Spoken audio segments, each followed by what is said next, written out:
sitting right next to you. Yes, you are indeed. Well, I'm all set then, Stephanie. I do believe we have one more surprise for PlayStation players out there. What's that? Indeed we do. Let's roll the clip.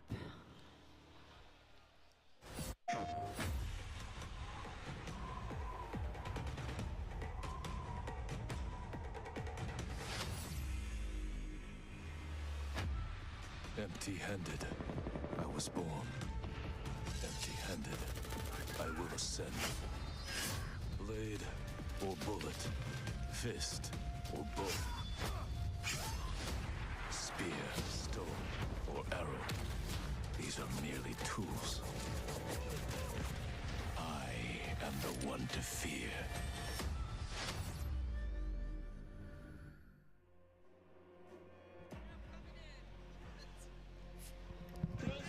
Pick Miles ISO. Fix your mic. PlayStation players will receive an exclusive operator, Oni. Oni is a warrior and gun for hire, descended from centuries-old samurai clan and torn between country and family, just like me. This is such an awesome-looking operator, guys. Oni is going to be playable on day one for all who pre-ordered through the PlayStation Store. Plus, he comes with a high-level weapon blueprint, playable in multiplayer and Warzone 2.0. Steph, badass. Oni is awesome. I myself am a PlayStation player, and so I will be becoming Oni main day one for this game. And it's been really awesome to see our narrative team building out his lore, really bringing this operator to life with the creation of his backstory, his motives, and I think the art team absolutely crushed it with this skin. He is so cool looking. All right, Stephanie, we keep talking about all the things that we have to look forward to, but we are missing quite a big one here. We're missing the start of the beta. So for anyone who wants to get an early first-hand look at Modern Warfare 2, and trust me, you definitely want to, it is immediately available around the corner. For PlayStation players who pre-order any version, early access to the open beta starts tomorrow. So make sure you are preloading right now. Now, also check out your screens, since here's exactly when you can play the beta on your platform of choice. But don't forget, friends, it's also definitely worth noting that if you pre-order the Vault edition of Modern Warfare 2, you get to use the red Team 141 Operator Pack and the FJX Cinder Weapon Vault in the beta, in addition to being able to earn in-game rewards for playing all sorts of cool swag. And don't forget that if you digitally pre-order Modern Warfare 2, you also get up to a week early of campaign access. So wait, campaign a week early. All right, folks. Early. I hope you enjoyed that first look at Modern Warfare 2's multiplayer. Don't forget, you're going to get to see it live and in action in a few short minutes with our crazy set of streamers here, 200 plus here, and ready to rock and roll. But first, we'll be right back to show off the world premiere of Warzone 2.0. Don't go anywhere. Call of Duty Next, brought to you by Mountain Dew, official drink of Modern Warfare 2. Little Caesars, a proud partner of Call of Duty Next and Modern Warfare 2. HyperX, official peripheral partner of Call of Duty. Play like a pro on the big screen with 144Hz VRR and AMD FreeSync, now on TCL 6 Series TVs. Prime Gaming. Visit gaming.amazon.com today and start claiming your free content. It's about to be a classic. We have 200 creators here on site, marching down the green carpet with one mission in mind: to be the first players to play Call of Duty Modern Warfare 2. And there is so much in this game. There is almost too much. This is like one of those days where I enter and my hopes are so high. And what are you looking forward to most when it comes to Warzone 2? Prisoner rescue. I'm looking forward to using that inflatable soldier decoy to mess a lot of players.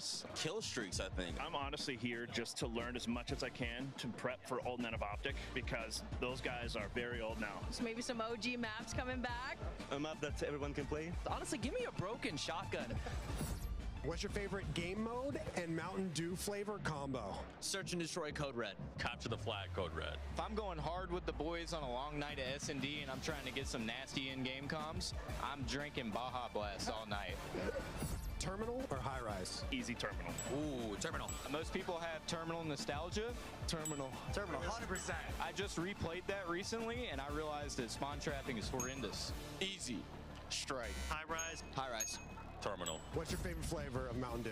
I've grown up on Code Red, so it's still Code Red for me. Honestly, I like the basic one, just Mountain Dew itself. Dang, I was going to pick Code Red too. Can I get a second one? All right. Baja Blast. Starting October 17th, unlock dual double XP, COD points, and also an exclusive Mountain Dew skin in Call of Duty Modern Warfare 2 when you buy specifically marked Mountain Dew. You thinking you getting me? Is you kidding me? Ripping everything that I'm seeing and never show you.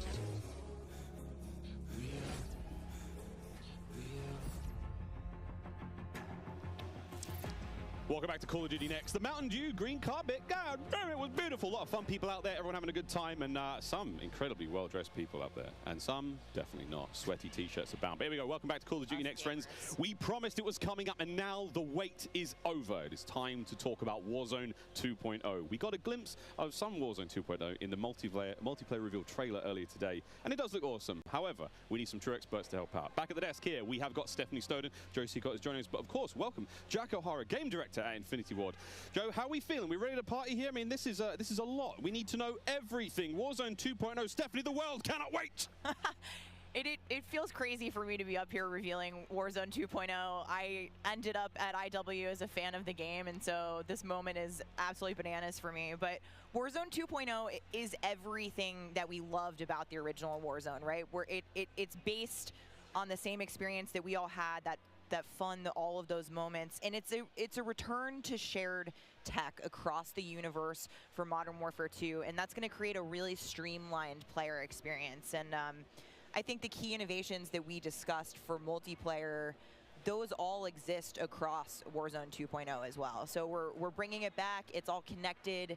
It's the same world, and I think the players are going to love it. Oh my good God. Real excited about this one. Again, there's a lot in this one. Jack, where do we go from here? So MW2 and Warzone 2 have been developed side by side since the beginning, right? Since we started down this road, and they're part of the same universe. Like Stephanie said, they share the same mechanics, the same weaponry, and even more than that. But the centerpiece of all this, of course, is the new map that we've been working on since 2020 with teams across the globe. It brings together our philosophies on map design, it brings together new technologies in order to do it, and lots of artwork to make it happen.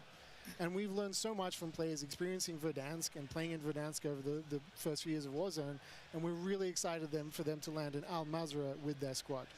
There's a wide variety of points of interest for players to explore in this map, and we're really looking forward to seeing everybody in there. Well, here we go, a brand new map to explore and traverse. I cannot wait. Stephanie, let's take a look.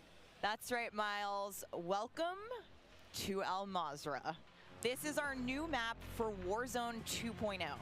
It is a really interesting mix of geography. It is expansive desert settings with a mix of industrial areas, towns, a city, and of course, water. It looks way better on this screen than it did on Twitter. But you're gonna find a lot of really cool elevation, rocky peaks, caves, subterranean spaces. This map is beautiful, and it's actually the biggest BR map that we've ever made. And I am so excited for all of our streamers here to jump into Al Mazrah later today. It's huge. Look at the size of that thing. Okay, so that was a big picture, and it's a great way to see it from a sort of top-down layout. But let's take a better look at some of these points of interest. So when we set out to create these spaces, the team works to make it feel like a real space, right? So that there's infrastructure in between all the different, what we call points of interest along the map. And if you're paying attention, you might even see a few that seem pretty familiar out there as well.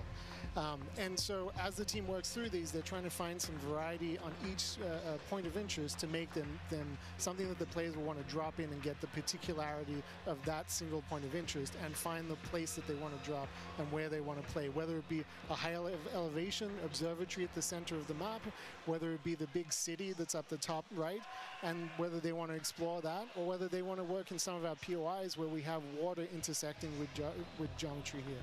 So we have in this one... Ooh, that looks familiar. That does seem familiar. And there's a river system that goes through all of this. So you'll be able to catch in a boat and drive between the different POIs. And here's one of our favorites, Sawa Village, which is... That's my favorite. Colloquially called Sunken Town. I mean, I love to swim, so you find me there. Absolutely. I'm curious what you guys think, Jack and Joe, on what the hot drop will be today, right? We've been talking about this the last couple of days. This is our first time seeing other people who are not us play Warzone 2.0, and so I'm just very curious where you think everyone's going to immediately drop today. I think some people are going to drop to Observatory just to go back to home, you know, go have some fun. They're coming home. It's always nice. You're moving through the map and you kind of hit a spot and you're like, wait I've been here before. I know what this is. You have all these flashbacks. Yeah, there's a lot of nuggets in there for some old Modern Warfare fans. Yeah, I'll say Corey. I think that's gonna pop off. I think people will land around the edge so they stay in as long as possible in this match. But smart. We have some news for our edge of the map players coming up. Ooh, all right, guys. Well, the map looks absolutely gorgeous, and I can't wait to watch our streamers here drop in early in an alpha build later on today. Okay, so moving on to the gameplay, we've got this beautiful space to play in. How do all of these multiplayer elements we've talked about a little bit earlier, how do they fit into Warzone 2.0? I mean, the super simple answer is all the stuff we talked about in multiplayer, the stuff you saw in the multiplayer trailer, that's all in Warzone, right? It's all integrated. So that tactical camera works in Warzone, that decoy mine works in Warzone. Like, all of it's been built from the ground up for both. The slide, the dive, the water, like. More swimming. Yeah. Oh. This is a great taste of some of the water combat.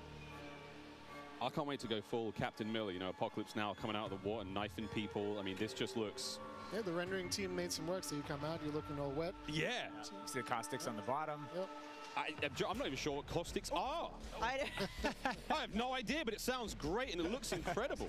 You can see the armored patrol boat coming by there with its 2 turrets. There's some cool stuff. So I'm glad you brought up vehicles. Steph, you touched on vehicles a little bit earlier. What can we talk about? You know, we've seen boats, we've seen tanks, we've seen all sorts. Jack, what have we got? So we've implemented a new physics and handling model for the vehicles. So some vehicles are heavier, some will slide more, have more traction or less traction. And as you're driving them around and you're encountering them and other squads are playing with them, you can choose to shoot off the tires to kind of impact their handling. You can have them, they react to explosives differently based on their weight. So if you're in a heavy armored 4x4 and get hit by an RPG, it's going to kind of bounce a little bit, but not quite take the hit as a small sedan. You can also choose with your squad to be rolling into a POI and somebody jumps out on the roof, somebody leans out the window, and suddenly you get yourself a lot of firepower driving into the POI. Of course, that vehicle needs to survive for quite some time in the map if you want to keep using it to go from point to point. And vehicles will run out of gas, or at least most of them will run out of gas, and then you can bring them to a gas station to fill them up. If your tire's been blown up, you can get out and repair it, or you can bring it to a gas station to get repaired as well. And of course, we've got, you know, water vehicles, we've got a small boat, we've got the boat that Joe mentioned with the turret at the front, turret at the back, so you can have that little moment cruising up the river with your whole squad ready to rumble.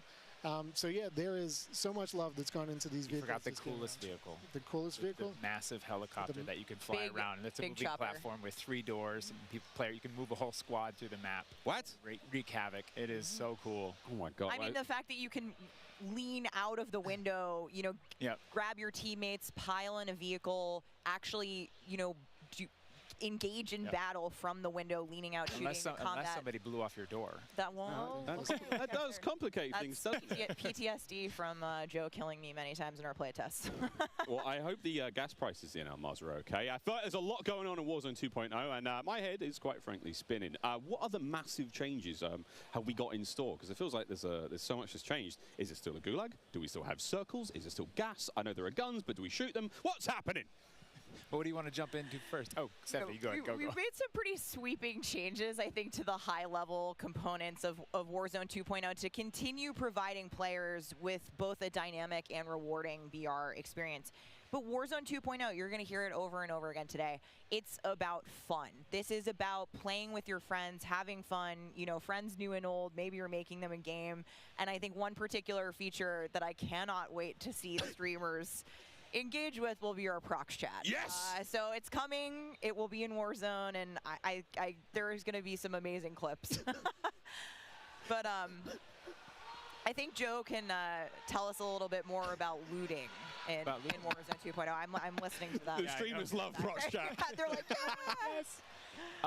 You know, in looting in Warzone 2.0, we still have the humming crates. You know, you can still travel around and listen for those. We still have the loose loot on the ground, but we wanted to add a layer of learnability and logic to our looting, right? So if you're outside, if you're a little kid, you fall down, you hurt your knee, and your mom's gonna go inside, go to the medicine cabinet and get you something a Band-Aid, Neosporin, whatever.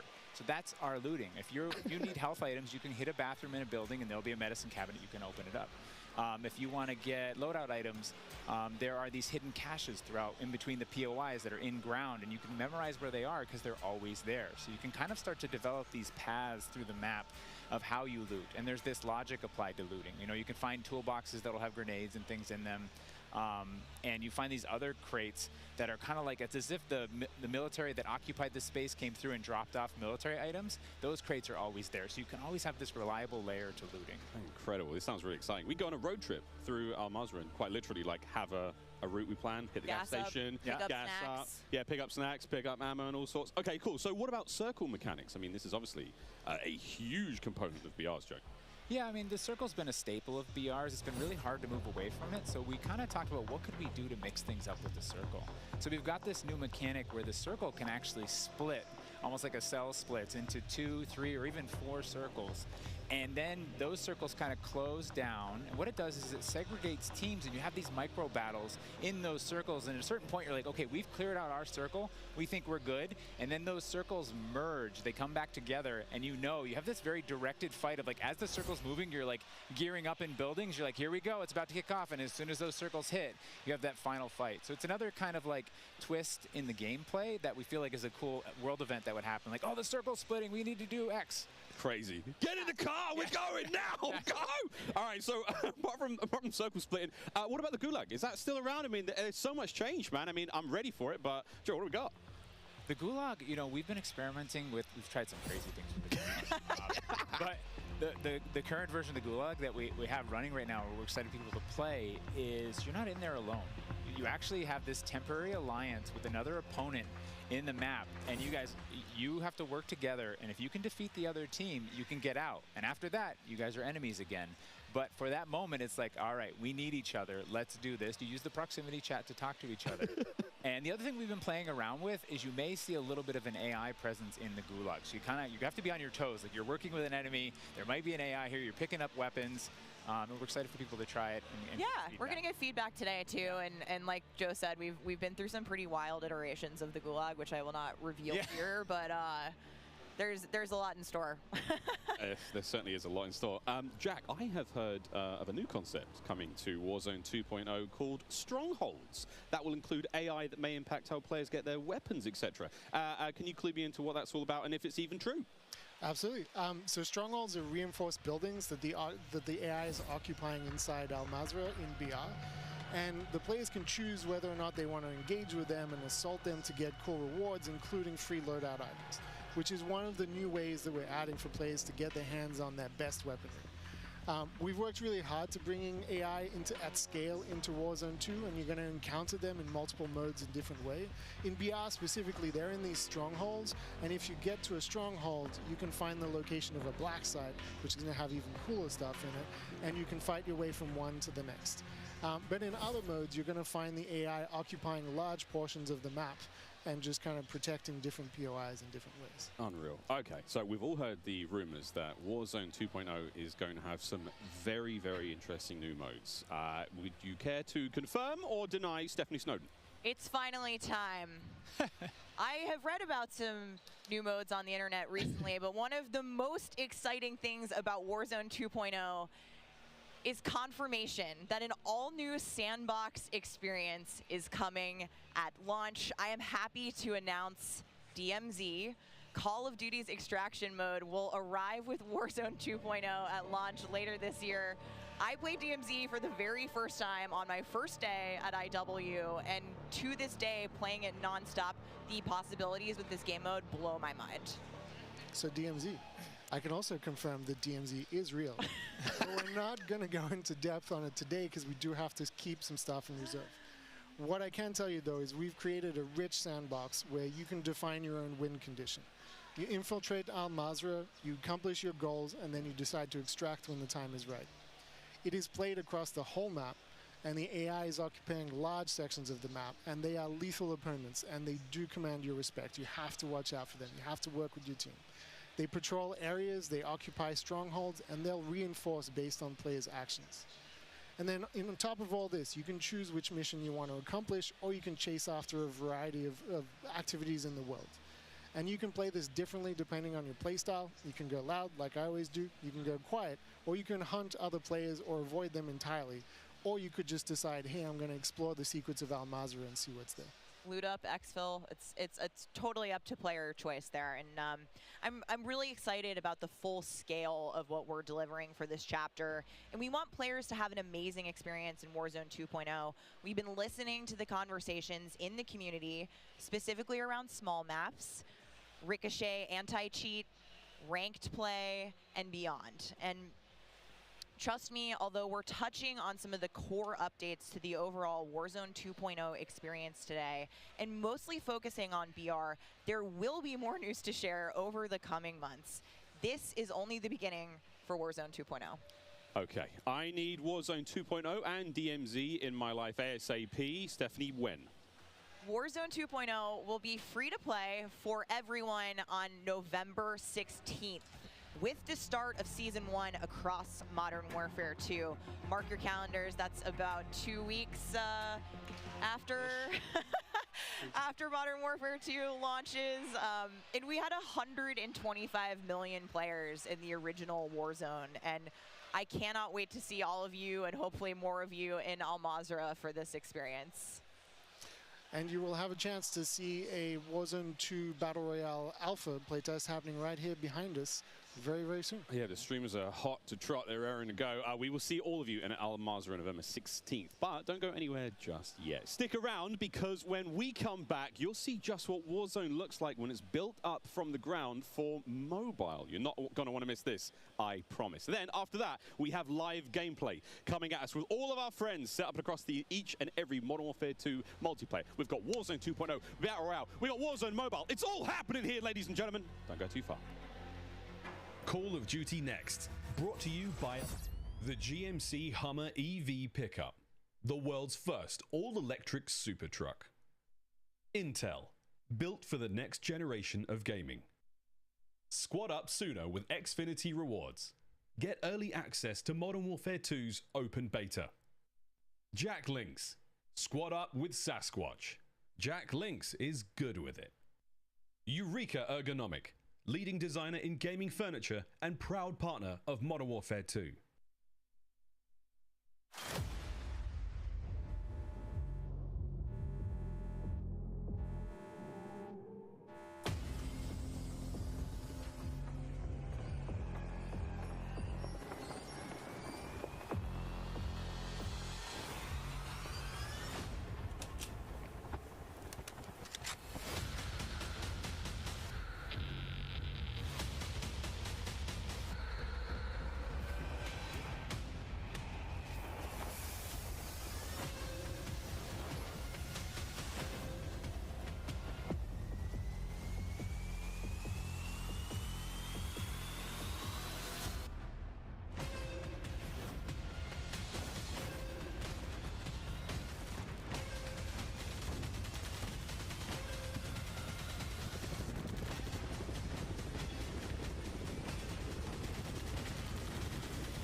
What a jam-packed day we've had here so far. We got Warzone 2.0 and Modern Warfare 2 already good to go. But finally, we're hitting something new here, coming into mobile. We got Warzone Mobile 2 here for you. It's me, Beef Mommy, and I couldn't be more excited to be here with none other than Chris Plummer. And Chris, what do you have for us today? That's right. Today we are proud to introduce Call of Duty Warzone Mobile. Yeah. This is the real thing, and it's on your phone. For the first time ever, you can drop into Call of Duty Warzone from wherever life takes you. Let me quickly point out the gameplay you're seeing today, it's still alpha, so it's only going to get better. And for Warzone fans, you will recognize this drop sequence right away. I mean, honestly, it just gives me so much nostalgia, but wait a minute, Chris. Is that the legendary Verdansk? You know, this is where Warzone gameplay was born, and we're bringing the legendary Verdansk map to mobile for the very first time from its hallmark vistas and these dense urban areas. They're just so much fun to play in. Wide open fields, ready for battle, and intimate, close quarters combat environments. There's so much variety in Verdansk. It's famous for good reason. Teaming with fan favorite locations like Boneyard and Superstore, even TV station. Well, I'm getting classic Call of Duty Warzone flashbacks here. Can you tell us more about the gameplay? Or, you know what, maybe just give me your phone real quick. Maybe I can see for myself. No? You know, the team has a passion for delivering the most authentic Call of Duty experience possible for mobile devices. From the way you aim and move to the weapon handling and the control responsiveness, all these critical little details combine to make Call of Duty Warzone Mobile feel best in class. We've made sure that the physics, the feedback, the sights and sounds, all those essential little touches are smooth and accurate. It's about creating an experience that's so true to form, you can imagine feeling that dirt compressing under the soles of your boots with every move. Or imagine those tiny shockwaves of recoil moving through your entire body with every shot. In Warzone Mobile, these are the kind of details that we care about that make the combat feel airtight and authentic. That makes me really emotional, Chris. And you know, it sounds like everyone's paying attention to detail, and it's finally paying off. Now, when I think of Call of Duty Warzone, I think about strategy.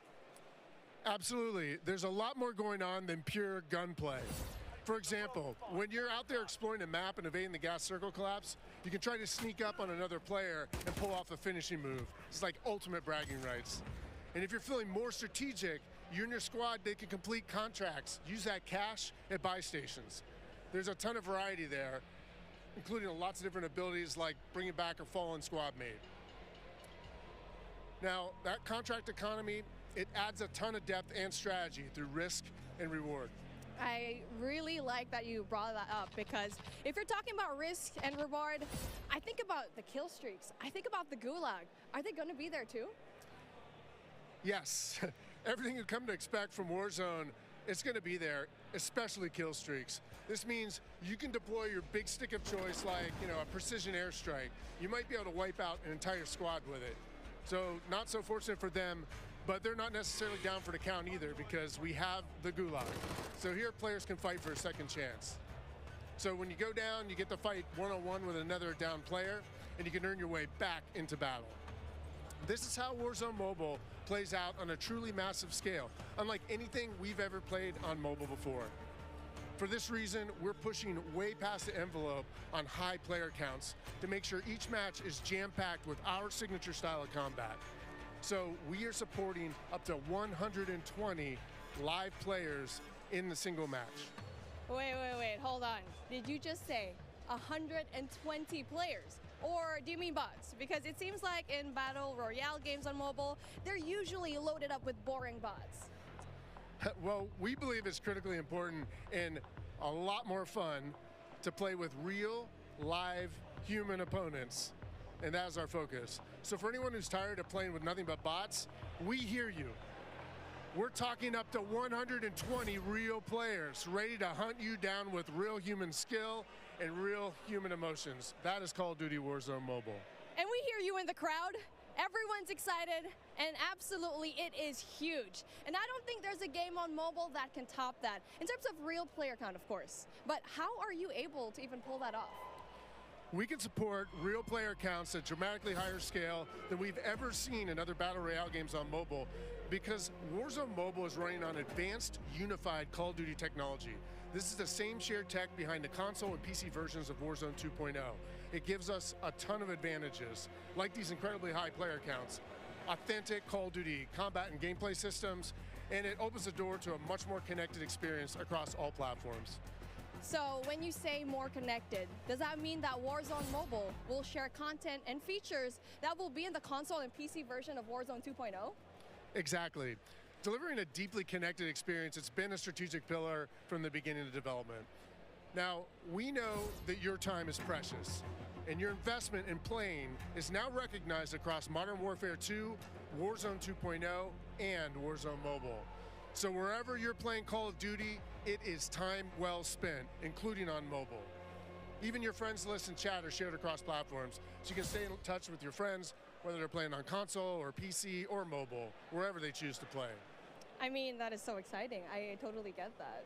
Now, one of the coolest benefits of having this kind of connectivity is that Call of Duty Warzone Mobile is loaded up with the same authentic Call of Duty weapons and operators you'll recognize from Modern Warfare 2 and Warzone 2.0. And whatever you get from the Battle Pass, you will see it on console or PC. It'll also be there on your mobile device too. And the other way around works as well. I really love to hear that. And as a matter of fact, I saw some of the same weapons and operators being shown earlier today in Call of Duty Warzone 2.0. Are you aiming to make it exactly the same on all platforms? You know, that's a great question. So the team's incredibly excited about how deeply connected and authentic the experience is in Call of Duty Warzone Mobile.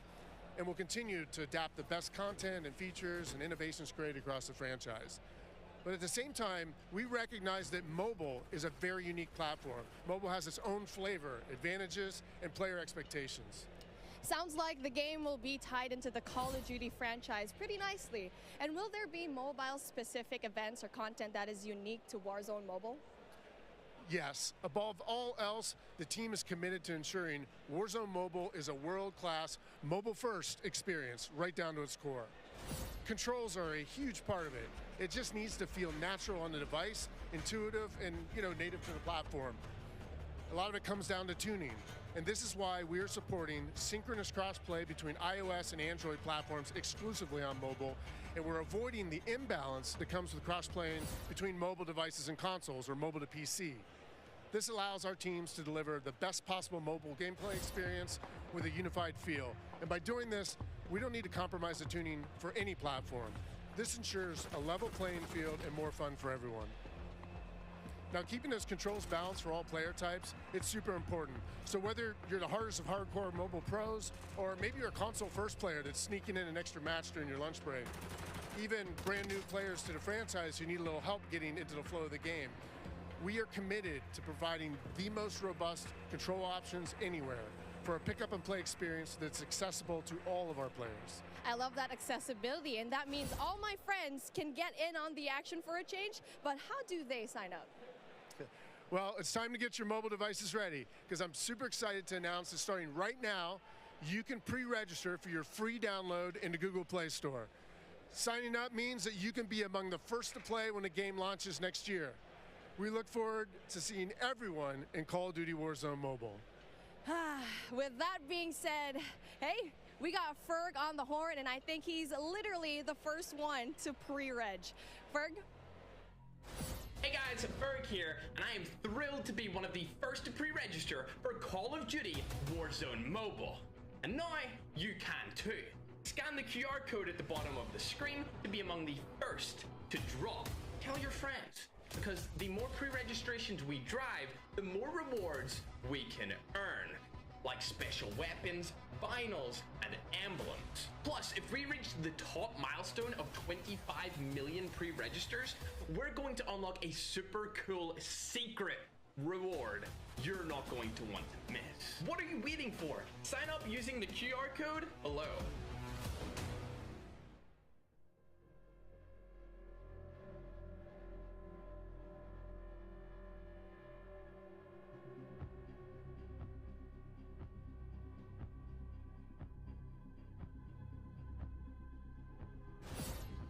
We are back. It's Miles here, joined by Maven, Alicat, and Nameless Studio. What? Oh, guys, the adults have left us alone on the desk, and now it's our time to have some fun. I don't know about you guys, but okay, it's been a pretty litty day so far. Yeah. Where do we even start? I mean, dude, mobile, bro. It's a new era of Call of Duty. Listen, Miles, I've been addicted to Call of Duty for over a decade. You're telling me I could be in the airport playing Warzone now, back in Verdansk? That's lit. Also, Al Mazrah looks absolutely incredible. Oh, it's insane. There's no shortage of crazy stuff coming my way. Ali, Yeah. I mean, lay it on me. Multiplayer for Modern Warfare 2, insane. It's incredible. We actually got to load up with some of the players yesterday in a little bit of a pre-test, and loading into Gunsmith 2.0 was actually so aesthetically pleasing, and I think everybody at home, once they also get their hands on it, they're going to love it just as much as we do here. Truly. Maven, my good friend, you've played more Warzone than most people on the Northern Hemisphere. Yeah, how you feeling? No, 8 hours a day for years, it feels like. It just seems fresh, man. The map, like everything about it, triple circles, the water, the boats. I mean, I was like kind of the proximity mine king for a while there, placing them under vehicles, trying to blow them up and set booby traps. And now you're telling me I could do them in not only land, but also the sea. I'm with it. It's going to be something, man. We really have seen a lot so far today. We've seen, what, Warzone Mobile, of course, multiplayer there, and a bit of Warzone 2.0. Cannot wait. But, guys, it's time to get into business. Let's now get into the Command Center. This is it. Welcome, ladies and gentlemen, to the Command Center, presented by Xfinity Rewards. We're going to be rolling the show through all day today. Xfinity customers, they can start playing Modern Warfare 2 sooner with Xfinity Rewards. Visit xfinity.com/rewards to get your code for early access to the open beta. It's free and it's easy to join. Guys, I mean, every time I sit down, I take a breather, I'm like, there's so much. But first and foremost, guys, before we get into this one, there's so many streamers here. We need to give a big shout out to Intel, who's powering all of the streaming PCs here today. Massive shout out to those guys. Clint, there are 2 PCs on every desk. Explain. I couldn't believe it. Cloaksy is here. Like, the fact that he actually made the trip out, I figured they have to have something special. The fact that you have a dedicated PC to the streaming side and to the gameplay side, and it's set up for this many people. Intel, thank you. Ridiculous. This is incredible. It's incredible. Ridiculous. We're actually almost ready to get into the gameplay, guys. I mean, Ali, you teased it a little. Yeah, we just played, a little. A little, yeah? We played a tiny bit. I could have an accent, too. Did. I'm getting mocked here. My bloody desk. We got to play a tiny bit yesterday. Yes. It was pretty fun. But now we get to watch 200 streamers, some of the world's finest, quite literally from almost every part of the planet, coming together here in this crazy top secret location. What can we expect? It's going to get loud. It's going to get incredibly loud. Yesterday, it was loud, and I believe like not even everybody had shown up yet. So now that we have a full building of all of these creators, all of these PCs, I'm expecting people to get up and start screaming miles. It's going to be insane. Clint, we heard Courage from like headphones on. He can be heard from space. Oh yeah, no, 100%. Like Bobby Pop, if he's on a subtrain or something, Lord knows what that's going to sound like. But my boy Tyler Blevins Ninja here as well. But like, I think this is a testament to how pumped up everyone gets about Call of Duty every year. Like the fact that there are this many big name streamers in attendance, we're going to see some incredible gameplay, go through the various modes. I mean, this is going to be a real treat. It really is. I mean, and you've been around a long time in the Call of Duty world. In this venue right now, we've got streamers and players from, you know, all across North America, all, you know, South America. We've got players all over Europe, Japan, Australia, you name them. We are all over here. Mobile players everywhere. Yeah.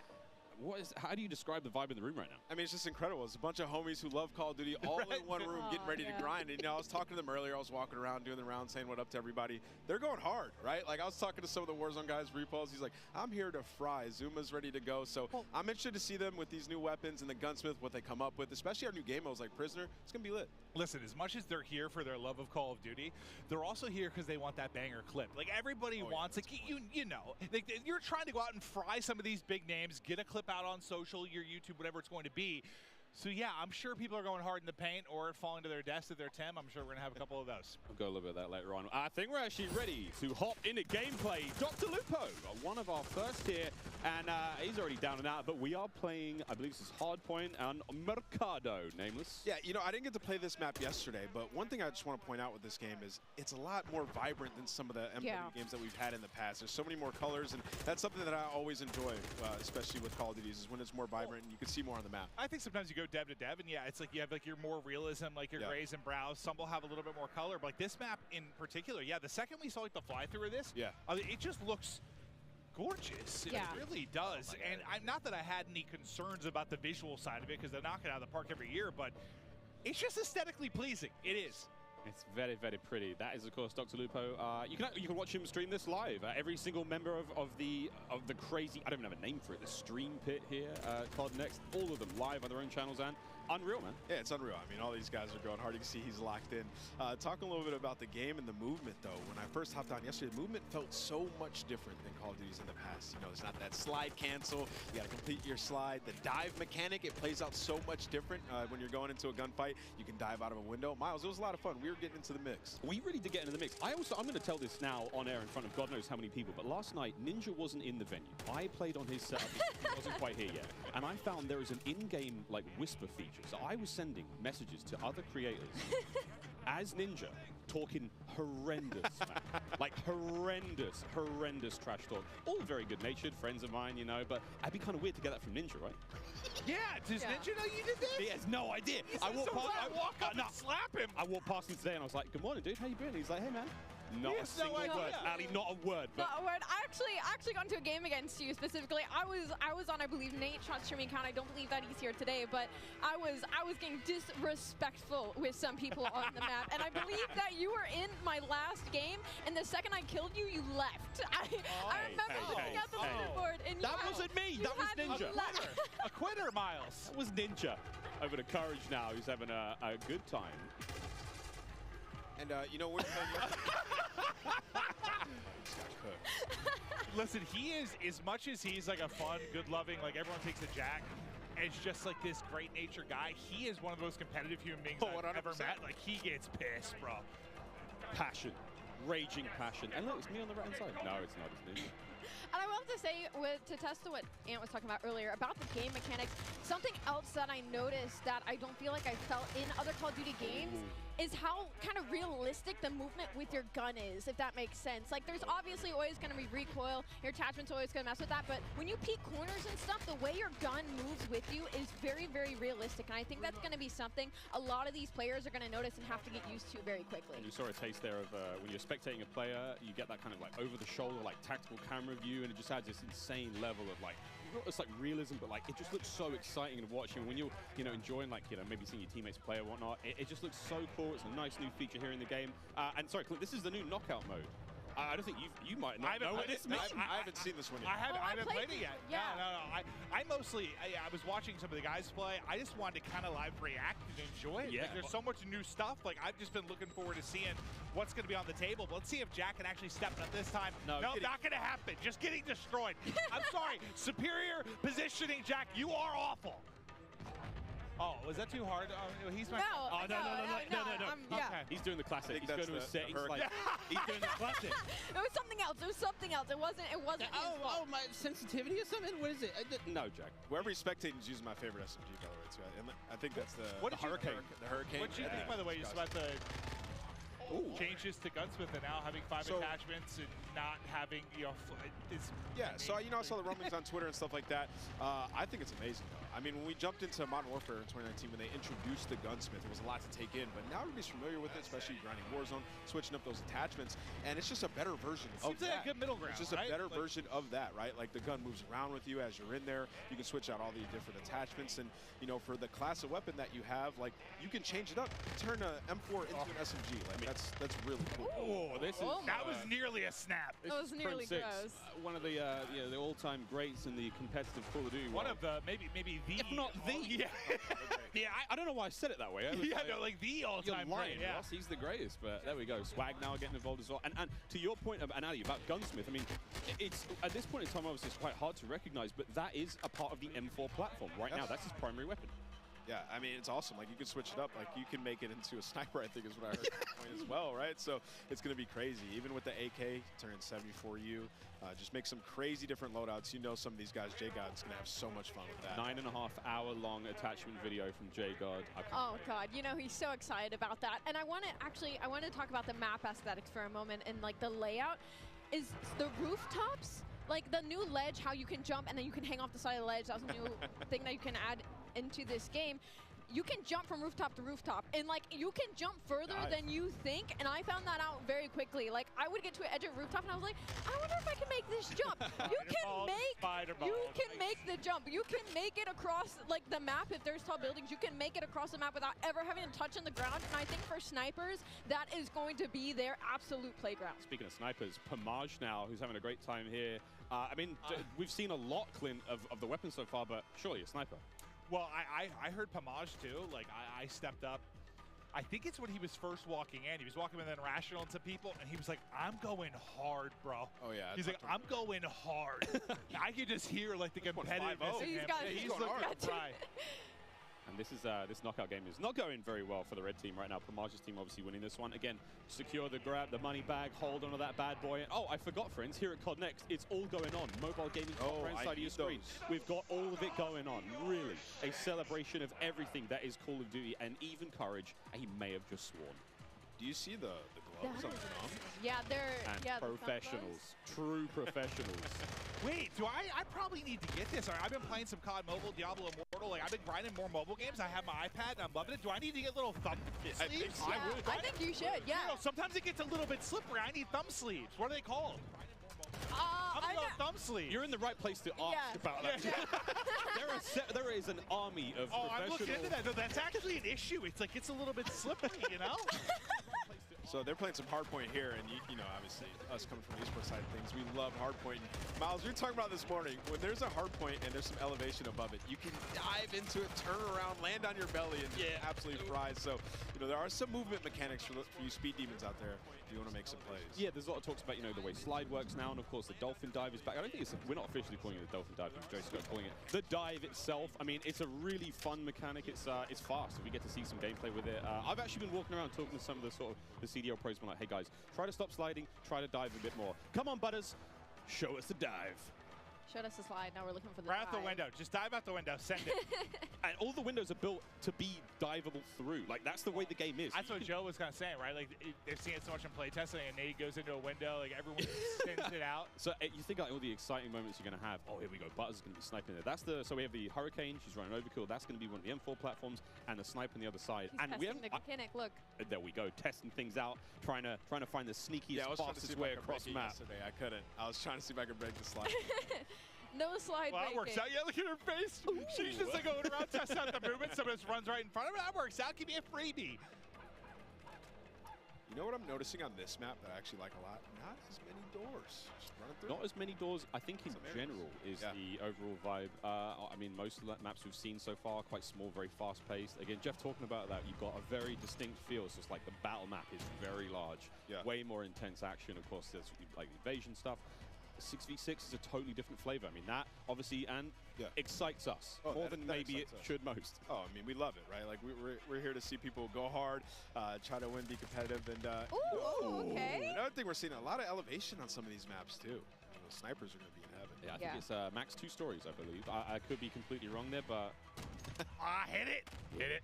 Also, look at that little stock. Did you guys use the sniper yesterday? Yeah, right? No, I didn't. I used it for a whole the cutest little map. stock I've ever seen. It was so fun. I think we were in the same game, too. Yeah, I was in the back sniping the whole time. I can't wait for the sort of like anime skins and stuff like that, my cute little stocks. Of course, we can put skins on individual attachments now when it comes to making some very handsome looking weapons. Oh, Dylan Price, speaking of handsome. Oh, also something we haven't talked about yet is the way the perks work. I love the perks because system. it reminds me of back in the day, the specialists. When as you get kills, you get more perks. As time goes on, you're gonna have 2 base perks. You can pick whatever you want. As time goes on, you get another perk. As time goes on, you're gonna get an ultimate perk as well. So it's actually it's completely new. They've redone it, and it's gonna be sweet. Well, the reason I think I haven't really played it yet to deal with it too much to see like how vastly different it makes the gameplay, but I know for a lot of us, when you're playing like the multiplayer experience, I feel like you get a couple perks you like, and you just sort of pick those. They're your go-to. You don't really think about it, right? Like, you figure that out in the first couple days or weeks of playing the game. Those are your perks. Now it's like, I feel like there's more decision-making that goes into it, which I personally think is exciting. Now, I don't know what I'm going to be running, but it does feel like they were saying, what was it, the different type of classes they were trying to put? You have your rusher, kind of your more stealth type player, your sentinel. Like they want to, even if it's not like class-based per se, like they want to kind of funnel it with that behind the perks. I think that's pretty dope. But you can also make your own, so you can create it, pick your own 2 perks, your next one, and your ultimate, so you can figure out what you want. And it's just nice having like a rewarded game, especially when you're frying, getting that extra perk. It really does, change what you start off with a base 2. Yeah. You unlock one after a period of time. You get kills, you get points. The game progresses slowly. So no matter how you're playing, you're going to get your perks eventually. But obviously, higher scoring games, you're going to get more. And it's just really interesting again. And the perks are almost almost tiered. And again, Jeff and Joe will come on the desk later on and talk about this in way more detail. But the idea that, like, yeah, the first 2 perks, they're fine. They sort of help out the gameplay. That mid-tier perk is way more sort of impactful. And that final perk, like, kind of like the super perk. That's not going to turn you into Captain America, but it is going to make you way more effective. I kind of want to be Captain America right now. Taking Jeff and Joe's thunder. Well, Simpany was just on screen, so. I mean, look at the wagon on that boy. What? There it is. All right, listen. Picture there. Yeah, 2 million views on TikTok, something like that. It's impressive stuff. That's what you're watching? In your free time, Quinn? Yes, it might be. It might be. Okay. I'm watching It's Brooke's TikTok, you know? She's very creative. This is a Search and Destroy, Call of Duty Classic here on Farm 18. This looks cool. This is one of the maps that we saw in an Intel drop not too long ago. Ooh, let's go. This is simply spectating Ash Sanders. Yeah. Hipfire? And you know, of course, we're talking about like 3-lane maps. This is one of those maps that felt like a very good hybrid 3-lane map that does really, really well when it comes to a game mode like Search and Destroy. Like you have your traditional outer lanes, and they have their hidden corners, and they have their ways, and then that middle is just pure chaos. It's kind of like a little bit of like it reminds me of like a paintball range with all the walls and the corners that there are. So this is probably one of my favorite maps that we are playing right now in the beta testing. And as you can see, everybody is having so much fun on it. I mean, 4 and 5, everybody's doing pretty okay. It's a close game. Yeah. Aiden has 14 kills. I just saw the kill board. He's on the other team. Mason just realized he's on the stream, though. He's ready to get nasty. He's going in. Oh, he's fully loaded. Look at the bottom. He's got all his perks. He is perked up, quite literally. Come on, Mason. Show me something special. He is flying. Oh, wow. That's what I'm talking about. Oh, no! That's the Fennec. I was loving that one yesterday. Oh! That thing turns... That's an OG weapon. That turns people in a super close range, but Pornyhoff just gave him the business. Smoked him. Nice try, Mason. We still love you. Huracan OP. Is that what you're saying? Hurricane? It's such a different look. Like when we're spectating these players and they're having gunfights, stuff like the way the player animations are, the sound effects, like the game has just been... Like it's everything we liked about MW19, all the stuff that was already there existing, and they've just been. I mean, it's Salt Bay right on top, just hammering away, sweet seasoning top to bottom. Well, and it was a close game, and now it's done. Another thing. He looked very sneaky, and then he was just evaporated. I gotta say, the bunny hop is back in full force. Oh, yeah. Man, the bunny hop is clean. We know Sam LaRue Octane. Gotta give him a shout out. He's gonna be bunny hopping all day. Baby. We got Myth on the screen here. What's he using? M4, I think. Again, looking at these weapons, you know it's an M4, but the configuration he has. I was using the bigger sight, the double. I forget the name of it. But I like the extra zoom. And of course, kill streaks. Cruise missile back. A lot of fan favorites, Clint. I mean, everything you would expect from a Modern Warfare game is there. We get to see one. Ah, that'll connect. Myth able to hit it. He's vibing right now. But it's crazy. Like, yeah, bottom right, you were kind of mentioning like how different the guns will look. The same type of gun is based on the attachments that it has. It's wild. There's also in-game settings where you can make your gun a little more narrow, a bit wider, further away. I mean, there's options, you know, just create that sort of visual. Look, you want the game to be as appealing as possible for you. Maybe you don't want the gun to be so big to obscure the view. Maybe you're one of those players. More settings, personally. Like, give me the option to tweak it how I want, right? There's a lot of settings in this game. I'm going to get lost in that for the entire first day, probably. Once campaign hits, I'll spend about 3.5 hours messing with settings and then getting that first mission. When I see Courage on a 5 streak, that pop up at the top of the screen. It might have. Courage might be popping off. Oh, well, he just died, though, so take it back. Ooh. Come on, Swag. Swag style. Hit it. Swag. Ah! Yeah, this sub looks like it's dominant. Also, all the sounds and everything when you level up guns. Oh, yeah. Everything is there. I mean, I wish everyone could experience just this environment, though. Like, as much as we're enjoying the gameplay and stuff, how cool it's been. Because, like, a lot of these content creators, like, they're friends or they're familiar with each other. They play games online. But, like, it's not often you get them all in one place like this. It has just been a vibe. Seeing everybody going up, some meeting for the first time. Like, I know Iceman and Isaac, we have interacted so many times on social. I've never met him in person, dude. We hugged for a solid 30 seconds. It was beautiful. And it just shows like how hyped people get for Call of Duty. I was telling you, I was like, I can't believe I still get this amped for Call of Duty after over 10 years. I don't think many things like bring everybody together like this. It is it's special. The beta starts tomorrow, in case you've been living under a rock, or if you've just joined the stream. Yeah, one of the two. One of the two. There's no in between. User interface has been completely changed as well. Dead silence available on that lower right-hand side. Just a lot more sort of clean changes. Of course, the menu system, which you might not have seen here on the main COD Next stream, but individual streamers seeing them going through weapon loadout, seeing the operators there. So many cool changes. A lot more of a streamlined experience.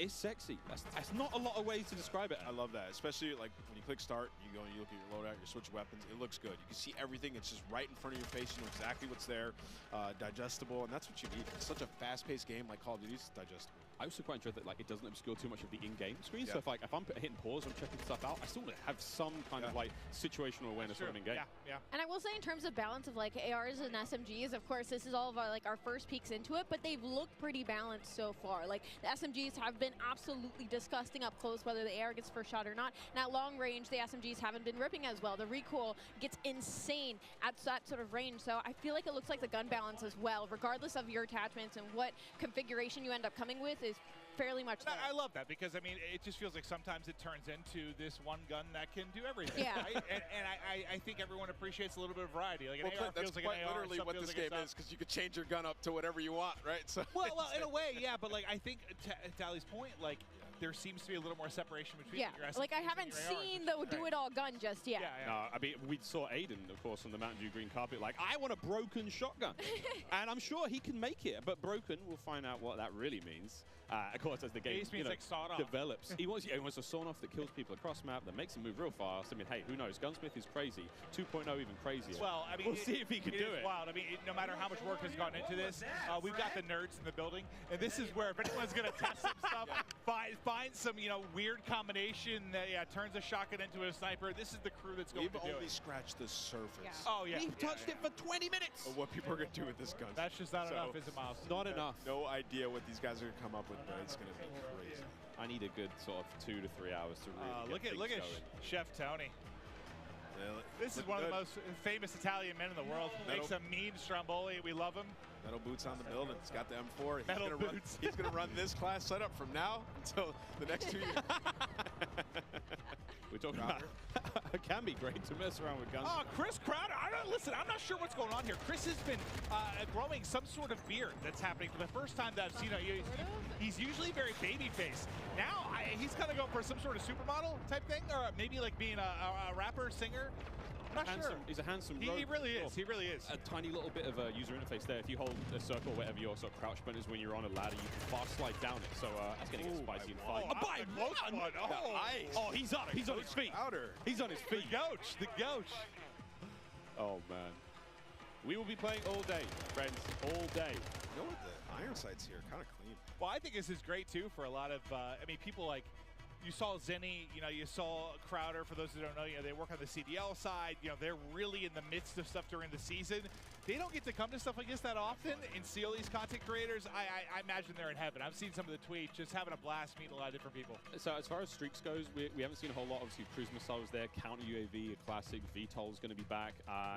Everything. I mean, the Juggernaut is I think it's the final one, and it looks crazy. And whoever that AFK player was, get a grip. You are live COD next. But yeah, there's a ton of cool stuff, and I mean, we're seeing Wilson's in there as well. What I was gonna say. I love that. We're gonna have a lot of fun. Chopper Gunner's back. It's called I think it's called Air Support now, but it's it's an AC-130. You know what I'm talking about, friends. There's a Chopper Gunner here as well. Oh yeah, we're gonna be seeing it all. Yeah, Miles, like if we play against each other later today, when we get the free play, I'm getting a Chopper. I think I'm actually locked on this desk all day. I would love to play more. after the stream's over, I think we can play more. Yeah, I think we once the curtains go down, we're gonna dive on.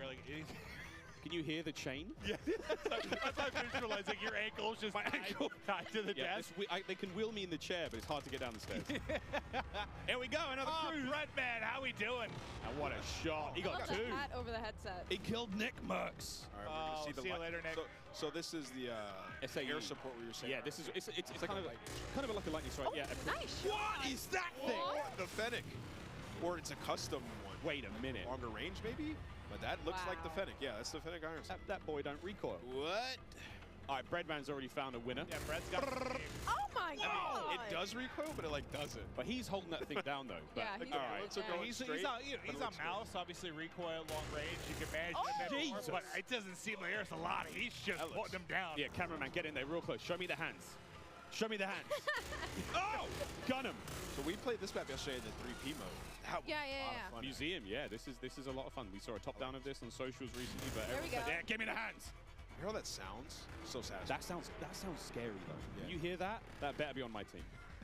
I mean, he is one of the better aimers I've seen though. Like a lot of the tournament stuff, when you're talking about mouse and keyboard players, like he is absolutely nuts with it. So not surprised to see him finding some wins in the long-range battles, but I got to see his recoil control. So what do you guys think about all these maps so far? What's been your guys' favorite, Miles? Honestly, yeah, it doesn't look like he's pulling down a whole lot. He's shooting. Honestly, Nemesis, this is Museum. Nice big central area, essentially 3 lanes. I mean, there's a second story. We're about to go up there now. This is where Breadman is.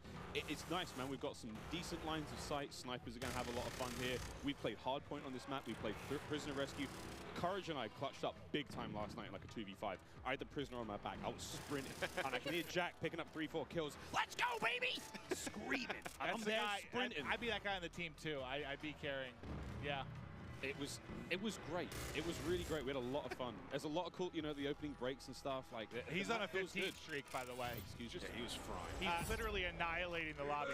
Yeah, let's stick with him. He's on 15 in a row. Another cruise coming in. Bang! This is the Elgato replay of how this all started. Oh, he gets 2 again. Just ripping him. It's the same 2 people. No, this guy. Oh, it's a replay. Oh, is it? I was about to say. Yeah, he was on 15 in a row. I thought he got another one. I thought he wrapped his streaks. It's all good. Oh, dude, I basically just pulled a symphony, dude, when he was casting the pregame lobby. Oh, and it was I thought he earned another one. Well, last thing I saw was 15 streak. I was fired up for my guy. So he put so it's M4. His just sounds crazy. I think it's the dubbing of the audio. It might be his stream, but either way, it's his stream. That boy is ripping metal. So, again, it's kind of cool to see there on the bottom side of the screen for a moment there how the perk system works. He's already at his 2nd tier of perks, which I think was Spotter. 19 kills. Let's go, Breadman. And, of course, he's working his way towards that final perk here in this hardpoint. Yeah, it's not that crazy. I thought he wrapped streaks now, is it? He is annihilating everyone. 20. He's farming. Yeah, he's literally farming. Somebody kill Breadman.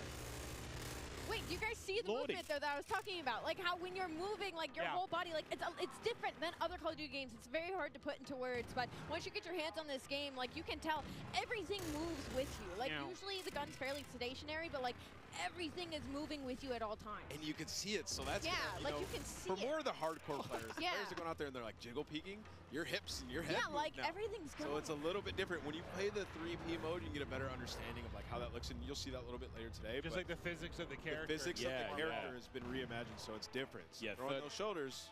You got to be a little careful. I mean, everyone's like Shakira out there throwing the hips around. You got to be very. I mean, it's the animation. I've been compared to Shakira, yeah. I don't doubt that, but you got to look how smooth the animations can be, and it's so much fun so far. Oh, is this what it looks like to be on the other side of the Breadman? Yeah, that's what I was actually wondering. Wait. We're gonna get up there and kick his ass. Oh. I think that was Breadman. That was Breadman. Yep, I believe that was Breadman. He's got 25 kills. He's got that thing locked down. Quick, get out there and get him. Just go back in there. I mean, this is going on the timeline for sure. Redman's got clips for days. I mean, Destroy's calling the streaks to the SAE above. What have we got here? We got a sniper. I just think about, imagine loading in, like trying to check everything out, run some different guns, and Breadman's just up top. Yeah, no. He just looked dialed in. I don't think he said a word. Hit it! ADS not quick enough there. 2 posted up on the bridge, just shutting him down. But so he has the pistol on Miles. Remember we were playing with it? We turned into a fully auto sub yesterday. Yeah, Wait, what? But yeah, so of course, Gunsmith is ridiculous. 2.0. Yeah. You can turn your sidearm into something pretty mean, and then of course the ledge hang mechanic. I'm hanging on ledge. Clint, you were singing the Spider-Man song earlier. Hey man, not too. If Spider-Man carried a Glock, yeah, baby. It is crazy to see like how much damage you can do with that thing, and just I mean, it's something that we have to learn now as Call of Duty players. I have to now look at funny ledges and see where players are. Yeah. I was also trying out some of the field upgrades yesterday for the short amount of time that I did have. I tried the camera one. It was so interesting. Just like throw it down, go hide in the corner. You can see when they're pushing at you. It's You hold your own. You hold your own flank at that. Yeah, you got your own choke points. That's great. And again, another thing. Oh! Oh, Isaac. He nearly got both of them there. And of course, Isaac, one of our streamers coming in from Europe, made the long trip across. Yeah, I was wondering how many people we had here internationally. I've casted over him in a bunch of Warzone tournaments. He's made some deep runs. Guy's a monster. But as he's just trying to hit some snipes and try some of the different weapons, Breadman's kind of been annihilating the lobby. But there we go. Another shot gonna hit. Bang. I'm already really liking the sounds of these guns. I'm liking the way the crosshairs look. Like, this is something I cannot wait to get. Oh, hello. Breadman just got a 3-piece, and then Isaac followed up with the 4th in the feed. That was very satisfying. Oh, yeah. They are just tearing them apart, it feels like. What's that field upgrade he has there? I can't tell from that could be the portable radar. That might, yeah. So that little bad boy kind of gives you sort of a local sort of UAV, but the radius isn't obviously great, but hey man, in a pinch, I'll take it. Dude, look where that bullet hit. Just hit like right on the panel of the window, so the first shot didn't hit. Second one, that'll go through. I was using this yesterday. It's a powerful shot. Got a couple collabs. Wait, somebody saved him! Oh my god! It was Breadman. Oh my god. Nick Merckx was trying to assassinate Isaac. All right, get us out of there. Over the crowd. Here's the Fennec. You run so quick with this thing. I mean, look how different this POV seems versus like the sniper POV. Yeah. Right? Like you're moving. You're going. That. Oh, wow. Doesn't matter though. Okay, Sean J. Sean fries him. Again, this is that sort of idea of like the different, maybe not play styles, but kind of like player attributes. You know, what you're going for.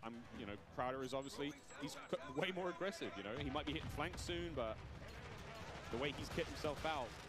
Whoa. He's in the mix. I think something that you could learn a lot, that all these creators are going to learn very quickly, is there a lot more paths on the map than you know about. Like, on this one specifically, behind Crowder, there's an underground passageway where one of the flags are, and, like, I didn't even know you could go down there. Like, I had to wrap the entire building before I figured out how to get underground. So there's a lot more angles and a lot more passageways than I think a lot of these creators are expecting, and that's why we're going to see possibly a lot more assassinations, possibly a lot more credit corners, and people just popping out of literally nowhere. Crowder is locked in. And that is the power of the Fennec. That player didn't stand a chance. Yeah, he's in the perfect area to use this weapon. It's like going out, getting peeks, close range combat. It's a lot of fun to use this one, man. I was using it in the majority of the games. I mean, they're not doing a great job in-game. They've got the lead for now, but again, classic Dom. Capture the flags. UAVs and all sorts of kill streaks coming up. No one's, I don't think it was going too crazy with any of the kill streak choices. We did see Crim6 with a VTOL earlier. Again, classic from MW19. Yep. I wonder if we're going to see any more today. Ooh, you saw that each other. I can imagine. I mean, this is the chance to test everything. Run through, try different weapons. I mean, as much as I say that, we know how a lot of these people are. They're going for crazy clips. They want to drop bombs. They want to have high kill games. So some are going to find stuff they like, little combination they feel comfortable with, and they're going to send it. But Crowder, yeah, he's in the mix right now. Movement, I mean, he seems pretty comfortable so far. Just with little hop chows. Yeah, the bunny hop. Freebies. Earlier, just hopping around. You can even hip fire this one. He's picking up a ton of kills. He's loving this class setup. He switched it up from last time. So one of the big things, I mean, before the show started, I walked around and talked to as many of the streamers as I possibly could, and I was just like, you know, you've had a tiny bit of time with the game. How you feeling about this? And almost every single one of them said, I'm really struggling not to slide everywhere. They've been so used to doing that. Get used to it. From MW19 all the way through to Warzone when, you know, we're on Caldera. It's not the same. It's not the same. I can say that just from all the Warzone I've played, like, it's going to take, like, my hand, just the muscle memory of it. Like, I'm just so, I've been slide canceling now for years across the map. It's just going to take a little to get used to, 100%. Yeah, but I do think my hands are going to be very happy, though. I'm not having to do that constantly across the map. Yeah, if you try to slide around now, you might even be slower than just sprinting. Honestly, yeah. That's how it looks. Again, it's how you use it. The dive is a really great mechanic for escaping. The slide gets you in the different positions, obviously. I like to leave with my head, you know, the ball head. So I think the diving thing's going to be good for me. Just like a bowling ball, you know, Miles? Just sending it through a door, sitting it through a window. Maybe diving into someone. You think I can knock somebody out that way? If there's an attachment for you. You? Yeah. like a unicorn type bayonet or something. Yeah, bayonet on my head. Okay, that sounds sick though. Honestly, if the devs are listening, let's think about that a little bit. A bayonet dive kill. Oh my God, I want that immediately. I'm thinking like, you know, I've got this idea of like, you know, Yondu from Guys. He's got a big fin on his head. Yes. But make that a blade. Absolutely. Isaac. Oh, quick swat again. That is his sidearm. That's his pistol. Again, the range on that bad boy isn't going to be all that crazy, but you know it's going to rip when it hits. The sniper's just so satisfying when you get the kill. The sound, how deep it is, it's amazing. It feels like there's no drag in the sniper. When you were using an ant, did you have to lead your shot at all, or was it a direct hit? It felt like an invasion, like I had to lead my shot a little bit, but that could just be because I'm rusty. Oh, that's And I was trying to shoot across the map. But you can get some feeds, man. Like I got a couple collabs with this gun. It's super powerful. Sniping is back, friends. Not to dub. Snipes feel fast and fun again. 64! What? We thought Bread was popping off. Destroy's up there frying. He's got double the score of everybody in the lobby. All right, all right. Look at this. Oh, Oh man, through the door with the pistol. A lot of windows on that map as well. A lot of glass above those door frames. I found on, you know, keeping the teasers at it, but like opening breaks and stuff. A lot of sweet nade spots already. Yeah, I can't wait. I cannot wait. A little peek at the menu here now as well, of course, while Isaac gets ready to get into his next game. So much in Modern Warfare 2. We're almost actually ready to keep the show running. Jess, you're down there with Zuma. Tell us how Tommy's doing. Miles, that's right, I am right here with Zuma, Tommy Properado himself. So, I mean, you have now had your first taste of Modern Warfare 2 here at COD Next. What did you think? Oh, it's incredible. The game feels super smooth. The gunplay is awesome. I like the time to kill, and the maps are dope. A lot of close quarter gunfights, and you know, I've been having a blast, man. The chat's loving it as well. They're loving it. So there's so much to talk about, you know, new modes, new maps, changes to the gunsmith, but what really stands out to you? Like, what are you excited about? I'm really excited just to get the competition going. I mean, I'm excited for the CDO, and I heard them talking about ranked play, so, you know, I'm really excited for that. And Warzone 2 looked incredible as well. I was talking to Repulse. We're going to be the Warzone duo this year, so I'll be bouncing around between the both, but I'm just excited for something new, you know, a new game, and it's been a lot of fun to play, and there's so many amazing creators here. And just thank you to everybody, and thank you to Call of Duty for the opportunity to be here. It's awesome. And then, you know, real quick, with Modern Warfare 2 on the horizon, what does the year ahead look like for you? Man, just a lot of shows, man, a lot of flanks, a lot of streams. I mean, the content's gonna be pushing all year, so excited, man.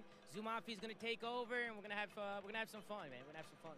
All right, well, thank you so much. That is all from me for now. I believe I'm handing it off to my dear friend Lottie.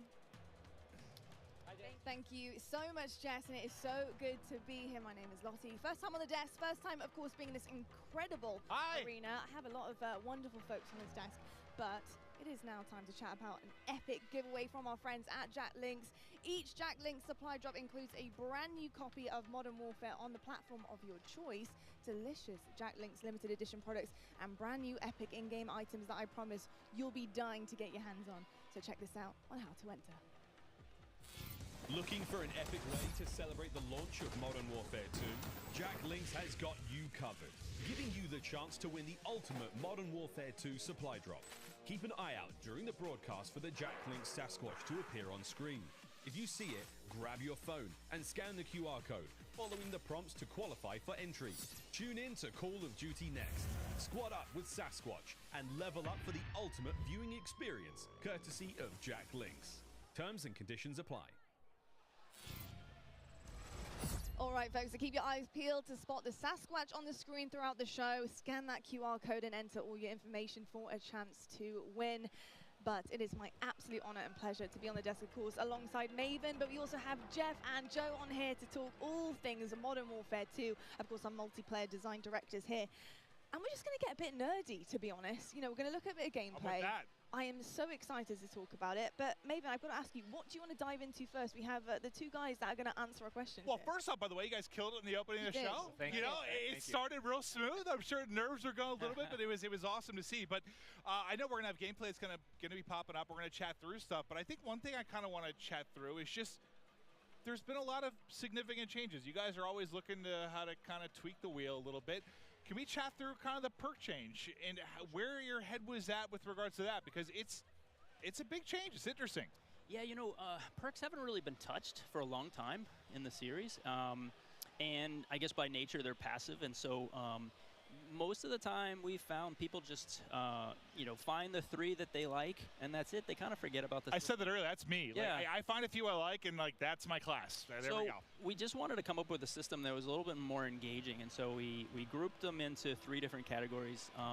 You get 2 to start with, and then you pick a third, and then you pick a fourth, and they're rewarded as you play. You really like how they proc at the end. Yeah. I mean, an announcer comes up, tells you what perk you got, and it kind of re-engages you with what's available, right? And they're earned through time and score, so eventually you'll get them, and you're not gonna. It doesn't reset on death. It allowed us to kind of like create a couple more powerful perks and put them at the end, because you're not going to have them the whole match. And there's some interesting depth there where you can say, okay, UAVs are really powerful early match. Like, there's different things you can do where you're kind of like, if you're one of those players who really wants to noodle, you're like, hey, I know these aren't in play yet. Well, I guess, listen, it's very different, but I'm also a big, like, RPG guy, so I like the process of, like, unlocking things and earning things. It's just, like, at the core of who I am. So I dig that. Just, like, the progression over the course of one single map, I think is very cool. Yeah, it just feels good. It feels good. It feels good to reminded what you have. Yeah, no, 100%. Oh, and I guess we didn't touch on actually is the packages, right? From like, we're talking a lot about the theory crafting of what you set up, but we actually have these defined packages. So early on, you just say, you know, I want this playstyle. I just grab this package and go. And then later on, when you're like, okay, I like that, but I want to noodle a little bit. You can hop in and create your own packages. You know, that kind of, it really, people can see that through the default loadouts. And we've packaged in, based on those kind of player behaviors we were talking about earlier, we've usually shipped 6 or 5 default loadouts, but we have 6 with this one. Okay. We found 2 for each behavior, and so those perk packages are already in there. And it's something different in this game. We actually allow you to attach a field upgrade within that, within each loadout. And so it's a little bit more micromanagey, but it felt to us that you're kind of more creating your class and your character for, you know, in that. So people in the beta should really try out those default loadouts because we put a lot of time into how those play. Well, I'm curious in like play testing, did you see like I'm sure everyone has a way they view themselves as a player. Like maybe you want to start as more of like a sentinel type. Did you see like as people got more comfortable with the game, like an evolution towards maybe a faster pace, or what did you notice when playtesting these different types of things? Yeah, I mean, I think overall most of our players are rushers. Yeah, but, you know, you're not wrong. Depends on the circles you run, but you know, there are these other players, and we wanted to just make sure that, you know, we're supporting all of them. And so, you know, some of the field upgrades can be more sentinel and trying to hold down positions. But that's why we added in the DDoS, like we said, to kind of just say, I've had enough. I want to pause all this stuff and make it go away. But we also leaned into creating game modes that can facilitate this kind of siege gameplay. Now, we talk about the rushing players, right? But we also want to talk about the pacing, the movement, you know, what it looks like, how it feels to be in-game. And when I got a chance to get on the sticks yesterday, something I noticed is it is a little bit slower paced, right? We're going to be sprinting round, not sliding round. And I think another thing I want to talk about is the dolphin dives. I've been diving down escalators, getting prone, looking at hard points, trying to figure out, can I see bomb site B or A? Like, you know, it's pretty incredible with the movement and how it feels. What was it like making that? What were the decisions behind that pushing forward? Because the feel of the game is huge. Yeah, I think fluidity, and I mentioned it previously, is like really, really important, right? But we did make some small tweaks, right? Like slide has a little bit more of a hang up so that people aren't just sliding around the map, so that they're actually moving through spaces, checking corners, and kind of like pacing themselves. But the general movement of guns should be almost exactly the same. And Jeff and I regularly check in. We're like, okay, how are we doing? Like, let's look at last game, let's look at this game. And we try and be consistent in that regard. But there have been these small tweaks, and the dive is one of those tweaks. The ledge hang is one of those tweaks. And those will change how people move through a space, right? You won't throw yourself over a wall, you'll peek that wall first. Yeah, I love the ledge hangs because, you know, just testing out yesterday, being able to kind of ledge hang and really use it as intel as well. I think when it comes to multiplayer and competitive side, that's kind of where I'm at here, is being able in S&D, just being able to know where people are, give that intel to your team, peek that back down again, making sure you're not getting your dome ripped off by a sniper, of course, major stuff here, but and exciting that the fact that you can get your secondary weapon out and start to put a bit of damage in and help out there. So in terms of ledge hang, where did that come from? What was the idea behind it? You know, why is it so special to have it in the game? To be honest, it came out of face planting too many times, parachuting just missing that ledge, and you're like, nope, that's frustrating. Let's fix that. Well, we've all been there. Like, whether you've been playing Warzone, like you're trying to like hop and grab it, and you just like, it's like you want to hit the button to like activate the pull-up, but then you hit your shoot and you're like falling down. It can be so frustrating. Yeah. So I mean, really, that's where it came from. But yeah, it was also the high mantle too, right? Like late when we were developing Modern Warfare, and then Warzone started to come out. We had these walls and things. We ended up turning up the mantle height in Warzone. Okay. And it didn't feel as polished, but it allowed people to get over walls they otherwise couldn't. But like I said before, you kind of commit, and now you're like throw yourself over a wall and get shot as you make that transition. So the high mantle is definitely like get up, you can peek, or you can just double tap it and pull yourself over if you're in a hurry. It just adds that extra layer of like I can be a little bit smarter about how I move through the space. That's a good note that we make all of the equipment, all of the movement, and all of these things for scalability, and we have to kind of check ourselves that everything we put here is going to show up in Warzone. Well, now you've got this like metaverse of like there's so it's a big kind of, like I was saying earlier, right? It's like not hard, man, I'm sure. It's like, how do you add different things in and make sure it all stays in check and not mess up this ecosystem? Well, it feels like, I guess for me when I view it, well, what has been the one thing, at least for me, that really separates Call of Duty from a lot of other shooters? It's like, it does feel so fluid, but like there's a limit to that too. You don't need to be an amoeba, like it's just like floating through the map. Like you want to be some realism to it, but like how can you add that realism and the ability to, I mean, think about, I don't know, 10 years ago, what you were able to do with just like interacting with the map and what it's come to now. I mean, it's insane how much it's changed. We had to argue to get sprinting into, I think it was COD 4. I'm sure. We didn't have that, and so like just the evolution of where. Yeah, it's come a long ways. I played the very first one, so yeah. Yeah, it's been pretty special, and something else that's a bit special as well is the fact that we have all these content creators behind us. We have an Elgato replay for you guys. It's actually Myth here on Prison Rescue. Just going to check this one out and see exactly what went down here. And Prison Rescue is going to be a really exciting one, of course, because you have to get that objective done. You need to go rescue the prisoner, and carrying them out is going to be huge because that icon does disappear. You know, how did it work with this prisoner, being able to put them in the game, knowing that somebody's going to have to run this prisoner back and extract them, and having that defense to be set up later on and have to completely and utterly change the game, go to that defensive mode? What was the kind of makings behind that? So it was actually kind of a hard mode to make, and we went through all these different iterations, and we had these problems where we're like, hey, the modes around rescuing these prisoners, but people, they weren't able to, right? We're like, hey, do this heroic thing, and rounds just kept ending in elimination because it was so hard. And that's why we added the radar sweep that you get when you get the prisoner, and that's why we took the icon away when you pick the prisoner up. Because we were going through, and we tried with one prisoner, we tried with two right next to each other, we tried all these different iterations, and it took a while before everything kind of clicked. And you often, when you're making game modes, you don't really know. Like some of them pretty quickly, you're like, oh, there it is. Yeah. But this one took a lot of work, a lot of finessing, and then we finally got it to where there is this balance, and we're seeing more hero moments. And that replay we saw, he actually, I think of that one, but while we were talking earlier, I saw him actually pick up the prisoner and take it all the way to extract and have that run, and that's what we wanted, that hero run. Yeah. I'm just thinking about like how crazy it's gotten. Like I don't envy you guys at all. I mean, I do. You have great jobs, but like the fact that you have to think about like everything within this sandbox, like from when you're trying to make a new mode, like how is some new movement or anything going to affect Warzone? How's it going to affect ground war invasion? Like, I think at every game you have that moment at the end of the previous one. You're like, okay, how do we squeeze more blood from this stone? Yeah, right. And it's like, but then you start iterating and trying different things, and you do kind of like, all of a sudden it's ballooned, and you're like, oh no, we have to cut stuff. We have too much. Yeah, I mean, Jeff, Joe, this is a pretty hard question, but just to kind of wrap things up here, you know, I think when you talk about Call of Duty, when you listen to feedback from players and different generations, they always talk about that nostalgic feeling that they get when they get on the game.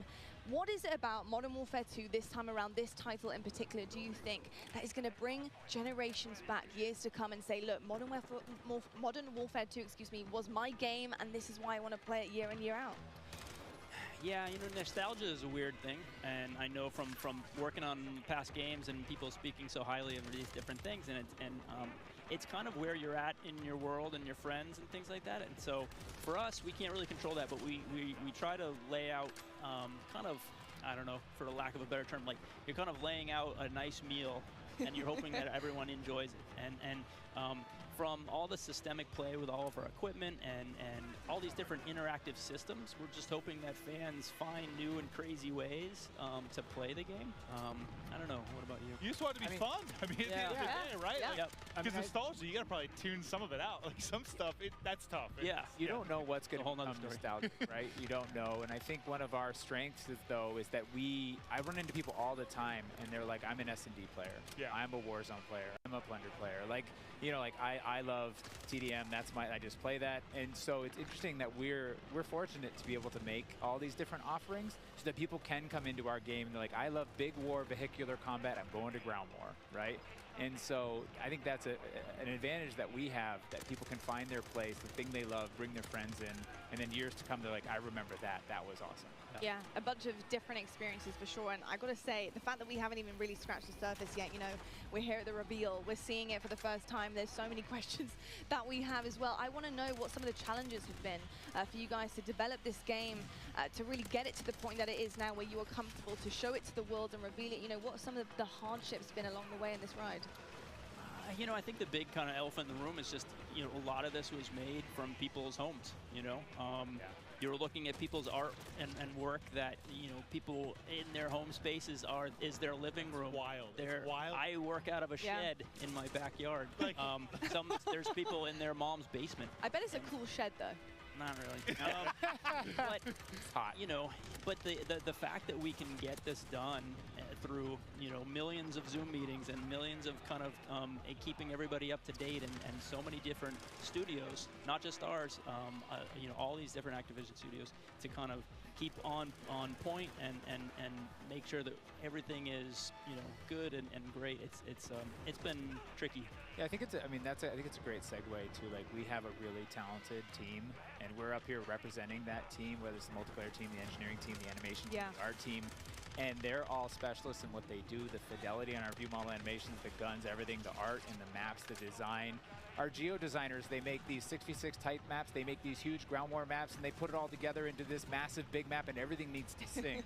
And so all we can do is thank them and do our best to represent them. I'm kind of curious, were there any, like, positives for me from a creative standpoint with, like, the fact everyone was in the office and, like, everyone was kind of, like, away? Like, I almost feel like maybe that would lead to some interesting ideas. Like, when everyone's maybe not in a room and, like, maybe one idea kind of takes precedent, like, everyone's just kind of isolated a little bit more. I just wonder if there was any, like, creative advantages there. Yeah, I think a lot of people were worried that kind of like productivity would go down by living at home, but we just found that everyone was so passionate about, you know, making this game that they could either play a game or their PCs sitting there and they could make the game better. And they're, you know, consistently working way too much, and we're like, hey, calm down, we're good. Let's get, you know.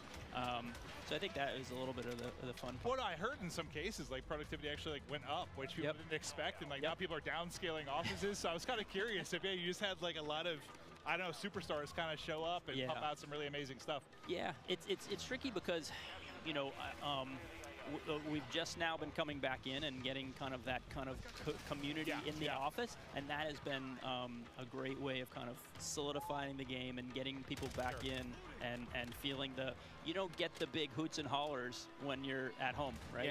So we get people in the office, we get them in the big pit, and we're all playing. And Gold like, star.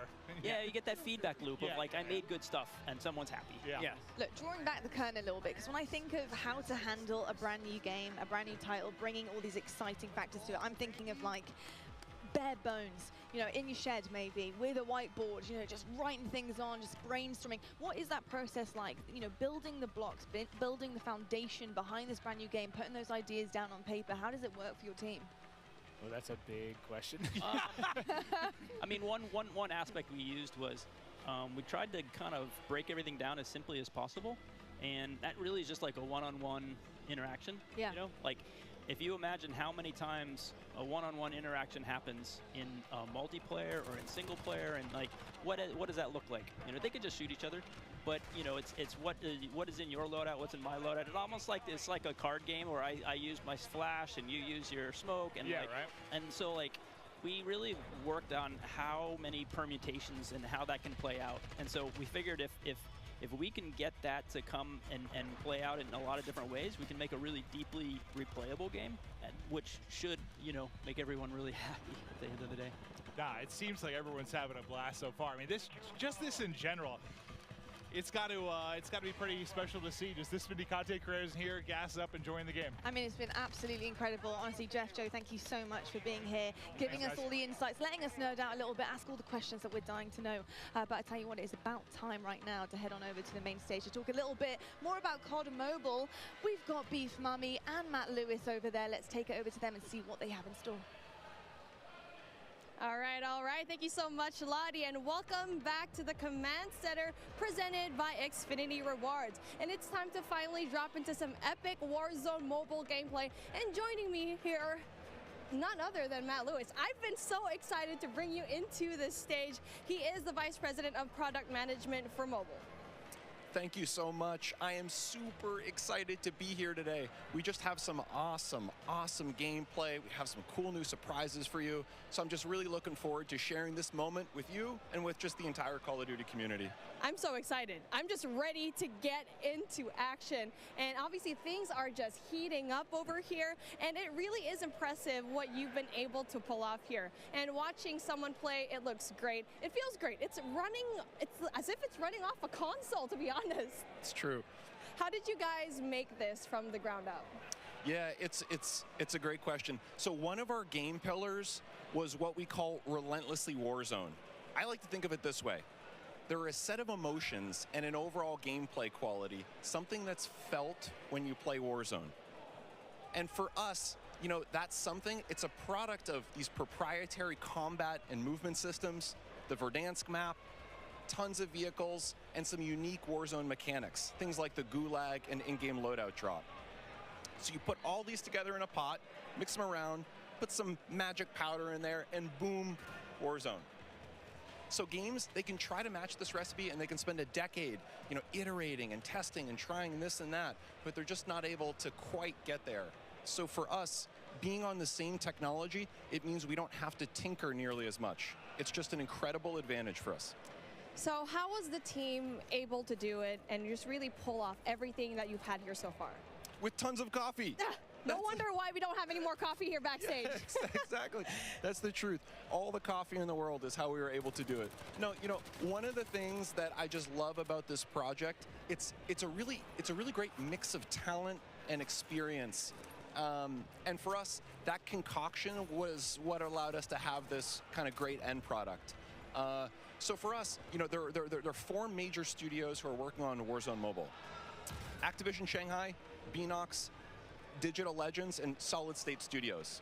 So our philosophy, it's been to mix together really amazing Call of Duty console and PC developers with some of the best mobile developers in the business. Because that's what we want, you know, an authentic, adrenaline-pumping Warzone, but something that is ultimately in this made-for-mobile, amazing, super polished mobile experience. It's been so much fun watching all of these streamers today, and this game looks like a really great time. What is the best way for our viewers at home to guarantee they will be the first to drop in and play Call of Duty Warzone Mobile? It's a great question. It's a great question. So for us, pre-registration is going to start today. We'll have a little bit more on that later. We're super, super, super excited. And if you're on Google Play, if you log on to the Google Play Store right now, you'll be able to start to pre-register. If you're on other platforms, please keep an eye out on all the social channels. We have the social channels live now, so follow, comment, all that kind of good stuff. And we're coming soon on the Apple App Store for pre-order. We have some incredible rewards. I'm going to talk about those maybe in a few minutes, but maybe for now, kick it over, check out some gameplay. Oh yeah, I can't wait to go and pre-register for myself. I'm just so excited.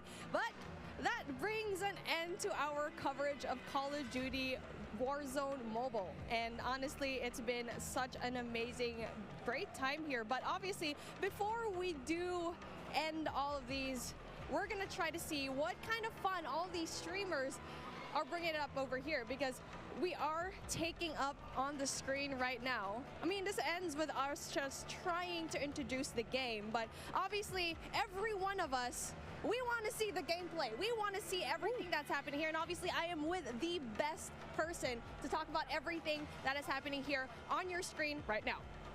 Oh man. So when I'm looking at this gameplay right now, for me, one of the things I love about Warzone is that vehicle play. The vehicle play, the movement, and the combat systems all tied together. I'm a thumb player. I can't do the claw myself, so when I see other thumb players in particular on the vehicles, it's a soft spot for me. I just feel great. Yeah, I mean, I feel like a lot of the players right now, even if you're not on mobile, you just see this map and you go back way back 2020, and you're just seeing this map Verdansk, it's just you're basically having a little bit of a throwback from when you used to play this map, and you get to play it here on mobile. And so I feel like it's just so exciting to finally see this map back into life, and really, we're just ready to play. I know, yes, we're in alpha right now, but I played the game yesterday. It feels amazing. 100%. I think you nailed it.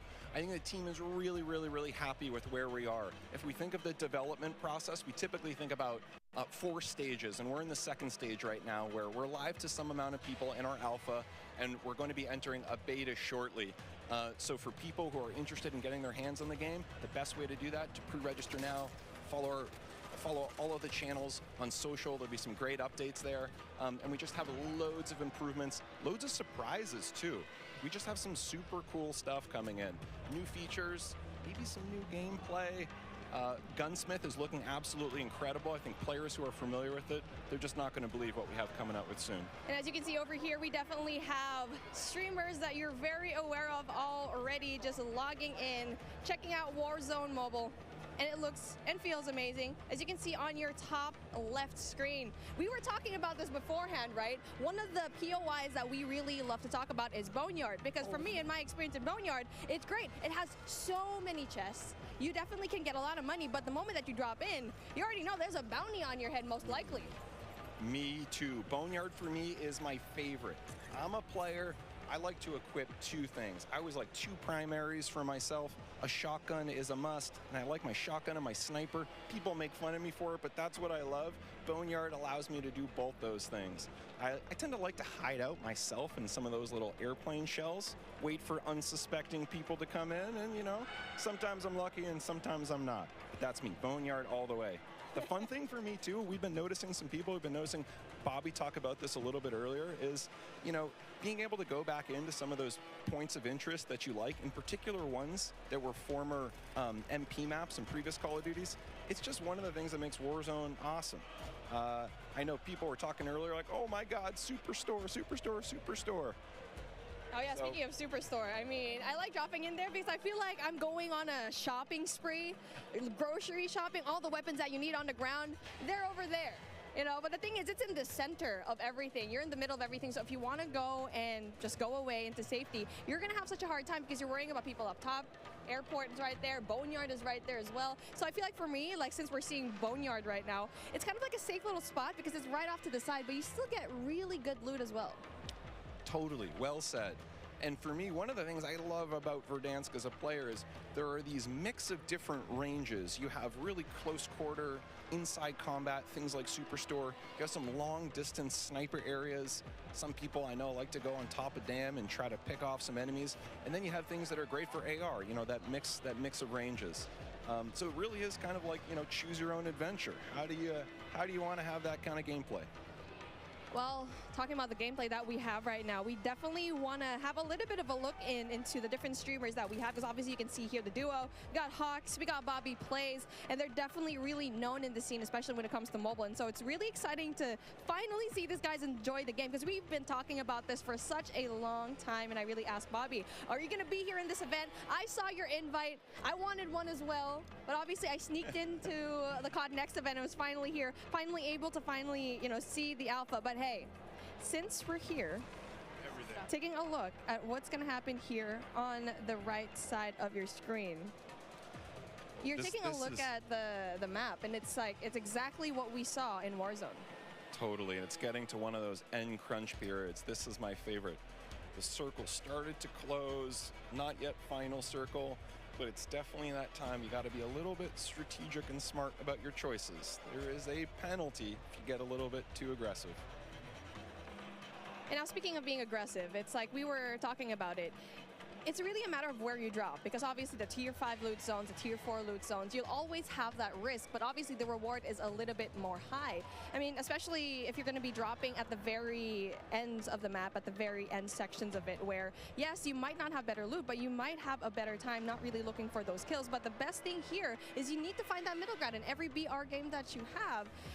For here, cash is king. You need to buy out, go and find a way to buy your fallen teammates, because we've already talked about it before, or maybe even meet them in the gulag later on. I'm really hoping to see a gulag feature over here. I want to see it. Me too, and looking at the mini map here, There were just quite a few red dots around. Something tells me we're going to see the Gulag pretty soon. And now we're talking about the weapons that they have over here. Obviously, it's something that we've seen already. The Fennec, I feel like it's going to be a really good gun. And speaking of, there you go, gets one. So that's a really good start for him. So hard up. We can see Bobby Blaze. I mean, it's just like Bobby Plays has been such a tremendous name here in the mobile scene, and now he needs to get out because he's going to be in big trouble, especially going out here with no cover whatsoever. Yeah, I don't know. He's living dangerously. I don't know, Bobby. I'm worried for you, man. Yeah, Bobby and Hawks, they need to find a way to, you know, just get some cover. There you go, finds one. Gets the kill, and that's going to be really good for them so far. So, again, so far so good, and I'm really looking forward to kind of just talking to the guys later on after this gameplay, right? I feel like they have a lot to say. Me too. Super curious to hear. Also curious to hear how this interaction here ends. I want to go back to one thing you were saying earlier with the loadouts. One of the things for me that I just absolutely love about Warzone is being able to have this little in-game economy and the strategic choices that happen as a result. Sometimes I want to get my own loadout. Sometimes, no, I'm all about buying a new score streak, leveling up, helping my squad that way. There's a really nice element of strategic choice, and it's ones that we know players in Warzone 1.0 on console and PC, they just absolutely loved. And, you know, in mobile, there's really nothing quite like it. So just can't wait for players to get their hands on that. Oh, most definitely, because I had my hands on it yesterday. I'm not very good at it. And that's why I'm being a shoutcaster. I'm just kidding. But really just playing the game and playing Warzone in general, it feels as if you're playing the same thing on console and PC. And so that's such a huge deal, especially since you're putting it in such a tiny device, tiny but powerful device, and to have the same thing here. Not only that, it has its unique aspects as well. I think we've already mentioned it before. Mobile, yes, even though you already have it, Warzone is here, it has its unique features. Big time. And when we started making the game, we listed out all these options. We could make something that was totally not connected. It was its own mobile experience, no connective tissue to Call of Duty console or PC. And on the other end of the spectrum, we could do an exact port, something that felt exactly the same, had, you know, same experience, same economy, same everything else. What we decided in the end was, you know, there are different principles that we want to achieve. We want to make sure on the core game, so here, the moment-to-moment gameplay, it feels just as good as Call of Duty console, because really, for us, that's the best shooter in the world. We want to make sure that we're rendering that properly on mobile. We just think there's nothing better. At the same time, for mobile players, there's certain customizations that are really important. Sometimes on the event side, or what we call internally the live ops side, but also just on the controls. So we want to make sure we're taking those best of both worlds and adding them together into an experience that just feels like nothing else on mobile. We think we're on the right track. Yeah, well, speaking on the right track, Noah from YouTube getting these kills already, and it's our first time seeing him right now. So again, where he's at, it's going to be a prime spot because it's not going to be too crowded, as you can see here, but you can also get really good loot. So that is definitely one thing that you want to have. And now for him exploiting all of these, I can see the movement is very much like Warzone. I feel like for me, that was one of the bigger questions. It's like, what's the movement going to be like? And you can see here, it's good. He's done. He's already kind of felt the game pretty right to the fact that he can get a lot of these kills. And so how was it like trying to transform into the movement coming in from Warzone, going in here to Warzone Mobile? That's a great point. We thought movement, that's one of those things. Movement and really the whole combat experience. It's something that we just felt like we don't want to mess with it too much. It's so special. It's what makes Call of Duty Call of Duty. So for us, it's about rendering that in the right kind of way. And again, not totally there, but man, we're pretty happy with where we are at this alpha stage in the development process. I'm just so excited to see every one of these streamers just battle it out, especially at the very late game where you get to see the circle just kind of closing in. But obviously, we only have a set amount of time, and that brings an end to what we saw when it comes to the gameplay of Call of Duty Warzone Mobile. And it has been really fun, really exciting to see all the streamers playing the game, and we still have way more lined up for you. But with that being said, let's bring in Xavier for a special sideline update. Yeah, what's going on? WWE Superstar Xavier Woods, a.k.a. Austin Creed, here with the only, the man, the legend, Myth. I'm here with Austin Creed. Woo! Having a good time. Good to see you, man. Good to see you. How you been? Brother. I've been great. Good. I'm having such a good time so far, man. It's crazy. Well, I love to see you. Yeah. Now, first things first, we've all been at home for a long time, and now we get to come do an event like this. You get to see all your buds, play Call of Duty with all of them. How does it feel being at this event right now? Honestly, there's like a 13-year-old little boy like inside of me, the 13-year-old version of me that's like freaking the fuck out. Sorry, I don't know if that's allowed or not, but my bad. I won't do it again. But like, I am losing my cool. Like, I think it's awesome to think about the fact that like I'm at a Call of Duty event and one of this scale for a game that's this big. Right. Yeah. Well, since you got to play the game with a bunch of people so far, what's your favorite thing? Ooh, my favorite thing, an individual thing.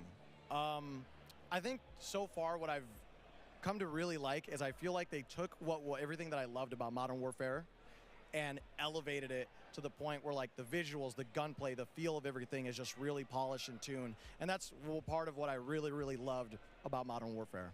Nice, nice. Now, you're going to get into some Battle Royale later today. Is there anybody here that you are excited to find and take out on the battlefield?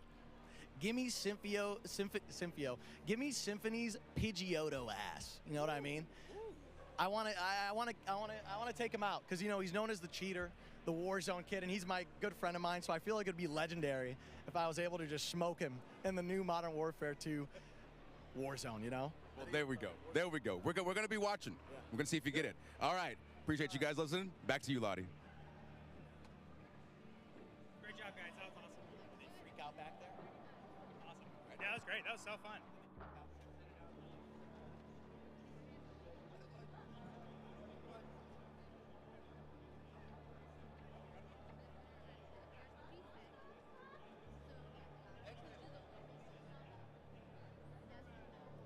Inside, how hyped up he is, like, oh, yeah. I love it. Yeah, I mean, everybody is. I feel the exact same way. Yeah. Like, everybody's in one room here for one reason. It's to play and be excited about the new game, man. You can hear it, like the passion in here. Everybody's loving it, all the new game modes. And we got one on the screen right now. Like, we've had 3P in Call of Duty before, but not quite like this. Yeah, it's been pretty amazing. And yesterday, just being able to play, seeing your own back as well has been a while, of course.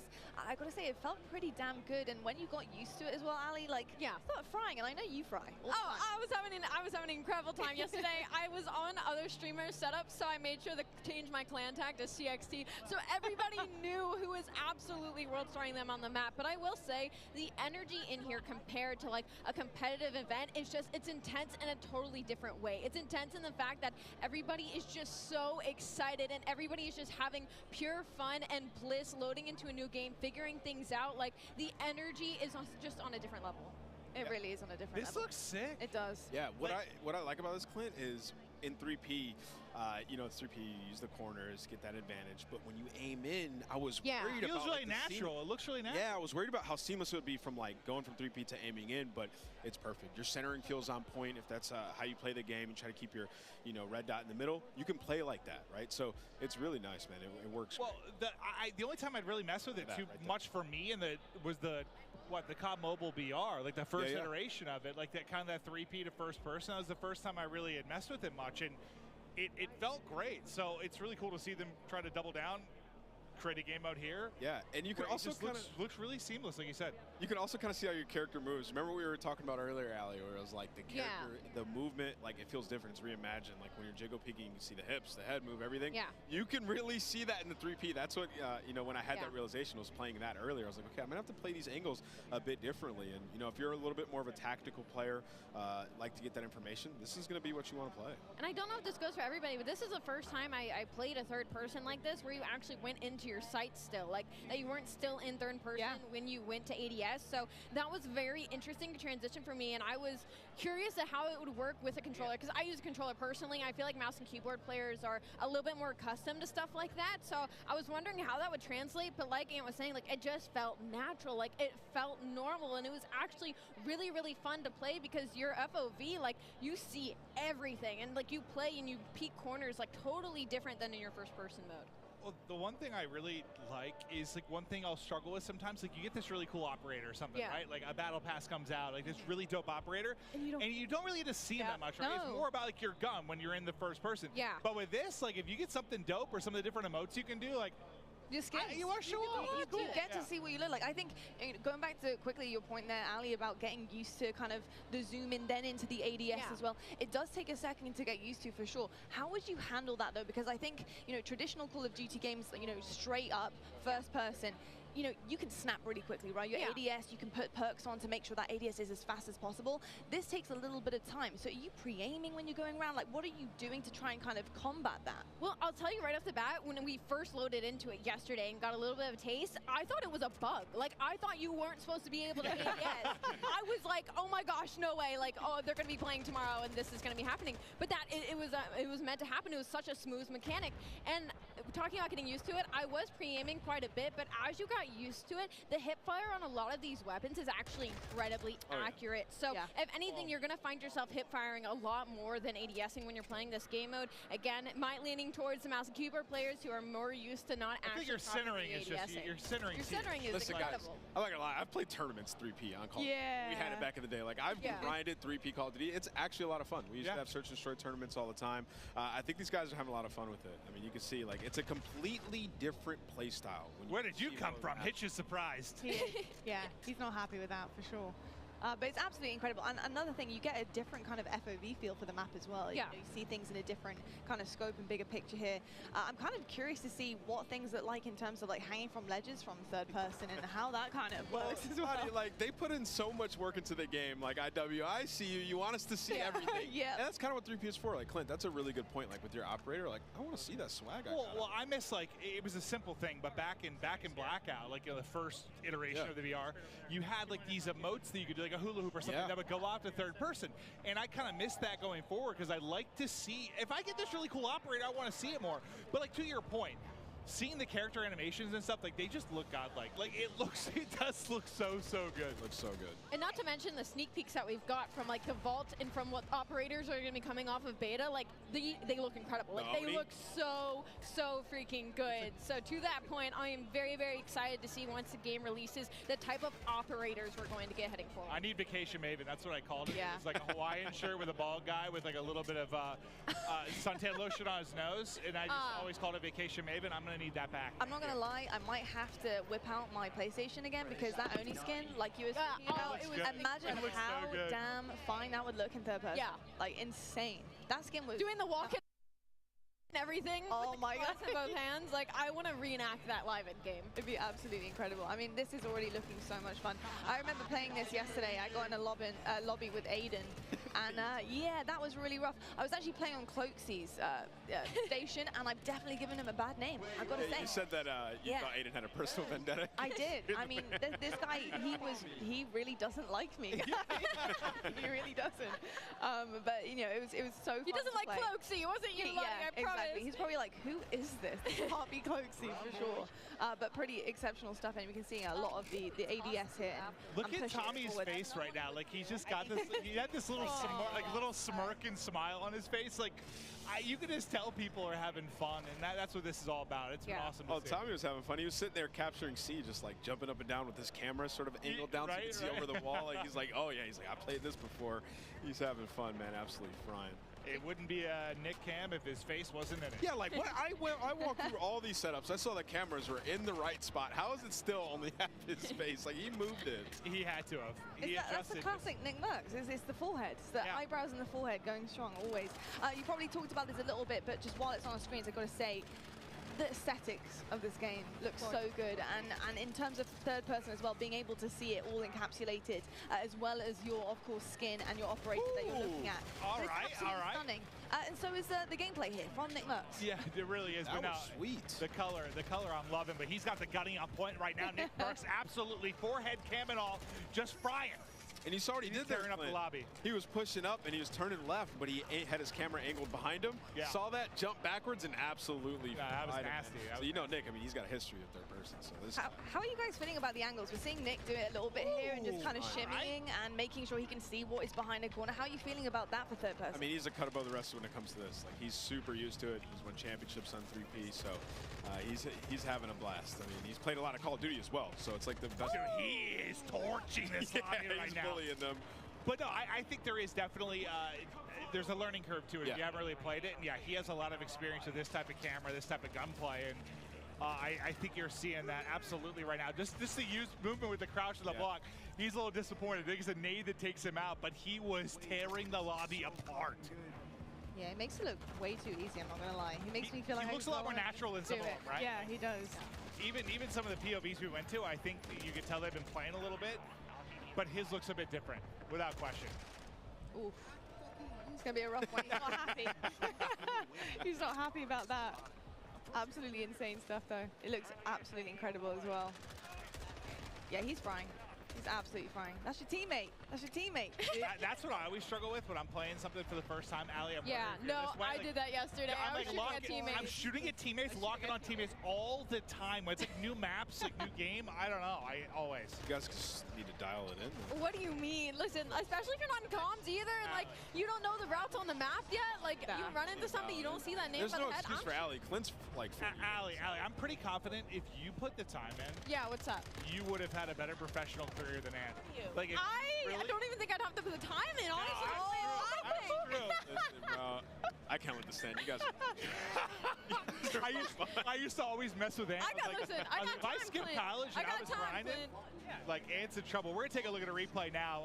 Nick was absolutely popping off in 3P. We know he's got the experience with it. Let's check out the Elgato replay. Yeah, this guy obviously has been here before, but of course on a new game here, Modern Warfare 2. Looking amazing. I'm pretty sure this part he does snap off. I thought that might have been the part where he died there. I was going to say surely not. But just really, really seamless gameplay from Nick Merckx. And it's something to expect from him for the future. The fact that he's getting it down already, brand new game, brand new maps. I mean, it's pretty clean, isn't it, Nameless? Yeah, he was frying, and he wasn't even using right-hand advantage there. Literally using the left side of the screen. So that's part I always struggle with is that toggle between shoulders. Like, I mean, it's very natural when you play more, but like at first, I'm not very. I just end up like looking over one shoulder, basically. Yeah, I always look at the right side. Man. It's so tough. Left side, I always get gunned. Oh my gosh. I'd say he got a couple hip fire bullets. Got Almond here. Was that a shotgun that killed him? I'm not sure. Looked like a shotgun. The shotgun looked disgusting. I was watching Tim use it earlier. He was No way y'all like shotguns. That's crazy. Yeah, I probably need one, to be honest. I probably need one, for sure. What do you guys think of the perks as well? Obviously, the perk packs, we talked about that with the devs earlier on the desk, and we saw that pop up a few times now on the screen. But obviously, having to earn the perks and kind of produce the goods and secure those as you're playing is pretty cool, too. Yeah, we'll see what people play around when it comes to the perk setups. You can create your own, but they also have different classes. You can be a support player. Clint was mentioning it earlier. You can be a sentinel. Joe Seaside was talking about that. So there's different categories. I think most people just create their own, run some of the historics. We have EOD, which is back battle hardened.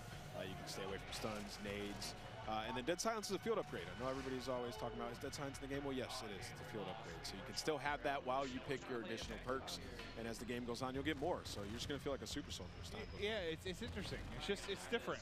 We're going to see how it plays out, but it seems, I just like the concept of unlocking and earning things. I do. So. It's satisfying. You get kills, the game goes on, you get an extra perk. Like, we've had something similar before back in Ghost with the Specialist, and you felt unreal as you started to unlock some of the other perks. So I'm excited to see how these guys play around with it. Ooh, all right, Papa App. I know. Father of two. Here he comes. Dominating the lobby. I love seeing a sub in his hand. I mean, this is probably one of the better opponent views we're going to get, as he is just looking to be a menace right now. Using the 74U, looks like a version of the AK. Yeah, he is. Oh, yeah. Do it to him, my goodness. Oh, my goodness. Forget as these guys grind, they're going to start unlocking more weapons. So we haven't seen this yet. We've seen Phoenix, we've seen the Hurricane, the FSS Hurricane. We have not seen the 74U on the stream yet. There you kind of get to see the Dolphin dive, from the third-person POV, which I still think that's what I'm appreciating the most about this, is just seeing some of the animations from the 3P. It just, I don't know, it's a different beast. Nice to see. I just want to see somebody Dolphin dive in third person down an escalator. I'm still waiting for that. I'm with that. You can turn around mid-dive. Yeah, 360. Yeah, so people are going to be getting twerked on. Just, definitely are, for sure. I mean, the 360 down an escalator is going to be pretty nasty. Yeah, Crim, App. These guys are turned. Speaking of, I want to know how you guys feel so far about competitive play. I mean, we've got some incredible pros or ex-pros on our screens as well. I mean, so far, so good. How are you feeling about the pacing? How these guys are playing great. These guys are playing great. Yeah. But I think, the main things are going into it from a competitive aspect is like the maps, which the maps look pretty good. Yeah. Auto looks great, and we've only seen a Yeah, it's like impossible for you to say. Yeah, just gotta spend more time on the maps, see how they play out. feels good. Like for me, Get when some I sit grinding down, Clint, like the first thing that I look at is like the gunplay. How does it feel? Yeah. And it felt great. Like the movement feels good. You got some, extra mechanics. You get good gunplay and movement. It's like everything else is kind of will be all right if it's fun to play. Yeah. So I think so far, like it's W. See, and I'm on the other end of that spectrum where I'll look at the maps right away. Like, I'll go through my attachments and like, all right, I'll try this one out. But really, when I first load into the game right away, I'm looking at the map layout. That's kind of like my forte. And I will say, the Mexican Village, that map, I love that map. And like a competitive aspect, it gave me a little bit of like a 3-lane, as well as the paintball map that had the middle section of Chaos. I was talking about how there was the underground passageways. It's giving, again, like a 3-lane hybrid. So with the maps that we are given to play with on this alpha test, I am looking forward to the game release. I'm looking forward because for competitive side of things, at least my personal opinion, things are looking bright. Cool. Amazing stuff. I love to hear that. And I tell you what, I love to hear from some other people in this amazing arena. We've seen a ton of action so far, of course, our third-person mode as well. But it's time to toss it on down right now to Gina Darling and Stephanie to give us an update on how things are on the floor and what is going on over there. Hi, Stephanie, and welcome back. Now listen, we've heard it teased a couple times today. Raids are coming to Call of Duty. Now, would you mind letting the people at home know what they can expect for this new experience in Modern Warfare 2? Thank you, Gina. It's so exciting. I feel like I have been able to announce so much cool stuff today. So this is sort of the cherry on top of the sundae for an awesome stack of all of the Call of Duty content that's coming your way this year. But Raids, an all new experience, different gameplay than we've ever really brought to fans. And this mode is ultimately all about communication and coordination, the things that you expect from a raid. And we're actually going to be looking at episodic missions, all of them sort of a couple hours in length, starting with Season 1 and the launch of Modern Warfare 2, and then having that narrative, which will actually, play in with the campaign, continue to play out across every chapter. Exciting. Oh, I'm so hyped for this. Now, can we get a little bit more detail on the gameplay itself? Yeah, so we're looking at 3-person teams. And like I said, this is all sort of a mix of combat, of narrative, and puzzles. So those sort of core mechanics of what we know and love from Raids are coming to Call of Duty in that style. And like I said, I think the way that the narrative will continue to evolve seasonally across each encounter and each mission. Stoked for everybody to get a chance to see these. Now, listen, as a longtime Call of Duty player, lined up during midnight so many times, and still streaming at the Best Buy. Shout out to the mom and pop shops too, and still streaming Call of Duty to this day. This gets me so hyped. So please let me know, how and when can we dive into Raids? Right, so this is going to come with the launch of Season 1. So same dates you're looking at for Warzone 2.0. This will be November 16th. Season 1 kicks off for Modern Warfare 2.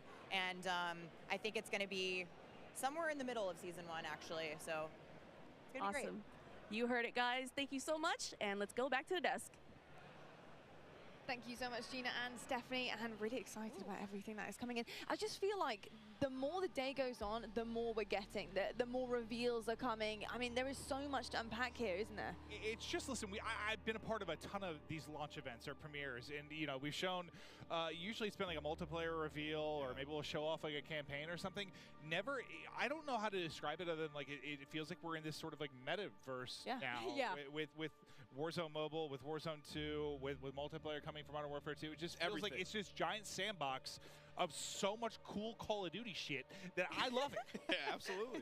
I mean, it really is an experience. I feel like Modern Warfare 2 is bringing absolutely everything to the table. Or, on the other side of things, there is something for everyone, right? I mean, we're getting DMZ, we've got Ground War coming on our screen in just a moment. I want to see a tank blow someone's face off. I mean, third person, the list is absolutely endless. So the fact that there's so many Call of Duty fans that love something specific about COD, they have something to sink their teeth into here, Ali. And it's just it's a lot. incredible.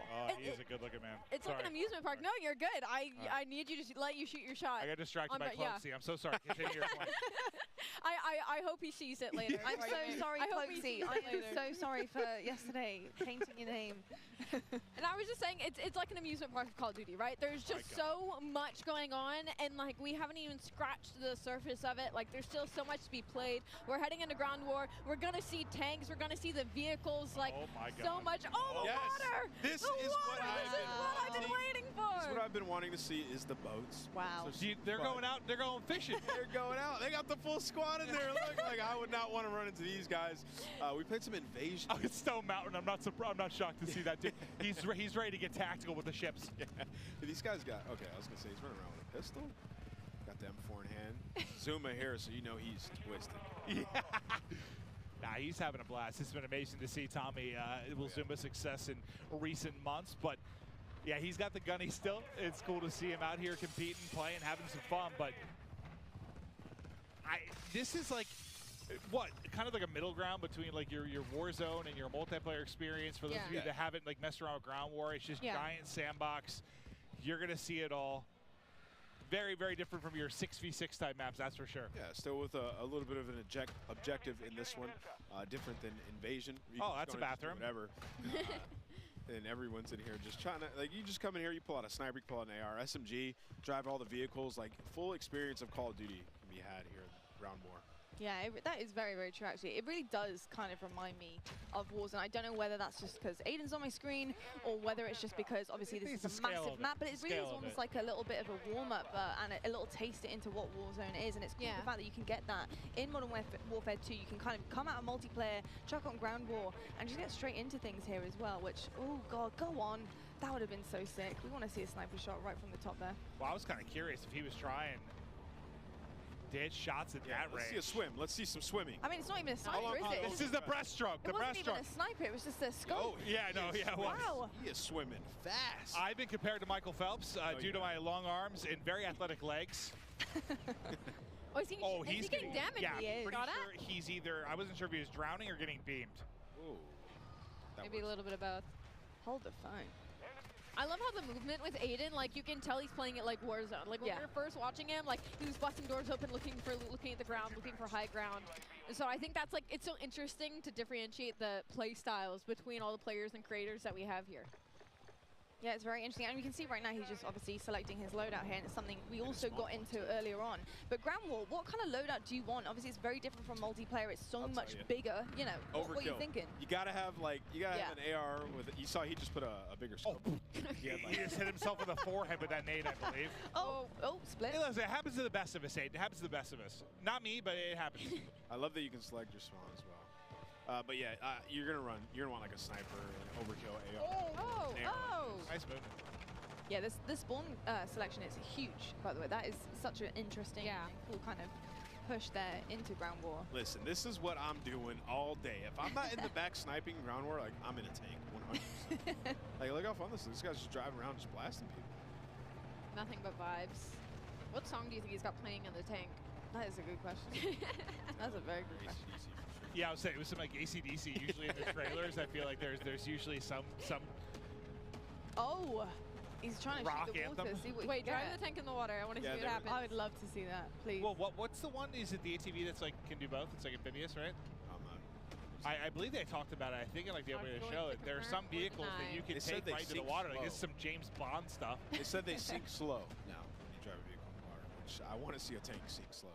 I know. It's kind of cool just to see people diving in, by the way. Isn't it? It's kind of cool to see people jumping into the water. Dip your toes into it. And just like when we scale hot. out, They're in the desert. when we come out of game and we see the view like this, it just blows my mind that they were able to set this up. Yeah. Oh, just like the venue everybody itself. grinding, like everybody in a ground war, queuing up. It's been absolutely amazing all day, man. You can hear everybody's getting loud, passionate. They're ready, man.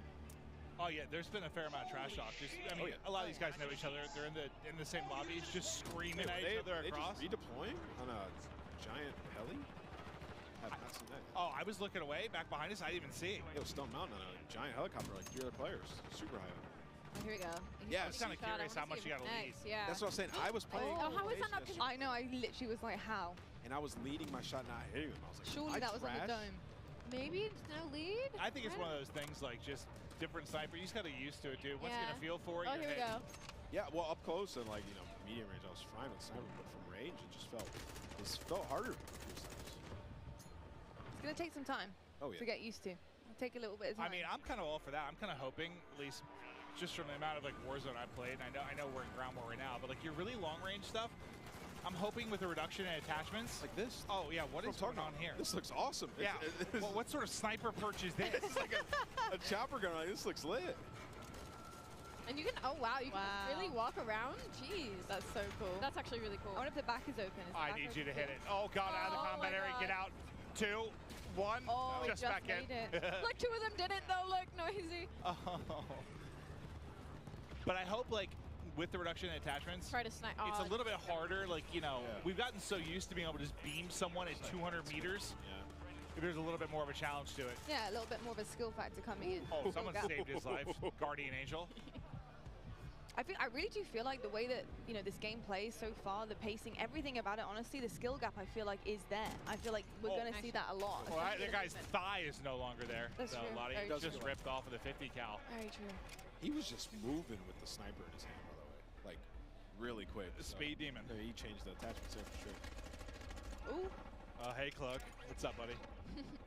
I'm your #1 fan. I ordered your merch, and I wear your shirt every other day.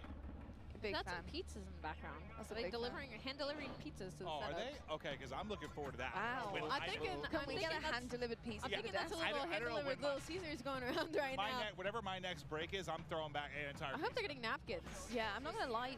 some- Having pizza, watching some Very gameplay on this greasy desk right now is a vibe. Yeah, I mean, what I see right now is I see Call of Duty, I see a bunch of streamers, I see Mountain Dew, I see pizza.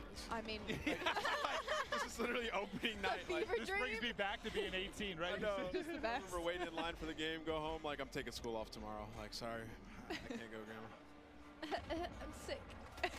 Yeah. Gotta put that temperature thermometer on the radiator. Make sure that's the highest it can be. Oh, there it is! my God, Of come course it's on. Pammy! Who better to watch for the sniper? Of course! Yo. Hit it! Ah! Hit marker! Wow. Oh, he is just flying Oh, his that? wow. He said, I'm getting this one. It is Pam. What a moment. Pamashi Bond. Oh! Oh, he's getting ripped in there? He's been doing this for a while. Oh, no. Ah. He got one, though, from the chop. Look at the It smile. was You can see him. gross, too. He's so happy.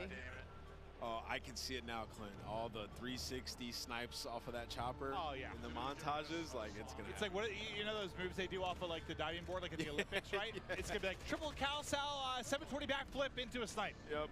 Okay.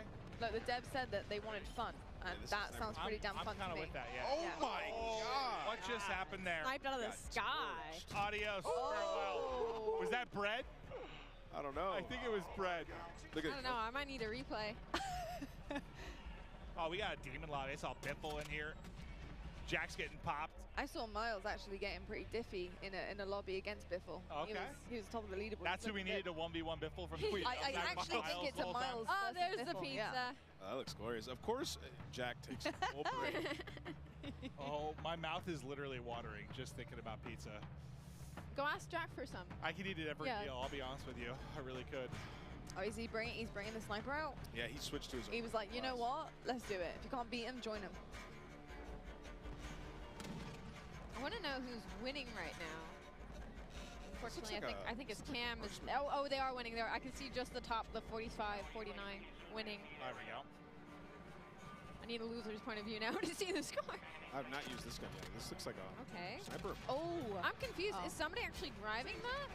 I thought it was like a I thought it was a spawn but maybe chopper. not. I don't know, but Courage was Hello, trying to find out. Nojay. How we doing, sir? Looking very dapper. This is cool. Selecting spawns is just sick. I'm not going to get used to that. for a I just while. like the you know, in older games, you know, you pick your spawn, Yeah. you sort of appear there, but now like the, whatever you call it, like the thing. The animation, what do you call it? Like, no, how it like takes you. It takes like the flies zoom in. with It's like you. the zoom in, isn't it? Yeah, there's a word for it there yeah. that I'm not finding, but like I the know. zoom in to Transition like your into spawn. it. Transition, there we go. That's probably what I was looking for. But I like that a lot. Thank you, Lottie, for saving my Oh, brain. very It was well. struggling because it needs pizza. Mine struggles on the reg. Yeah, yeah. So don't worry. Yeah, no, I think it is really, really cool. to see that. And I think it just suits Ground War, honestly. It really does suit Ground War. And I think in terms of the objective work, you can have a huge map here and you have to cover so many different areas. So the fact that you can choose your spawn spot is pretty sick. I love it. I think Myth hybrided his pistol to like an SMG. Whenever he switches to that, look at it, because that looks the auto, right? Insane so there's an auto version of Yeah. that pistol, and he has it on, but he has like a stock on. Nice. He's got it pretty loaded up. It's the attachments that you can really make it your own. Yeah. An SMG, I mean, we've been saying it. Yeah. Do a lot with And this a pistol gun into and a an pistol SMG. into an SMG. Maybe That's that same SMG pistol into an AR, who knows? So I've just looked at the kill feed, and Symphony is on the other team. So Perfect. That's exactly what I need. I needed to snipe him. Oh. That'll bring me a whole lot of happiness. Oh, that's a tank. That was Optic Can't snipe Blake that. getting plucked. I want to see that drill charge being thrown on the ground and a tank running over it. 'Cause we saw it in the trailer, but I need to see the one like through the roof. No, like there's one you put on the ground. Well, yeah, you can do it through a wall as well. But I think it'll just. I really want to see the Oh, okay. Off. He's popping off now. floating nade. I want to see so bad. The floating mine. Oh, Wow, there's a this lot of looks red arrows insane. over there. Yeah, wow. Oh. That looks so beautiful. It has the It's whole map awesome, on it. yeah. Like, in color as well. It looks great. Cruise missile out. He's calling everything in. Doesn't see anyone. Oh, there we go. I think they're inside. Unfortunately, not able to hit it, but fact is, Myth taking over the lobby. Snipe looking hot. I mean, we've seen everything so far in this. We've seen vehicle combat, aerial, some crazy gunfights in buildings. Cloak was just chilling inside of a tower. So everybody, your specific taste of Call of Duty you can find in Ground War. Yeah, it's a little bit of everything. Just fun. It's just fun.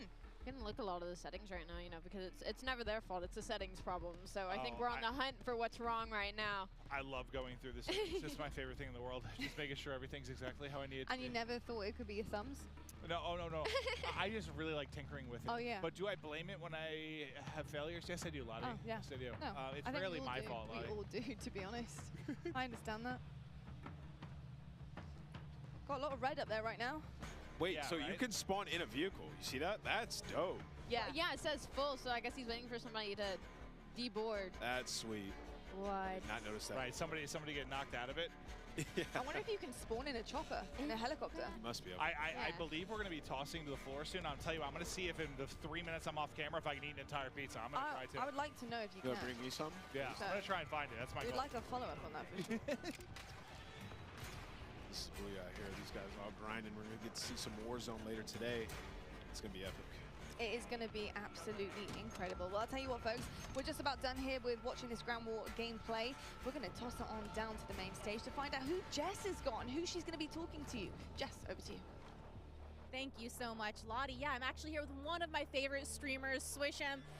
How are you enjoying yourself here at COD Next? I mean, you're here among 200 of your fellow streamers playing what I can only imagine is your favorite game. How does that feel? Honestly, the experience so far, it's been amazing. Like, I can't put into words. Like, the feeling to be here right now playing MW2 and getting all the first looks, like, you can't have anything better, you know? So far, like, I'm loving it. Like, I feel like a little kid on Christmas. Like, everything, like, the aspect of all, you know, everything in the game right now with multiplayer, it feels so good, so smooth. I just want to keep playing this. I don't want to go back to Caldera right now. Well, we've had a little taste now of, 6v6, Ground War, different maps, different modes. Kind of what's your main takeaway here from this game? Honestly, I'm loving third person right now. It's like, honestly, I didn't know if I was going to like it or not because, we've never had third person, with the past COD. But honestly, I'm loving it a lot. And I love the maps. Everything, is really good right now. And it's feeling, smooth. All right, final question. I mean, what is next for you and your stream and your content? MW2 grind. That's all I'm looking forward to. Can't wait. That makes perfect sense. Well, thank you so much, and best of luck. Have fun out there. Lottie, babe, back on over to you. Thank you so much, Jess. And you can see right now there is so much happening behind us. All the creators, you can see the ring lights for days. So much Modern Warfare 2 being played. But my name is Lottie, I'm on the desk, I'm joined by Maven. But I also do have two very special people to talk about Modern Warfare 2 and what it took to make it look so damn glorious. We've got Mark and Joel joining us. And guys, I mean, studio animation director, and we've got studio art director here. I gotta say, first and foremost, this game is stunning. Awesome. Like, it is absolutely beautiful. The colors are incredible. Yes. I just want to dive in IRL, to be perfectly honest with you, but it's not really just beautiful. brown. It's not just brown. It has some color. I promise I didn't joke about that already multiple times today. But no, seriously, there's been a lot of like gray and brown sometimes. There are many hues. We got our hue chart out. We put that in there. It looks vibrant. I'm loving it. It just feels good when you're out there slaying. It looks absolutely incredible. I'm so excited to dive deeper into that. But folks at home, if you didn't already know, we've got an epic giveaway from our friends at Jack Links, and each Jack Links supply drop includes a brand new copy of Modern Warfare on the platform of your choice. Delicious Jack Links limited edition products, brand new epic in-game items from Jack Links. So if you want to find out more, check this out. Looking for an epic way to celebrate the launch of Modern Warfare 2? Jack Links has got you covered, giving you the chance to win the ultimate Modern Warfare 2 supply drop. Keep an eye out during the broadcast for the Jack Links Sasquatch to appear on screen. If you see it, grab your phone and scan the QR code, following the prompts to qualify for entry. Tune in to Call of Duty Next. Squad up with Sasquatch and level up for the ultimate viewing experience, courtesy of Jack Links. Terms and conditions apply. All right, folks, keep your eyes peeled to spot the Sasquatch on the screen throughout the show. Scan that QR code and enter all your information for a chance to win. And trust me, you certainly want to. But back to it, though. Of course, Modern Warfare 2 is where we're at. I'd be good as a Sasquatch, though, right? It's hard to mocap Sasquatch. To be honest, people might honestly get that confused with you. Yeah, there is that problem. I'd be really good as that. There is that problem. Anyway, I'm so sorry to You can throw the razors out. But I'll tell you what isn't a problem is the color palette on this game. It's absolutely stunning. You know, I looked at Mikado earlier on, and I was just floored by how good it looks. What does it take to make a map? You know, how from scratch, you're looking at the color schemes, you're looking at what you want to put in, the details. It's very finely detailed, and I think that makes people really want to dive into the game and start grinding it.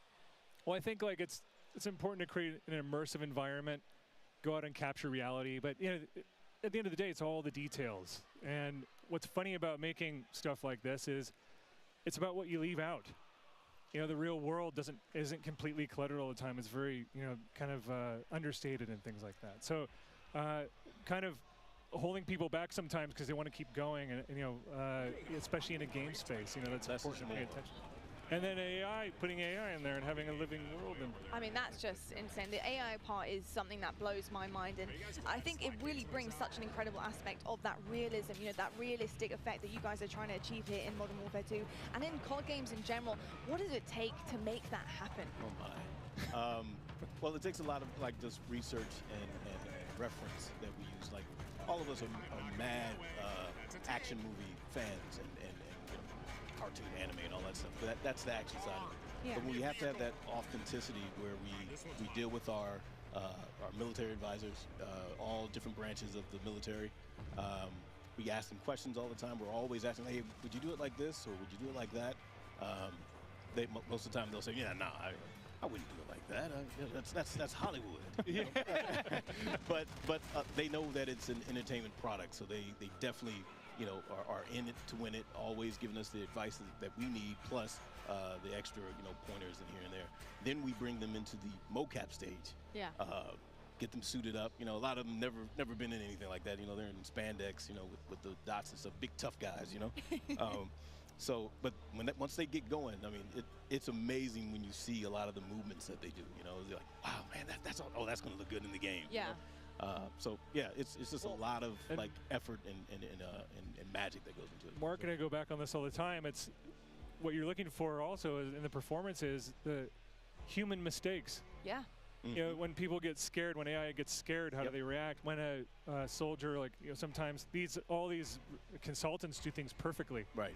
Right. And they rehearse it. It's muscle memory. But you want those moments where they're making mistakes and they don't do it perfectly. Imperfections. Human, yeah. You know? Well, yeah. I feel like the hard part, at least from the outside looking in, is just like finding that fine line between realism and fun. Mm-hmm. Because I play games, and I'm not going to call it any other games, but like they try to have like sometimes like a realistic weighted movement to it that to me is just not as fun. Like I want more arcadey sometimes because that's just we're playing a game at the end of the day. It's a fine line. It's got to be very tricky. You can't go too overboard and, you know, WrestleMania or anything like that, and you can't go too, you know, I don't know, whatever. It's contrast. Still really We see that. I mean, with the Oni skin we saw earlier, the way that the guy was walking the operator, we having that fun, that exciting That's aspect. you? Was that you? That was me in the suit. No. Was it really? No way. Yeah. Oh, dude, that looks dope. Oh my! I'm a big fan. he First did that. off, Awesome. big fan of Awesome. the That Oni. looks awesome. But I mean, That was fun. we are bringing that fun element to operators like Oni and having these exclusive skins that you're able to put on, and it changes the whole character that you are embodying in the game, and that's where the fun aspect comes in. But you do have people who want to stay true. They want that realistic kind of approach and feel to the game, and I think the balance is really difficult, but something so far we've seen is that you guys have done that so well. Where does the decision making of the AI come in? I know the intuitive, creative part of the AI is so important to you guys, and having them making those decisions and become actually a vital aspect of in-game play. How does that work? Well, that's a balance between the programmers. The animators, we want them to do everything. So Yeah. we just have them running around, but then Cooking a meal. the design, Jeff and Joe were like, we don't need it like that. Can you guys switch it this way? So there's a lot of balance between design, code, and animation, the art. How many times do we go back and forth on silhouettes? And because you want the AI to be identifiable. Right. In that when you mix it up, you need to get that It's a stuff. little difficult, but it's a balance between that triad of design, code, and animation, where we have our vision in our head, and we just have to come together and compromise. Well, how much? I guess I feel like adding the third person kind of put a spotlight on you from an animation standpoint, because we've all seen when you're in first person, you don't see a lot of the animations you do, but when you're fighting somebody online, every now and then the animation can be janky due to whatever, desync. You're playing on the internet. But when you have the 3P, it is a spotlight directly on the animations of the character. The animation department and programming went to town. They had to, right? And it's so awesome to see it. Our animation director at the studio, Bruce Ferris, I was just talking to him today about it. But it's really awesome. So I was just sitting down here on the floor watching it a few minutes ago. I was like, wow, man, it looks so good. That's what I was thinking. Vehicle mounting and all the stuff that goes on with that. The way that you mantle on things. You've got a nice system where the feet are falling on the terrain the proper way, on staircases and things. It's I don't know, it's just awesome to see. It makes the characters look great. When you see someone else doing it, that makes you feel even more badass. There's a power fantasy seeing it happen. That's all I could think about in the 3P part was the character animations, they look so They good. knocked it out of the park. It's awesome. They really do. I got to ask you just a personal nerdy question for me, but I love finishing moves. I think they're so sick. How does that get created? What's the magic behind finishing moves? Are they actually played out live? Do you guys have to do it? We do. Oh, we do. Wow. Cool. We don't do them ourselves. It wasn't me in the suit. We go get stunt people, and we kind of map it out first, draw sketches, hey, maybe it's do like this, do like that. We get them on stage, and then we kind of just go through it together, to kind of just bring that action and that feel, that same thing that you just felt. Yes. We did it last project. This time, we were like, all right, we need to up the ante a little bit. Love it. So, violence and aggression. I'm going to put pressure on both of you if this isn't in yet. Uh-oh. So, listen, this is going back to, we were talking about the fact that one thing that's tough with first person is when you get cool operators, right? You don't see them as much. And finishing moves is one where you do, but going back, this is back to Blackout, but when you would do, there were different emotes you could use where you would dance, and you'd have the hula hoop and stuff like that. So you'd kind of see your avatar more. You could show off. You could do a lot of taunting type things. Yeah, right. Is that in that, or can you add it for me? I feel like we get that out with a wide, a big breadth of finishing moves. Yeah. I think that's where you really get to showcase that. Yeah. You weren't asking if we have emotes, right? No. I guess more I'm trying to think back. There was one where I could do a hula hoop or goofy kind of stuff you could do to show off. And I just I guess I like to see my operator more and more. For sure. Yeah. And you guys have put so much work into the animation. I want to see my guy dance. I want to get down and nasty. It's an evolving system. We have to see what happens. Right now, we're so focused on. This is a big game. Oh yeah. You don't say. You don't say. If I look tired, if I don't look tired, it's because the makeup artists here are really good. Right. But yeah, there's a lot going on. But yeah, we've got a long. There's a lot of road left in front of us too. Keep me in mind that I want a bald character that can move a little bit. All right. Easy. That's what. If we need to get me in, we got you. If we need to get me in, I'm going to call it dance Some on motion grade. caption stuff. Yeah, I'm with it. something like I'm that. with it. I can definitely attest that you don't want to get him in. And yeah, that could be a little bit of an error there. It could be, hey look, it might be the goofiest one we've seen so far. And I'm kind of down for the goofy part of it. That's for sure. Well, I think that's where you guys get to have some fun too, right? Because balance. Well, balance and contrast. It's the balance. It's the balance for I sure. imagine all the realistic stuff talking to the military, but you want to have some fun too. Absolutely. I do. 100%. And we are. Very And we true. will. Very true. Well, look, it's my job to balance the desk out here, and I've got to talk about something very, very exciting. And Mark, I want to know a little bit more about the shoe surgeon. What have you been cooking up for us here? Hey, shout out to Shoe Surgeon. We all at a lot of us at the organization, we're shoe heads, right? So sneakerheads. But we're really excited to work with a huge name in the sneaker world, which is the Shoe Surgeon. They made 2 incredible shoes for us, based off of the brand of Modern Warfare. Okay. 2, with look at that. That's wow. dope. These actually all unique for these 2 shoes. One of them is for the Modern Warfare brand. The other one is for Al Mazrah, the big map. And it's a lot of desert tones. It just is really, really, really awesome. It's iconic greens and all that, inspired by, Al Mazrah and all the materials. These look awesome, and I also think I need to get some tattoos. On the teleprompter. And they both have ghillie snap-ons too. Like some people don't even know. What are those? You can ghillie your yeah. Like you don't know nothing about these. You got to put your ensemble together. Right. I like that. When you go out on the town, put your ghillie suit together, clip them on there, and you're set to go. I love it. I love it. But if you want to be one of the 6 lucky people to win a pair, maybe 5, because I might get one. You need to follow Call of Duty. Okay. Then you need to tweet hashtag CODNext and hashtag sweepstakes, or you can scan the QR code there and enter to win. It's as easy as that, folks. Absolutely incredible. I've got to say, I really want to cop that desert color pair.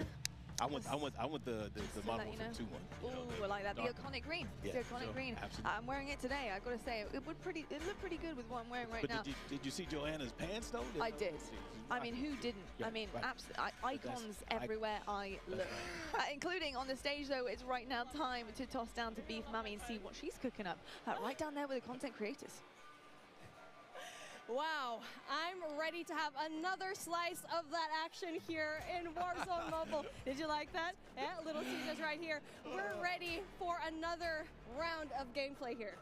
Amazing, amazing, amazing, amazing. Ready for another slice of action? Me too, me too.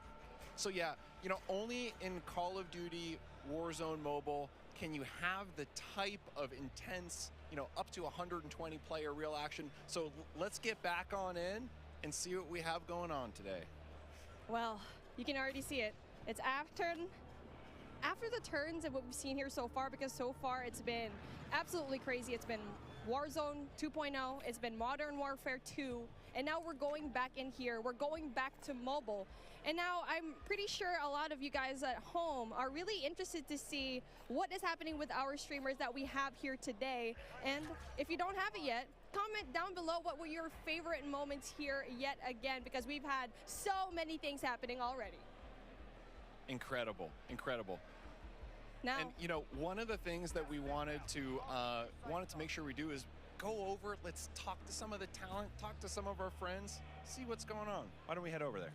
And another incredible round of Warzone Battle Royale comes to this, and now it feels like such a great time. And now I'm really excited to go and move around, especially with my little box. I wonder if all of our streamers playing today wants a slice of this pizza, because obviously we've been eating this the whole day. That's the reason why we have so much energy. And not only that, it's absolutely delicious, but we are heading on over to our streamers right now. I think we're gonna take a look at Hawk's Nest and Bobby Plays. We're taking a look at what they're doing right now, and it looks like here in the action, let's see if they kind of want to slice, but obviously they are very busy when it comes to the gameplay right now. See, you can see the comms. They're just so into it right now. The focus. Bobby and Hawks, they don't even know what's going on outside them. They have a camera, they have a pizza box. Oh, maybe if they smell the pizza, they'll want some. Hi, would you like a slice? Are you hungry? Yeah, actually, very hungry. Okay, maybe we can help them out later on with a slice of pizza. We can be your personal pizza holder. But we're moving on right now here to Bobby. I kind of want to ask him, so far, you're just walking inside, you're chilling. So where are you guys right now and what's happening so far? Well, there's a guy right ahead of us. I'm going to go ahead and die to him. Wait, no, I killed him. We're chilling. You know, we're just dominating. We obliterated Godsley earlier, and he didn't really stand a chance. Noah managed to outcamp us. Wait, there's multiple people, multiple directions. Oh my God, I'm probably dead. I'm concussed. Okay, we're gonna get back to you later on. You guys focus over there. I don't want y'all to die just because of us. Oh, and speaking of, Bobby's gonna be headed on into the gulag, but you know what? It's okay. It's fine. A lot of these gameplays happening right now. So far, how are you feeling right now, Matt? Like, you're seeing all the gameplay. It's been crazy here so far. Great question. You know, feeling really good. Feeling really good. We still have so much longer to go in terms of development, but right now, you know, we know people are loving the game. We know people are excited to get in there, and more than anything else, at this point, we want to make sure the moment-to-moment action is just good. For us right now, moment-to-moment action, and you know, the other thing that's worth touching on a little bit is cross-progression, really breaking down what that means a little bit. Absolutely, that cross progression. If you are at home, if you're playing Warzone 2.0, if you're playing Modern Warfare 2, that progression that you have over there, it can transfer over into Warzone Mobile, where if you want to grind for the Battle Pass, you can do so at the tip of your fingers. Yeah, that's right. If you have things going down at home, you can definitely bring it down into wherever you are. If you're on the car, you can grind for it. So again, so many new things. And for me, I think it's such a revolutionary thing for this to happen. Yeah, exactly. You know, we were talking the other day around like, well, what does that mean? If I'm a player, cross progression, how does that benefit me? And there really are a handful of experiences we think are just made better by cross progression. So I want to talk about those just for a little bit. The first one is, let's say I'm playing for, you know, a couple days. We have some new functional weapons that are unlocked. If I'm playing on console or PC or mobile and have a long session, maybe I, you know, do pretty well, then I unlock that functional weapon, that time investment that you just made, that now carries over to all the other platforms, regardless of where it happens on. So think about the time save there. Exactly, not just that, you're interconnected. I mean, we like to say it again and again because it's just a revolutionary thing to have. But I know you have something else in mind because you have so much new features here, and we're only in alpha here. So again, we're just talking about all the main things that's happening right now. Exactly, and you know, so that's the first one for me. Unlocking new functionals, it's fantastic. It saves me a lot of time. The fact that whatever I unlock on one platform, I find on the other platforms. The second one for me that I think really is just super cool and also is very player friendly, which is one of the things super important to us, is shared battle pass. So let's say I've leveled up the battle pass on one platform. Say I'm playing on mobile, you know, had an awesome session with my friends. The next day, all that progress again carries over. So the stuff I've unlocked and my level, just those benefits now kind of really carry over with me. And the final one I just want to talk about for one sec, let's imagine over the years I've built up a group of people. Now some I know in real life, maybe others I've met playing. That friend group, so the chats and the larger social experience, now they're going to carry over across platforms and across our sessions. Why are we doing this? We're doing this because we can, honestly. Other games can't. And also because we just think it makes for a better social experience. And now that social experience is definitely really important because it's the first time that we can cross over finally from mobile to PC and console. So if you're playing a game, you can literally just call up your buddies, message them, and there you go. They're gonna know you're playing. Hey, what are you doing? I'm playing Warzone Mobile right now. No way, you're playing us from your phone. That is just absolutely revolutionary stuff. And so with things like that, I'm really excited to see how it progresses later on into the game and really just excited for its launch. And now, speaking of, we're taking a look at our duos yet again. So we're going back into the gameplay where we're taking a look at ShoTTA. And with everything so far, I don't think we've touched up on vehicles that much anymore. So, I mean, yeah, the ATV, you got it right over here. You have the classic vehicles that we got to see in Verdansk the first time. Exactly. One thing I love about the Verdansk vehicles too, a lot of differences. Helicopter, slow trucks, fast, quick ATVs. You really have the whole experience. There's nothing better for me too than helicopter. I don't know about you, but I'm a helicopter person. I agree with that. I mean, it's the fastest route to go in there, but if you need to be ready, you have to go and drop right now. Especially if there's going to be a javelin just pointed at you, you make sure that you get out of the helicopter ASAP. But again, when it comes to finding those vehicles, you need to know the map very well. I mean, you can already definitely look online where to find like the great moments and the great spots. And for me, I feel like that's going to be airport. Around airport, you're going to be having a lot of vehicles right now. And so right now for this particular time, now they're slowing things down just a little bit. We've noticed it. And for me, like I feel like for this duo, they prefer just going into the outskirts just a little bit. Exactly, yeah. I think they're smart that way. They loot, they get what they need to do, always staying together. But then occasionally, once they have what they need, they're waiting for the next circle to collapse. They're finding those areas in the map where maybe the action's a little bit lower. After all, you know, last people alive win. Exactly. I mean, it just depends on what kind of gameplay you really like. Are you going to be aggressive? Are you going to be dropping down Superstore, Boneyard, downtown, or do you prefer the outskirts and be on the mountains and try to see what is going to happen when you are going to see just a little bit of a step back? But obviously, it does have its risks. You won't have as much loot going into it, and you won't have as much kills. Exactly, exactly. Final thing, getting into Storage Town, circles collapsing. For me, this is the intensity that I'm looking for. Man, it's my favorite. Same. I mean, it's really just a strategy that you can play. For me, I'm the type of player that goes outside of the circle, going into the smoke, going into the outside of the zone, and try to have like a better angle there, because once the circle's zoning in, you basically don't know that anyone's going to stay out there. People are just going to assume everyone's inside the zone, right? Exactly, 100%. Those are the real savvy players. That gas mask, slow lagger behind. Yeah. I die to them all the time. I mean, prior to this event, I was looking at the top 200 Warzone clips of all time, and I just saw one.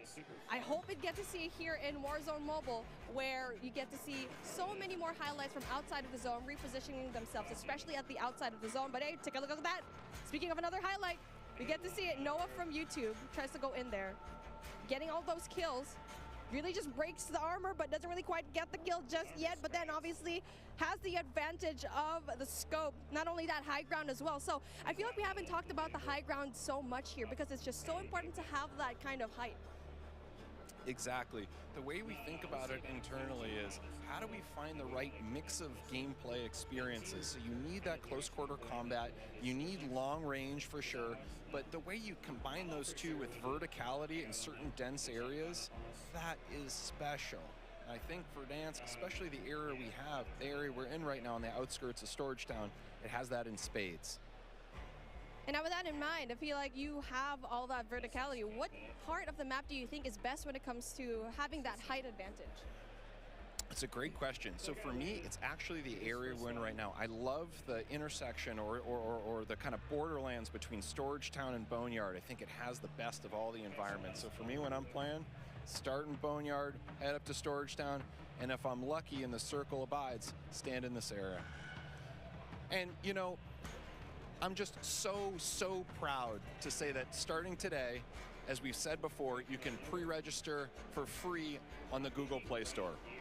And for players on iOS, just stay tuned. We have incredible rewards coming up. And of course, we'll be able to pre-order on Apple App Store as well. Well, plus we have a ton of amazing rewards that we are unlocking at different pre-reg and pre-order goals, including a special operator skin for those who sign up. And now with that being said, I want the folks at the desk to see what they think of the new things today.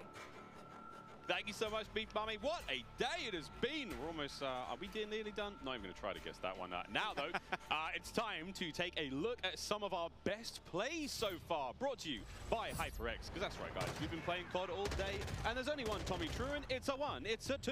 And could it be any more? I'm on the desk here with Lottie, Alicat, and Nameless. And, brother, we've seen it all, man, today. It's been nuts. It's been nuts, man. We've seen, you know, the core MP gameplay. We saw Ground War. Now we're seeing some of our best plays from our biggest streamers. We've seen Aiden, Tommy, Krim now. Aiden in the 3P mode, just running around hipfire and just frying people. It's been a hell of a day, Miles. We just watched Crimothy 6 pick up 2. That was pretty sweet. Aiden again enjoying the hipfire. Look at this. It's almost a different game. Like, yeah. This is definitely MW2. But, I mean, Lottie, this is something totally different. Yeah, it really is something completely different. And I think, you know, you heard the cheers earlier on when Warzone was kind of put on the screens. We saw the trailer, we saw the action unfolding as well. But I've got to say, just seeing some of our favorite creators being in-game currently, trying everything out, testing it. I mean, it's just absolutely insane. So, yeah, I've been loving everything so far. I mean, what's not to love? Pomage in a chopper with a sniper, trying to get everyone in the streets? I mean... What's not to love, Ali? No, I'm literally right there with you. There's like no better point of view at a better time that we could have gone to than Pomage with a sniper in his hand and a chopper. And I would have to say that the hip fire in this game, this is a sneak peek, like, right? This is just our first look into the alpha of what Modern Warfare 2 is going to be, what Warzone 2.0 is going to be. I've seen more hip fire today than I think I've seen in the past like 3 years of Call of Duty multiplayer. Like, so I'm really excited to see how that plays moving forward and how it plays in competitive. Because, you know, I can't ever just stop thinking about competitive Call of Duty. Oh, you're doing your job, are you? Kicking ass as well. So, okay, well, we're almost ready to rock and roll. We've got Genie and Xavier now down on the ground soon. But this is Modern Warfare back in a glorious way. Crazy to see everything going down so far. It's just been amazing. And starting, gameplay that we got to see here today. Starting tomorrow, over the next week, you're telling me that we're able to play all of this in the beta as well. So that's 2 weeks of gameplay. We're all going to be able to get our hands on across all the various platforms. Cannot wait to see how that goes. We're going to take a quick break in between the gameplay now, take a little bit of a pause. We're going to be setting up for, drum roll please, Warzone 2.0. That's right, the debut of Warzone 2.0. Gameplay is right around the corner. Stay tuned. But for now, we're going to toss it over to Gina and Xavier down on the floor. Ladies and gentlemen, Austin Creed, Gina Darling here. Now, we got streamers who've been playing Call of Duty all morning. We got computers running. We got production people running around like crazy. It's time for lunch, and it's coming in. Oh, shit, this is so good. You gotta get a slice of this, man. You're gonna eat during the... Yeah, why not? It's here. Like, I got all these for myself. Did you get any? Half of this is mine. No, it's not. No. Wait, listen. We got some pizza. We got some Mountain Dew. Shout out and thank you to... I love pepperoni. Okay. Shout out to Mountain Dew and Little Caesars. We love you. Now, we're going to take all this pizza, eat it ourselves, Mountain Dew, drink it ourselves. You guys listen to some words from our friends at Call of Duty Endowment. Okay. Bye. Well, I'm going to take this. It's all ours in here. I'm going to grab this one. You don't carry more. I need more. Xavier. Come on. Xavier.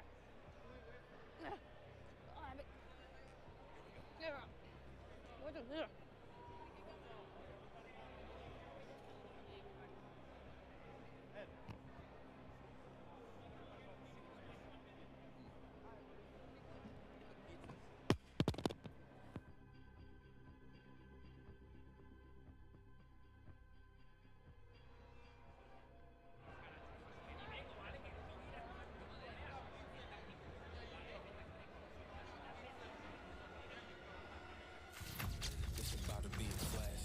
We have 200 creators here on site, marching down the green carpet with one mission in mind: to be the first players to play Call of Duty Modern Warfare 2.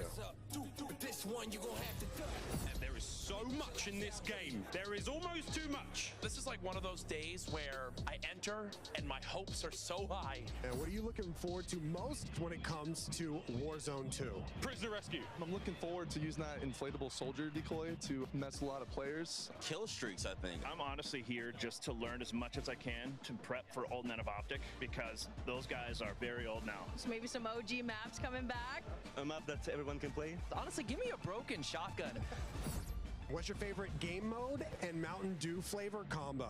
Search and destroy Code Red. Capture the flag, Code Red. If I'm going hard with the boys on a long night at S&D and I'm trying to get some nasty in-game comms, I'm drinking Baja Blast all night. Terminal or high rise? Easy terminal. Ooh, terminal. Most people have terminal nostalgia. Terminal. Terminal, 100%. I just replayed that recently and I realized that spawn trapping is horrendous. Easy. Strike. High rise. High rise. Terminal. What's your favorite flavor of Mountain Dew? I've grown up on Code Red, so it's still Code Red for me. Honestly, I like the basic one, just Mountain Dew itself. Man, I was going to pick Code Red too. Can I get a second one? All right. Baja Blast.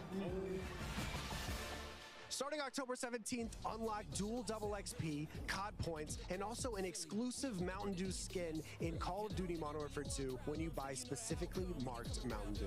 You thinking you getting me? Is you kidding me? Ripping everything and I'm seeing enough to show you.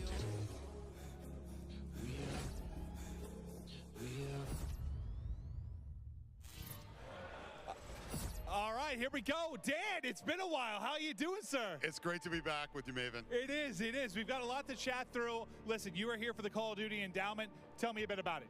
Sure. The Call of Duty Endowment is an organization that helps U.S. and U.K. vets find high-quality careers by supporting groups that prepare them for the job market and by raising awareness of the value that vets bring to the workplace. Through support from the Call of Duty community and our partners, the endowment has placed more than 100,000 veterans into high-quality jobs, becoming one of the world's largest funders of veteran employment. And we couldn't do this without each and every one of the members of the Call of Duty community. The endowment does incredible work. I mean, it's amazing what you guys have done over the years. Tell me why you were so focused on veteran employment. Yeah, so at the endowment, we believe that quality employment provides the greatest benefit for the largest number of veterans. If a vet finds a high-quality job upon re-entry into civilian life, any other challenges become much more manageable. A good job means a roof, food, healthcare access, social interaction, and probably most importantly, purpose. Last year, the endowment placed more veterans into jobs than any previous year, and we are excited to continue our mission to place the next 100,000 veterans. It is truly terrific. I thank you for all that you do for veterans. I know you have an exciting announcement. Tell us more about that. Yeah, absolutely. The Call of Duty Endowment Bowl, or Code Bowl, returns on December 16th. Hell yes, I've had a blast with these. And now, as some of you may remember, the U.S. Space Force shocked everyone and took home the last Code Bowl trophy. We're thrilled to be bringing the event back and can't wait to see who will take home this year's title. Also, we're grateful that USAA's support is helping make Code Bowl 3 possible. USAA has been serving the military community for 100 years. Personally, I've been a proud member of USAA for 32 years, since I was a young Navy officer, and I'm thrilled to have their support for Code Bowl 3. Yeah, this is incredible. I've been a part of these. They're an absolute blast, and what an awesome trophy it is. Can't wait to see who wins Code Bowl 3 presented by USAA. Here's a sneak peek of what's to come. The Call of Duty Endowment Bowl, presented by USAA, is back on December 16, 2022. Watch as U.S. and U.K. military esports teams compete to be the Code Bowl 2022 champion, featuring some of your favorite Call of Duty creators and Call of Duty new players. Super proud of the boys. We're here to represent. This year, the Call of Duty Endowment reached an amazing milestone of placing 100,000 veterans back into high-quality jobs after their service. To celebrate this incredible achievement, the Code Bowl will be bigger and better than ever. Get ready for thrilling Call of Duty competitive play alongside some of the top names in the scene. Be sure to follow Call of Duty Endowment on Instagram and Facebook, and Code for Vets on Twitter for more Code Bowl announcements. And tell us which team you are rooting for. Get ready for Call of Duty Endowment, Code Bowl 2022, presented by USAA. We're back again. Hi. We are so excited to have gotten the opportunity to work with such a huge name in the sneaker world. Woo! Working with Shoe Surgeon. Yeah, we got two shoes to show you today. We got the Neoprene Brute. Neoprene Brute. You're just so excited. Boot. There we go. So excited. Neoprene. Neoprene Boot. In the iconic Call of Duty green. And also we have sneakers inspired by Al Mazrah. We have parachute material here, parachute silks, and in desert tones. And both shoes come with ghillie clip-ons. As you can see here, you can take it off because, you know, tactical reasons. Yes, exactly. And you could possibly win these. You could be one of the 6, well, maybe 5 or 4, depending on if we get a pair, to win these. But all you have to do is go and follow at Call of Duty on Twitter, and you got to tweet hashtag CODNext and hashtag sweepstakes, or go ahead and scan the QR code below, and you could possibly win these. Good luck. You know you want them. Get a good look. Can we get traveling light? I have to. I'm carrying your weight. Better bring your A game today. That's the only game I got. Try and keep up. Hey. What do you think's in it? No idea, but it's mine. Line starts behind us. Guess you're behind me. Again. Vámonos!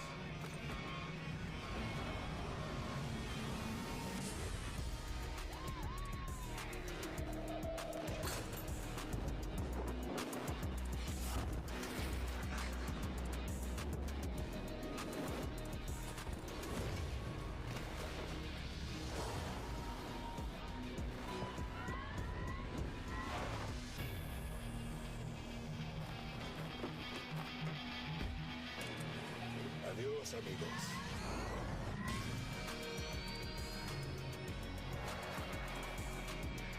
You see any more of those? GMC Hummer EV, reporting for Call of Duty. Well, Call of Duty fans, hopefully that got you fired up. This is a pretty cool announcement we have here. We are excited to officially announce the all-new GMC Hummer EV pickup will be a drivable vehicle in Warzone 2.0. That's right, boys and girls. This is awesome. The first of its kind integration for the franchise, bringing one of the baddest cars on the planet to COD. Right.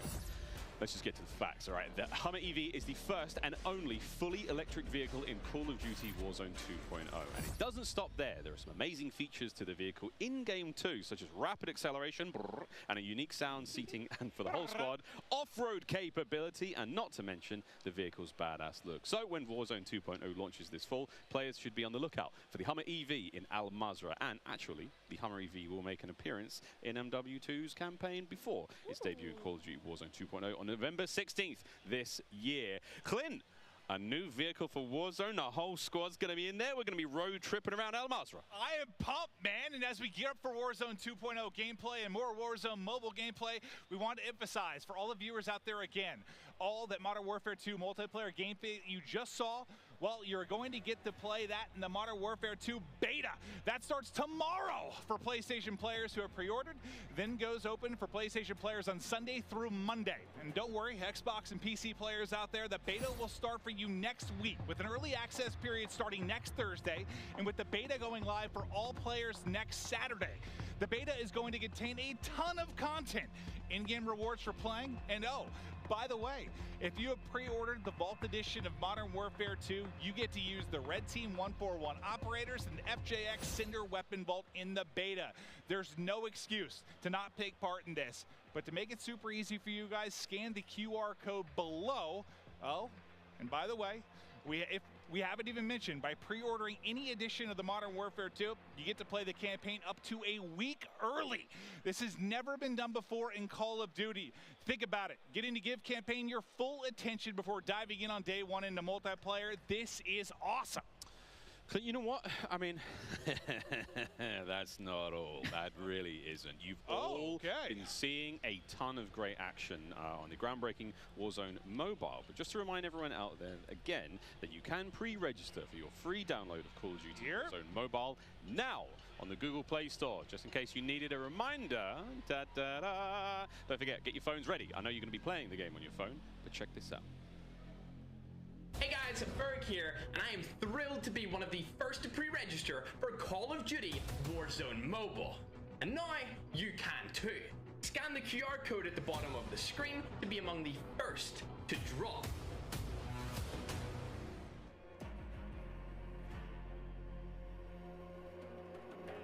Okay, so we've seen... Okay, so we've seen Modern Warfare 2. We've seen Warzone on mobile. Now it's time for Warzone 2.0. November 16th is a date it's going to be available across the world. But today, we all get to see it in action for the first time. This is a huge moment, and we can't wait to see everyone behind us diving in. With that, no need to delay any longer. Let's get it going. I can't believe, I mean, I just looked around and everyone's sort of, there's like 200 people. I've been waiting for this. I play so much. I'm pumped. Oh my God. Sorry, before we get into it, I want to give a shout out once again to Intel, who is powering all the streaming PCs here today. All of them outstanding. Cannot wait to see how that goes. Again, Clint. 2 PCs on every table, one of them exclusively for streaming. Listen, I stream on 2 PCs. Whenever I travel, I just pray that I'm going to have something that somewhat mimics what I have at home. The fact that they have this here, it is one of the coolest things I've ever seen. The support is unreal. This event is effing dope. I'm pumped up. Effing dope, nameless. Listen, this is incredible. Like what Clint said, like having a PC specifically for gaming, because you don't want to take anything away from Modern Warfare 2, and to have one to stream as well. You can see it here. Like, this is a gamer's paradise. Like, coming out to play the game early and also being able to create content and not have anything taken away from your graphics is absolutely phenomenal. Shout out to Intel and shout out to everybody that put this together, because I've never been a part of anything this special like this. Yeah, and as we do the flyover, do you see the size of that thing? It's on the top right of our streamers' desks. Like, it's not taking up a lot of space either. So the fact that it has that much power to be able to run a stream as well, run this many streams, it's incredible. I need to get something like that in my giant PC, honestly. Well, guys, you know they say size isn't everything. Now, though, it's time for the TCL Power Hour. There are so many exciting so much exciting gameplay moments we can't wait to see for the next hour. We're going to be tracking along with these. We've got a bingo card, ladies and gentlemen. This is it. 9 challenges. This is going to be across the entirety of our Warzone Alpha gameplay.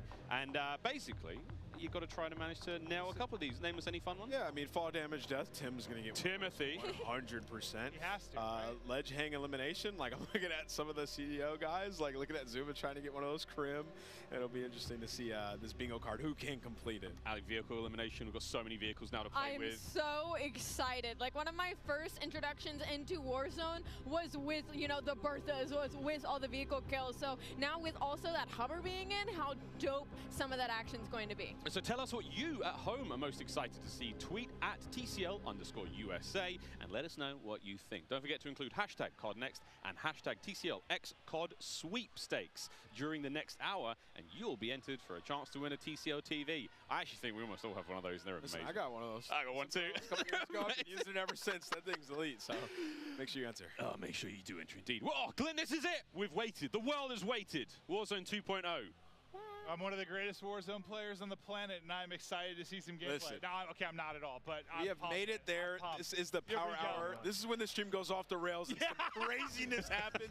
We're gonna have some fun. We've been so excited to see this, guys. We haven't seen too much of the Warzone 2 yet. We've seen the map, so I can't wait to see how it plays out. I'm getting my monitor ready so I can enjoy every single second of this one, as you should be as well. We saw DS Biffle there getting settings right, everyone getting that very first drop. And I mean that, the very first ever drop that most people outside of Infinity Ward would have ever seen. The world will see for the first time. Well, boy, am I excited. You could cut glass with these bad boys. We've prove it. No, we've talked a lot about some of the features that we're going to see in this. You know, we chatted through with the devs about different thoughts behind stuff. Like, I'm curious to see. They were talking about loot. Like, you know, if you're looking for a bandage, you're going to be looking in a bathroom. If you're looking for ammo, it might be in like a gun cabinet or on top of a desk. Like, there are some things that sound great, but I need to see them. I'm really pumped to see how it's going to play. Yeah, triple circles, like a Hydra. I don't know what's going on. We'll see. Ali, this is the change, a tremendous change for Warzone. And honestly, it gets me so excited. I'm not, you know, a typical player that loads into Warzone nearly as much as Maven does, but I love to watch it. So now they're moving into Warzone 2.0. Not only, you know, it's a new map, it also has sections that are very nostalgic that make me, as a normal multiplayer player, want to hop in. And then the new vehicles and the new circle mechanics, like, all of this is so exciting, and it's so exciting as a new player to Warzone to hop in. Here's the countdown. In we go to Al Mazrah for the very first time here in Modern Warfare 2. The streamers here at CODNext are getting lit. Yeah, I see some fist pumps. They are ready. Here we go. These guys. Dude, look at Isaac smiling, bro. He's so happy. Yeah, I think these guys put the hours in, 8, 10, 12-hour days. So they're ready to see what their life's going to be like for the next couple of years. Yeah, right? And again, this is the largest Battle Royale map that anyone in the Call of Duty world has built. This bad boy is absolutely huge. Al Mazrah's got it all going. And here we go, Clint. The first drops. Where are we dropping, people? No, like, I kind of want to drop near one of, like, the central hotspots, like, surrounded by water. It looks like I'm in, like, Venice or something, or... I'd like a boat. Yeah, I want a boat. I want a boat and floating proximity mines, and I want to kill someone with that. I think about Joe, he could have a little team called Boats and Joes. That's good. I stole that from Stephanie Snowden, Communications Director at Infinity Ward. Thank you, Stephanie. Clint is foaming at the mouth right now. Can't wait to hop into I just realized I have my face in the monitor. Those at home can't see, but Mr. Evans is very excited. Here we go. The first boots have touched ground, and let's find out what exactly. Again, everything's changed. Loot has changed. All new. I mean, we saw earlier, it's like loadout or high loot spots. It's going to have AI around it that you have to kill. Dude, I thought maybe fall damage there. That was going to be the first. I think he did. No, he did. Definitely did. So there's still loot crates. Looks a little bit different in the UI when you open it up. Okay. Oh, you can pick what you want? Okay. We're all learning here, by the way, friends. It doesn't just pop out when you open it. Like, it's a list, and you just pick it. Yes, instead, I kind of like that, because one of my complaints lately has been like the sheer amount of like clutter that'll be on the floor. It sometimes have like gotten me killed. Yeah. Because there's so much loot on the ground. There's like somebody laying in there. It disrupts like my visual line of sight. I mean, whoa, that's the first aid kit on the wall. Okay, you just grabbed a self-revive. Now that toilet was lit, by the way. That was 2 stims and a self-revive. Yeah. Wow, first one we see. That was fantastic. What a bounty that was. Again, so we are still playing at home for those who the TCL Power Hour. Does this? Oh, my hello. God, you can use the elevator. That's Where are we dope. going? What floor are we headed to? Do we have elevator music? Oh. Wait. Did Jorge decide the elevator? No way! Please keep your arms, legs, and heads inside the elevator at all times. Oh, sorry, George. That is how TST first gets into the new map. Hitch killed Jorge with an elevator. Oh, it's going to be a good few years. I didn't even see what happened. Like, did his leg just get chopped off? Was he a little too close to the door? I just seen him dead, and then I just saw him creased, dead. like he just started dying laughing. That was great. Oh man. First looks again of Al Mazrah here in the Warzone world. Warzone 2.0 already. Content. Nothing but content, Ali. I'm not over it. I'm still not over it. So guns are still on, like, just on the floor. Okay. It seems like it's not as much, like, all over the ground, though, which I actually dig. I guess I'm just curious to see how much loot there actually is, because obviously you need enough to loot everybody up in the game. I'm also interested to see what happens when we kill a player. You know, we see their belongings will hit the ground. I feel like that still has to be a thing. I just wonder if there's like a item sorting thing to it. Maybe. If it's all over the ground. I don't know. Yeah, really interested to see how that one goes down. Again, already liking the the quality of life, the user interface changes there, the way plates are laid out, everything is a real item that sort of sits in the world. That's dope. Cha-ching! Just cashed out. Just literally robbed the register. I love that. Everything has meaning here. You can find it in the spots where you'd expect to, which is really cool. I like these changes. You know, it's just like reimagining what Warzone already is, making it better. Yeah, I think it's one of those things that, like, it'll probably seem a little bit slow right now with like players doing it for the first time. Yeah, Ripped and dropped. Iceman Isaac hitting his shots. I want to see somebody maybe try some of the objectives that are there on the map. Like the stronghold. I want to see that because I know they mentioned AI earlier around the strongholds, and there's going to be like high loot spots there. So interested to see what you can grab. I thought that was proximity chat for a second. The down guy was screaming at him. Help me! Yeah. That will be a thing though eventually. I mean, that's the ledge hop. There's a ladder right there. Oh, nearly. Isaac, smooth moves, a little bit of parkour. Into the gulag, first time. Here we go. This it's is 2v2. Wait, and it's not with a random person. Wait, so Mingod Mingod has apathy. There's weapons on the floor. Loot up, get into the fight. Here we go. How big is this map? Sir. No, so there's also AIs in here too. Oh my distraction God. AI. What? That's not a real person. That's a distraction. Whoa. It doesn't make him any less dangerous. Apathy. Help him. Help your teammate, who's not really a teammate. So not only do you have a teammate now, there's distraction AI bots, and you have to pick up loot off the ground. This is wild. This is way dude, different. you could see like question marks on his face. That's the first time you've been in there. Sorry. Yeah. So it's 2 versus 2. You can have a random enemy team as a teammate. Yes. Then plus I didn't realize there were AI I didn't realize that either. Spicy. It didn't look like you could kill the AI either. Like as many shots as he put into it, it just kept pushing at him. You got to earn your way back for a second life. You got to fight your way back in this one. Here's the first look at the heartbeat sensor with the battery life. So this is something we've been talking about for so long. Players who, say rely on the heartbeat sensor a little bit too much. That battery life, oh, she's dipping. Okay, I was actually very anti heartbeat in Verdansk. I was. It was like an unlimited UAV to me. What do we call it? The baby monitor. Yeah, the baby monitor. But now with the battery life, that's seems interesting. stacked. And we saw the buy station for a moment there, but didn't get too many looks on it. We'll get a look at that later on. But now, first look in the vehicle, we have a fuel gauge. Again, this is a big deal in the game. Your vehicles will run out of fuel. You have to visit a gas station. Wow. Check out the prices, of course, before you go in there. You've got cash to be spending. I actually don't know if you actually have to buy it. And also, if you're running that GMC Hummer EV, I mean, it's a recharge station, surely. Gas prices like mimic real world prices. There's a surge this summer, unfortunately. Just can't fuel up. Yeah, the vehicle meta kind of dies for a week or two. Everyone's on foot. It's just so expensive right now. That would truly be something. But yeah, I mean, I feel like that's kind of the big takeaway so far. I don't even want to say, yeah, I guess you could say a realism thing to a degree, but just more logical, I guess, is almost the thing I would say. Like, it's more logical loot. There's money in a register. Yeah, exactly. I mean, if I open the register and there's like a shotgun in there, I'd be surprised. Oh, howdy. Adios. And this looks like it could be a stronghold. So was that an AI? That was an AI. Yes, it looked like it might be, but I don't see it on the map. Which is, okay. Yeah, yes, we do. We see it on the right side. Buy station over there being marked as well. Also to note, the backpack down on the D-pad there on Pamage's screen. See what that looks like if he presses it. Pamage, let's go, bro. We've got a lot of people to infotainment right now. Yeah, it's true. We haven't really seen what that looks like. Here's Tim.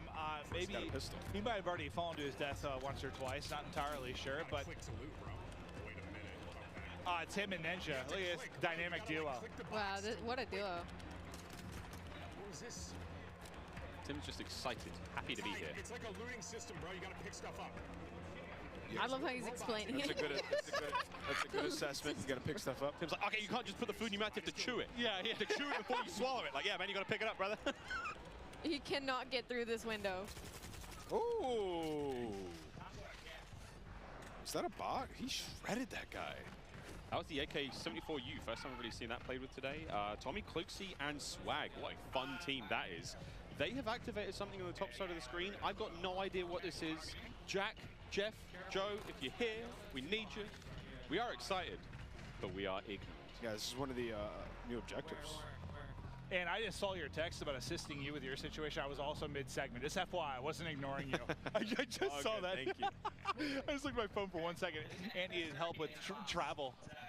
That's my guy right there. Yeah, yeah. Just look at that. Just let you know I was thinking about you, buddy. Looking out. We have actually got assistance here. We might be able to get some IW folks up here to give us a little helping hand with what looked like it could have been in a contract, but I am completely making that up. No, I mean, it must have been some sort of objective. Like Miles, you are a cerebral genius. Yeah, I'm just really like mastermind. The circles, how they play out. Very, very smart. Skull's up to here. Aiden on the right-hand side of the screen having a good time, just, you know, running around, flowing. Actually, he might be in the lobby. He's pretty dead. Chatting it up. He's pretty dead, Yeah, I think right now, I mean, you're seeing everyone kind of learn and explore and just... There we go. Gas circle splitting soon. Okay. Look at that icon. This will be new. So is this going to be a 2 split You're then? trying to jump the fence? Well, just go around. The end is literally right there. Just please. Wait, why can't he jump? Yeah. I don't know why you can't jump it, but like just go around I at feel that like point. he should be able to mantle that, and maybe that'll be something. Maybe test from the side trying to mantle it. Booyah doesn't, Oh, Well, you know. gotta hit those shots. Booyah doesn't have the hops or the shots, apparently. Oh, Got the bushes, though. Nice new bushes. A little bit of bush action. Miles, this is where you spend. Yeah, dude, you see me dive into the bushes. As soon as the trouble hits, The Australian outback. oh, but then I'll Dude, pounce. Clint, these are deep bushes. I'm gonna lose. I'm gonna get Closure if I absolutely torched from one of these. You know, I'm looking at this and I'm just thinking Molotov. Dude. Do you think the fire spreads? Oh, we'd have to ask about Do you that. think the fire spreads? We when go you back toss a to, like, Molotov? That'd be a lot of fun. That would be At awesome. that point, you gotta have like destructible environments. You're like shooting a building and it's falling apart. So what are we thinking of the map right now? It looks some pretty cool points of interest. Like It looks clean. I mean, it looks great. I just kind of want to wander. I mean, I feel like a lot of them are in the mode I would be if I was playing. What? Right now. Oh, it's a bot. Yeah, so there's quite a bit of bots. Like whenever That just you like find a protect building, loot. loot it. Yeah. That's a lot different. Like Yeah. Well, I think the main thing is just the audio, maybe from the act of like killing one. Like you're going to loot, it might alert somebody that you're there that wouldn't have otherwise noticed. Oh yeah, Gulag coming up. This full squad's not down. We have 47 minutes, give or take, remaining here on the TCL Power Hour. Don't forget, we've got a lot to get through. And that bingo card, don't forget you can get involved as well. And we have to catch it on the main stream. Wait, he got paired with Krim. No way. Method's got paired with Krim. no way. And they're going up against Ocean Ops and Almonds. So, I mean, if they're picking Warzone players, I'm picking them. Guns up. Here we go. What a duo. Zuma's up top watching them. Rocks still being thrown. Oh. A fave in the gulag. That's Right in Zuma the throwing face. rocks at him. Picked up the shotty. There's one. Oh, they got smoked! Cooked. They're not making the case for the pro players, all right? Oh, CDL got to represent. Just Oh got God. Wait, here we Now go. we have to watch Zuma. Oh, hello. Oh, the chopper looks clean, brother. Okay, so this is, Joe brought this one up because like, one of my favorite vehicles is this like big badass chopper. The whole squad Look at that. can get in there. You're gonna be able to load up flares. You got countermeasures Nah, to deal this with is any kind of anti-air. Oh lordy, there we go. That's our first 3-circle split we're also seeing here. So this is gonna get dicey very quickly. That looks like downtown. From Oh yeah, that battery life is gonna go soon. Is it? Do you think like every time it pings, that's like a percentage of the battery life? It could be. That would be a lot though. That'd be you'd get 100 pings off. Well, I'll of tell it. you right now. When people, That's a full game. when people use the heartbeat sensor, they're spamming it. Yeah. Oh, See ya.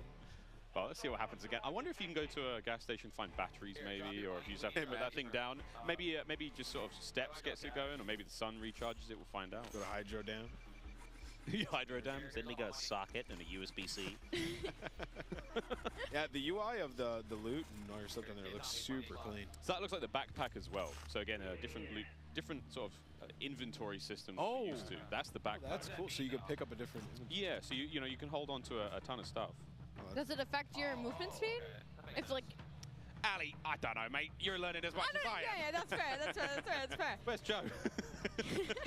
I'm just asking out loud at this point, hoping that the gods of Warzone will give us the answer. Miles is the all-knowing. I think I'm trying. I'm doing my best. There's a 72.8% reduction in movement speed, unfortunately. Ali, what kind of ammunition type is it? I don't know. I'm joking. I've got no idea. I've got no idea. Incendiary bullets, .722s. What's the average weight? I don't know. I think us included, everybody here, everybody in game. Oh! This is first looks. We're just trying to see what the hell is going to play out this here. is a team wipe. Yeah, they're getting cooked right here. Was that Zuma? That was a snipe. It is Zuma. Don't worry about it. Hit the flick. Gully. Oh, Nicholas Merckx. He's in a battle right now. They're in a tough spot. Smixy's down. Oh, Wait, so fried. If you look at the top right, he has two different indicators of how many people are in the lobby. Is that how many? Circles, I imagine. Oh. My guess is like one circle, one's the other. Yeah. Maybe the one that you're closest to? I was actually wondering that because if you were an aggressive player and you had a circle of less people, would you have an idea of if the other one was more popping and you could make a play to maybe get to that? Like, let's say you could or some kind of play. I was kind of wondering that. I'm assuming that's what it is. I could be wrong, but that's what makes sense, right? Yeah, that makes sense. It must be. Also, he has an extra plate, so and it's purple. It looks dope. The other circle is getting fried, so that just dropped so quick. Like I feel like half the players just got decimated. Yeah, they're getting destroyed. I wonder if that was the chopper we saw previously, the one that was up in the air there. Yeah. A little bit of backpack management here. I suppose the backpack is just your ammo count. Other tools, little toys you have, and again, so many new. I mean, between field upgrades, between lethal equipment, tactical equipment, there's so much going on here in MW2. See, look at that jump. Look at that. I was talking about that rooftop jump earlier multiplayer. It is actually insane how far you can jump from rooftop to rooftop. Really? Like, when I look at the movement in this game, and like even when you're throwing nades and stuns and stuff, like the depth of it like isn't as far as you would think. Like usually when you throw a nade, I mean you can like chuck that thing, but like I expected the jumps to be the same way, but like they're actually, you can go really far. I just realized, I mean, a box doesn't. Oh no, there's three circles, so I'm completely wrong. I'm not sure. Yeah, so that might be bots then. Yeah, I'm not sure. Oh, maybe that's an indicator of the stronghold. But okay, first with the parachute here from. One important question. And do we ask? Have we seen a loadout? We haven't. I haven't. We may never. Well, I don't know. I was curious. I wasn't sure if that was a thing. I haven't. It's got to be loadouts purchased. There. This looks like a loadout weapon right here. More on that later. Yeah, we don't know. Live react. But the circles. We're doing it live. I want to see how the circles merge together at the end of the game. All right, let's go, Blake. He spotted at least one. A lot of vehicles around. I didn't realize that was Blake at first. Howdy. Mustache. He's got the mullet. Get the angle, hit it. Ooh. A little crack. Isn't it nicer? It's kind of similar. Familiar. Yeah, it's like familiar enough, but seems fresh, right? Like yeah, you don't mess with it too much. Like people love it, right? So it's just making it. Well, you could just strip it down and change it entirely. Yeah, there'd be chaos. Yeah, chaos what it is. Yeah. So it's like they changed a lot though, man. Like it looks a lot different. Oh, ledging. And like the movement's different too. Makes me you can't just slide cancel around the entire map now.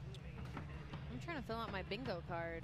I'm getting like teased with like a ledge hang and a little bit of swimming, but we don't have the elimination just yet.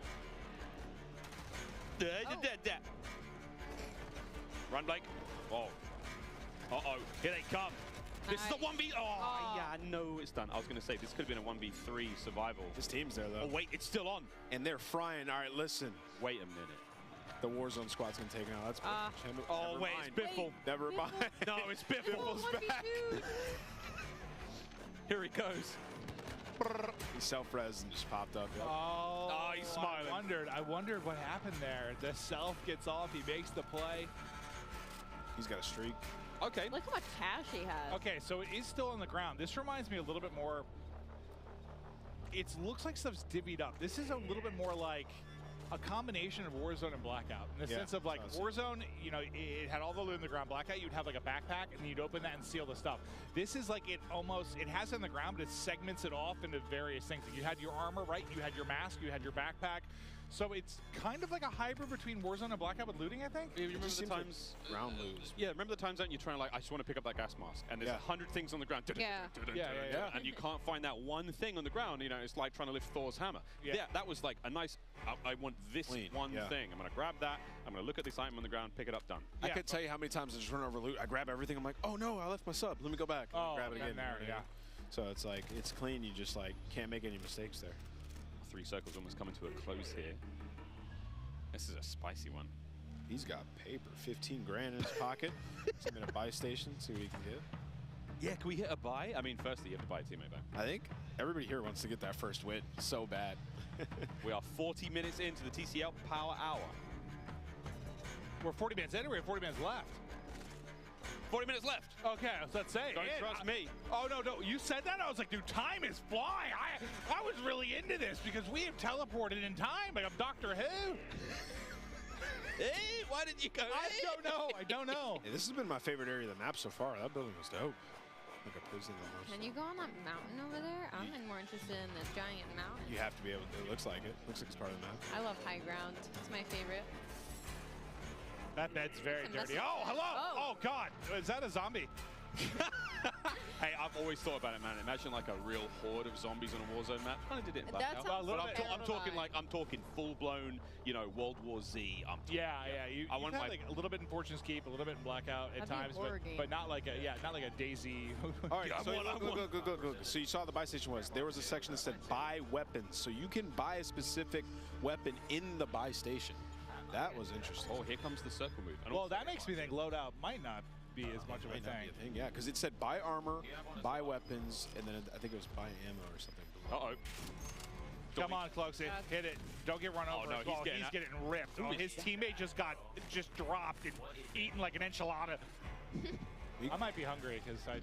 Oh, precision airstrike. He pops it out. You just had a slice of Little I had one. Pizza. I need more Little Caesars, though. I need like 2 whole pepperoni pizzas within my mouth. This is the best LAN party I've ever been to. There is pizza everywhere. Oh, it was Isaac and Krill. Yeah, I mean, we told chat, like, this is off the rails now. Oh, wow. He got hyper beamed with the vinegar range there. Listen, guys, my AR is fucking trash, but my... Whoa! Nicholas. Is it the aim or the AR? No, I'm kidding, Nick. It's definitely the AR. You're the best. Don't hurt me. Hurt him. Dude, this is Cloaksy and Swag versus Biffle and Champion. This is actually a lick. Racked. Like, wow, these are... Wait for it. Key? Jail key drop. Wait. Recover the key and escape. Get the key. Get the kill. Here. Oh. Oh, he sent it and Swag just shot him in the forehead. Now down to a 1 versus 1. Is the key? Wait, 25 seconds. So I guess that's kind of like how in normal Gulag you'd get to that flag or whatever when you went to like OT. Maybe the key's kind of like there it is. Freedom. Oh, did he just dip? He dipped. Curious. There was a door at the back. He cracked the key. Just walked out. He dipped. Awesome. I'm not sure. That was great. He picked up a key and just ran for it. I'm out of here. Okay, so that's actually pretty cool. I would lose full though. Nah, yeah. If somebody did that to me, I'd be so mad. Dude, imagine that. Like you just lose. lose. 2v1. You're like, where is he? He's got the key. It's another cool little area of the map. Again, it's a big old map. Yeah, it is. Al Mazrah. Bring comfortable shoes. Word to the shoe sir. Well, there's a lot of vehicles on the map. I've been seeing them on the main map. I just haven't seen many people hop in them. We saw SEAL Team Crim6. Yeah, we saw that. Pull up and absolutely destroy. But I want to see the Big Bertha, see what it looks like. Well, there's different kinds of vehicles. So there's like little sedans, family wagons, whatnot. You know, they're all going to have different properties, which is really fun to think of. If you have like a military class vehicle, get in the hatchback, Jack. I feel like there's somebody close. You can see like buy weapons, and you can upgrade your weapons. So I'm really... Oh, the clutch up. He gets pop of his teammates back. Yeah, I'm intrigued to see how that works, though. It's like, what do you like buy a weapon with some of your attachments, then upgrade it to the attachments that you have, or is it attachments that the game sets for you? So we'll see. Oh, so many questions. Yeah, I have so many. I'm seeing a lot of highways as well. This is a lot of fun. We're going to see, I think there's a little bit more of a lean towards vehicular combat, which I'm very, very excited about, given the fact that like there's 19 ways to battle each other in cars now. Well, the one thing I'm kind of digging, like, yeah, there's going to be some new versions of combat, but like at least what we're seeing so far, it doesn't look like you have, and that might be the loadout change too, but I think it's with 5 attachments, like you can't beam someone with an AR 400 meters. Like it's going to force closer range combat. You're not going to be terrified to cross any open gap, which I think ARs have been too easy to shoot. Like this, that has more recoil than I've seen in 3 years. Yep, that was that M16 was kicking. And Krim was like, I'm gonna rethink this fight. To get my mind. But I think in general, like it's better if it's a little bit more difficult to shoot at long ranges. It just needs to be, in my opinion. This is what I wanted to see. How powerful is it? Can you finally shoot them? It's running out of gas, man. It's running out of gas. This is Greeds, one of our streamers or content creators coming from Japan. That's awesome. Also, though, man, shoot them tires. I'm just thinking out. I mean, my mind's going forward. Solo YOLO is going to look real different when everyone's driving around with vehicles with no tires and like running out of gas. Running out of gas in the end. And it's like, and there's one person in the end that's got this like super high-tech military vehicle, or who has the Hummer EV? Who's got the Hummer EV? It's like, I don't need gas. Oh my God, that's the meta, dude. Find having the Hummer. the eco-friendly vehicle. Go green for the green. This is a duo. The Hummer EV. Big He's Bob. got a key. Wait, what is this key about? Wait, Ooh. you see the key on his head? I'm not sure. Bobby's got a key. He's got the key to my heart, but that could be one of the sort of special loot locations. There's some subterranean spots. Chilling, dude. These are the guys I hate in Warzone. Camping a staircase with Phoenix. Yeah. I need that proximity chat. I need like the people walking up and being like, I know you're in that staircase. The way he's playing, I feel like Bob's AFK and he's protecting Bob. That's what I'm getting from this, at least. Bob has not moved.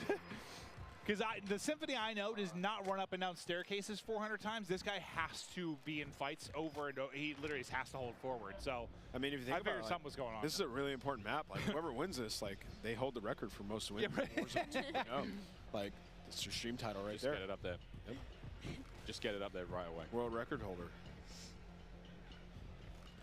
There's a lot of those in Warzone.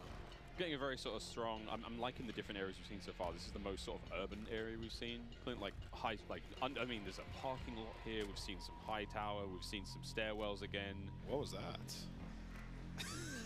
I hate when Symphony just aims at randomly the wall. aims in. He's such a bothers me. Oh my God! The internet is already like sus. He's sus. Well, shout out Ricochet. Will be available stand behind him. Day one. Day one. Coming for you, scumbags. I always wonder about like length of games, and I always think I mean, I prefer when it's around like 20 minutes. I'm wondering like how long a map is right now. Well, this has been 30. It seems like so we're like, did we start 30 minutes in, yeah. We started right away, yeah. Yeah, so this is. Well, we're also hopping in and out of I think maybe 2 different games. I think it's. Or it's delayed. I think it's at least. I think it's 3 because I think we've seen solos. This is trios. I think. No, it's all the same game. It's all the same. So there's solo people on. Oh, that feels bad. So what I'm wondering, like, is just length of game. This might be a little bit longer than it's been in the past. Seems like it, yeah. Probably because people are just figuring stuff out, to be honest. Well, probably part of it, but I think just from a circle, just size of the circle, I think it's a bit longer. Like, these might be running about, I don't know, 5-10 minutes longer. I cracked that guy at my life. Nice. While these guys are fighting, I'm like, oh look, the gas station's a POI on your minimap. I'm dead serious though. If I pull up in my Hummer EV, is there going to be a charge station for me? No, it's unlimited, dude. No way. That's too OP. I mean, don't get me wrong. I'm How down. many do you I'm think down. there is on a map, though? Like, do you think there's just one? Like, there's the one golden Hummer EV?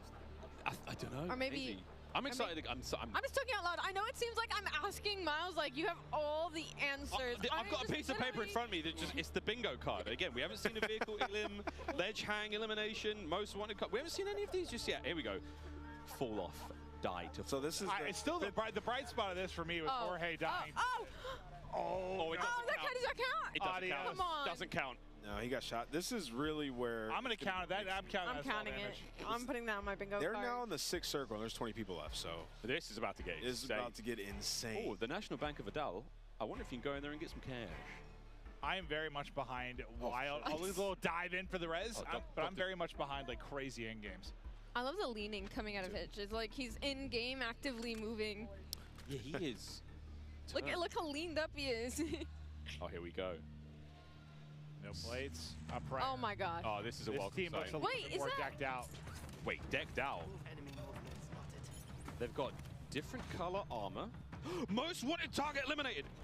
Well, that team didn't hit the bingo yet to survive that. I think that was a Claymore or Prox mine right to the shins as he went through the door. There is a different kind of plate. 3-plate purple. I have questions. Yeah, we saw Nick Merckx have that earlier, so I think it's maybe you hit the shop and you just buy armor. Oh, maybe it's okay. Swanky, expensive armor, branded.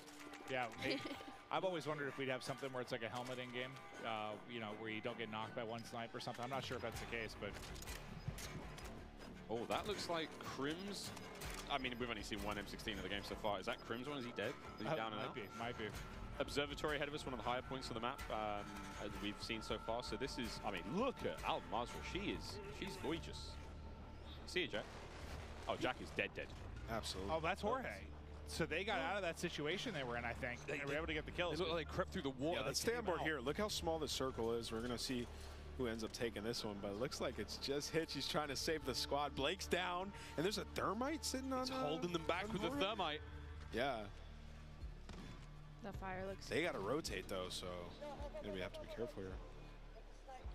They've been sniped. Oh, here comes the bingo! No. Here comes the bingo! Here comes the bingo! This is love and trust right here. Oh, I got him! That's a bingo! That's Sorry, a bingo. that wasn't actually a bingo, but it is definitely one of the airstrike elimination here. It is. One of them died. No, they're not dead yet. No, but you got one. No, he's dead. Yeah, he's dead. Jorge. I mean, we're looking at no plates, nothing here. Like, this is going to be tough. They're going to have to leave this rooftop as well because the gas is going to push them They need out. to just get a kill. Lads. Blake is down and now. I really like that new loot out of the backpack. I think it's just one of those things I'll like once I get used to it. It's just going to take a little time. Oh, here we go. Ooh. He's only got one in the clip. He's got the I was hoping maybe it was the fall damage there, but Jorge, he's going to drop. I didn't see how he got the kills, but yeah, it looked like he was able to knock 2. 7? Was it 6? It looks like 7. 7.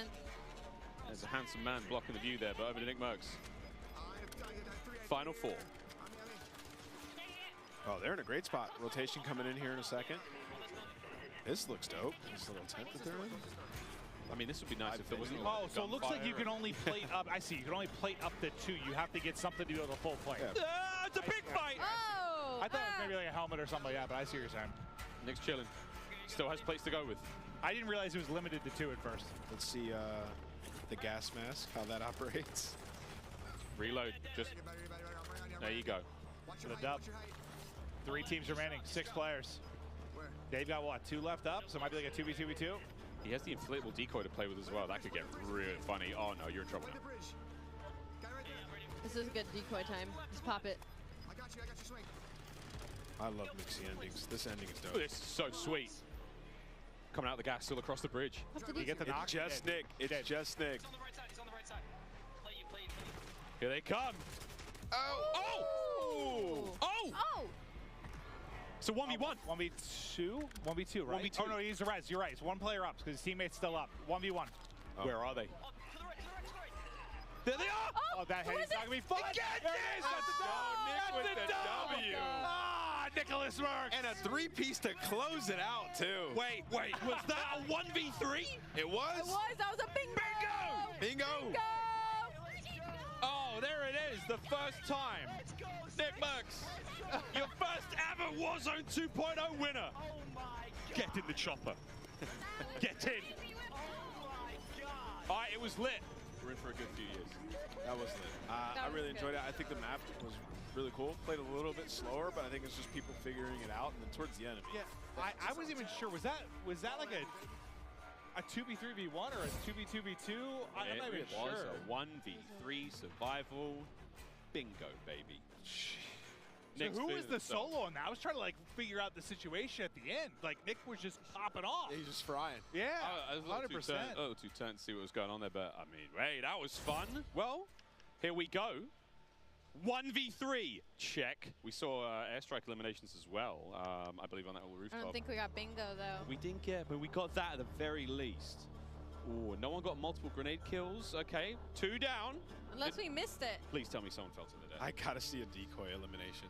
That would just be so funny to me. If somebody gets smoked by a decoy, I'm gonna be in tears.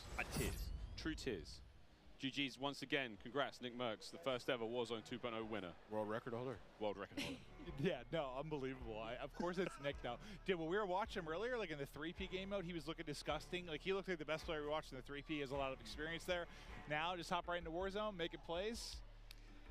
Guys. I'd love to see it. Guys, Nick's a beast. We've seen Warzone 2.0. Initial impressions? I mean, again, like, there's no one here from IW. We're just fans. Yeah, no, I'm having a blast. It's just to me, it seems right now like a bit slower pace, but I can't tell if that's a circle thing or people learning and kind of exploring the map. I imagine it's a little bit both. Like, it's new. Yeah. It's going to play a little bit slower at first, but it's neat. Yeah, I think my favorite thing about it right now is like the way the looting is, where the loot is at. Like, it's on tables, it's in cabinets, the backpack down. Like, there's less stuff obscuring your view. Like, you pick up your loot, you keep it going, you're looking for the enemies, right? It feels nice, it feels smooth. The AI part of it, I don't know that I would get yet. In the sense of, like, you'd like go into like loot a place, there'd be like one AI, and I don't know. It's like, do you get extra points from that? Do you get extra money from that? They drop stuff. I can think about, like, you know, it's people are going to hear that. Obviously, it's not as quiet as looting, but that was the one thing. I want to understand more of what's going on there. Yeah. A taste of things to come. Ali, any sort of takeaways from you? First game of Warzone 2.0. I'm excited to load in. Like I said, I don't really play Warzone that often, but this new 2.0 Warzone, I'm very, very excited to load in when it drops. Well, now we get a quick look at that first win. We're going to see the POV of Nick Work once again as he goes up in that 1v3 situation. Thanks to the guys at Elgato. Here we go. Where's the W button on that big bad boy? Bang! And this was the final play on that bridge, Clinton. So he killed 2 people. Yeah. So it was 1v3. To the right, to the right, to the right. Good teammate call out. Good comms. Let's go! Dude, he is just... I was worried, like, if Storm wasn't as close to him as it was, like, he was going to get on that heady and just smoke him. But he was so weak, he got, like, 1 bullet and just fried him. And then I think the guy he chatted, like, laying down the bridge, he, like, got all headshots. He smoked him, too. Yeah, I thought he was going to lose that. The more eagle-eyed of you will see that Jess Brohard is now ready to rock and roll right in the middle of the stage here at COD Next. Jess, take it away. Miles, that's right. I am ready to rock and roll here with P90 Princess, the Princess of Al Mazrah. I mean, what are your first impressions of Warzone 2.0? So far, I'm really liking it. I used to play PUBG, so this is really exciting because it does have that tactical feel to it. But what I'm most excited that I've discovered is the vehicle enhancements. You can get on the roof.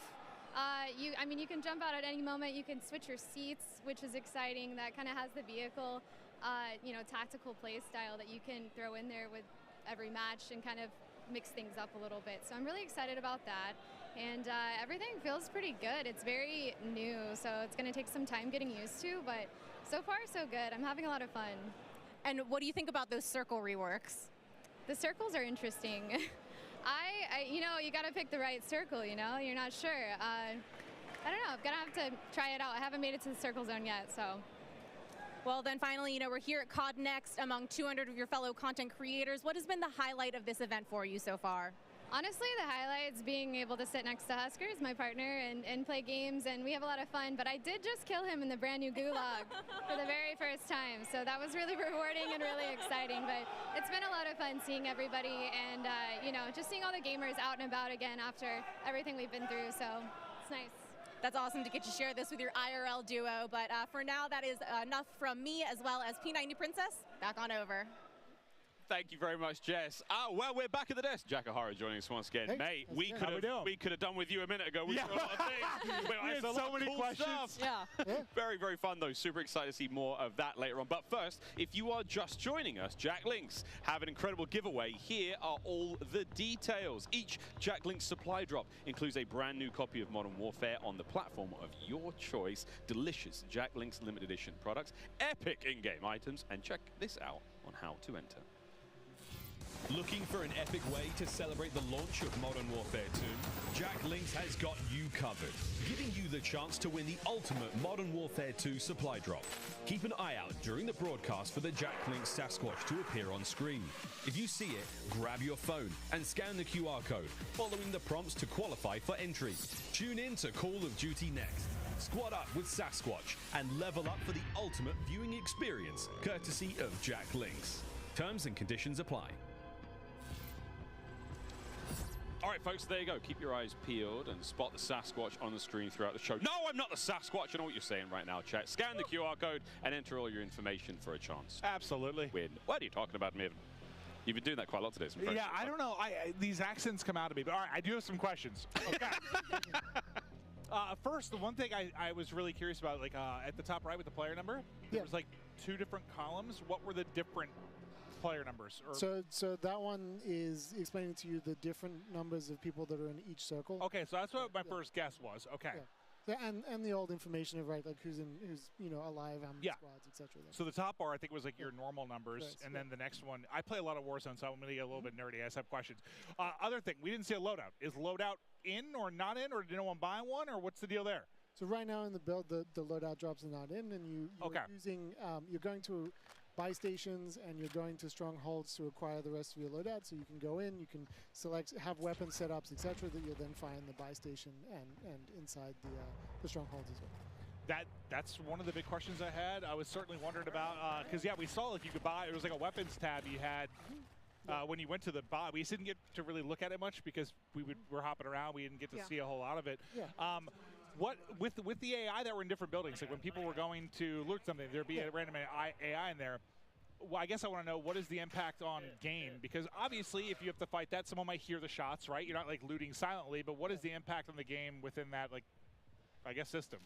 So we have obviously the AI that's concentrated around the strongholds, etc. And then we do have some smattering of AIs for the buildings that are there as, an extra target that you can kill. You can get their weapon, you can get some ammo, etc. A little extra loot. Yeah, and then they can also serve as a warning that there is another player there. So right now we're experimenting with having them in various different play spaces and seeing where they're the most effective and the most entertaining, basically.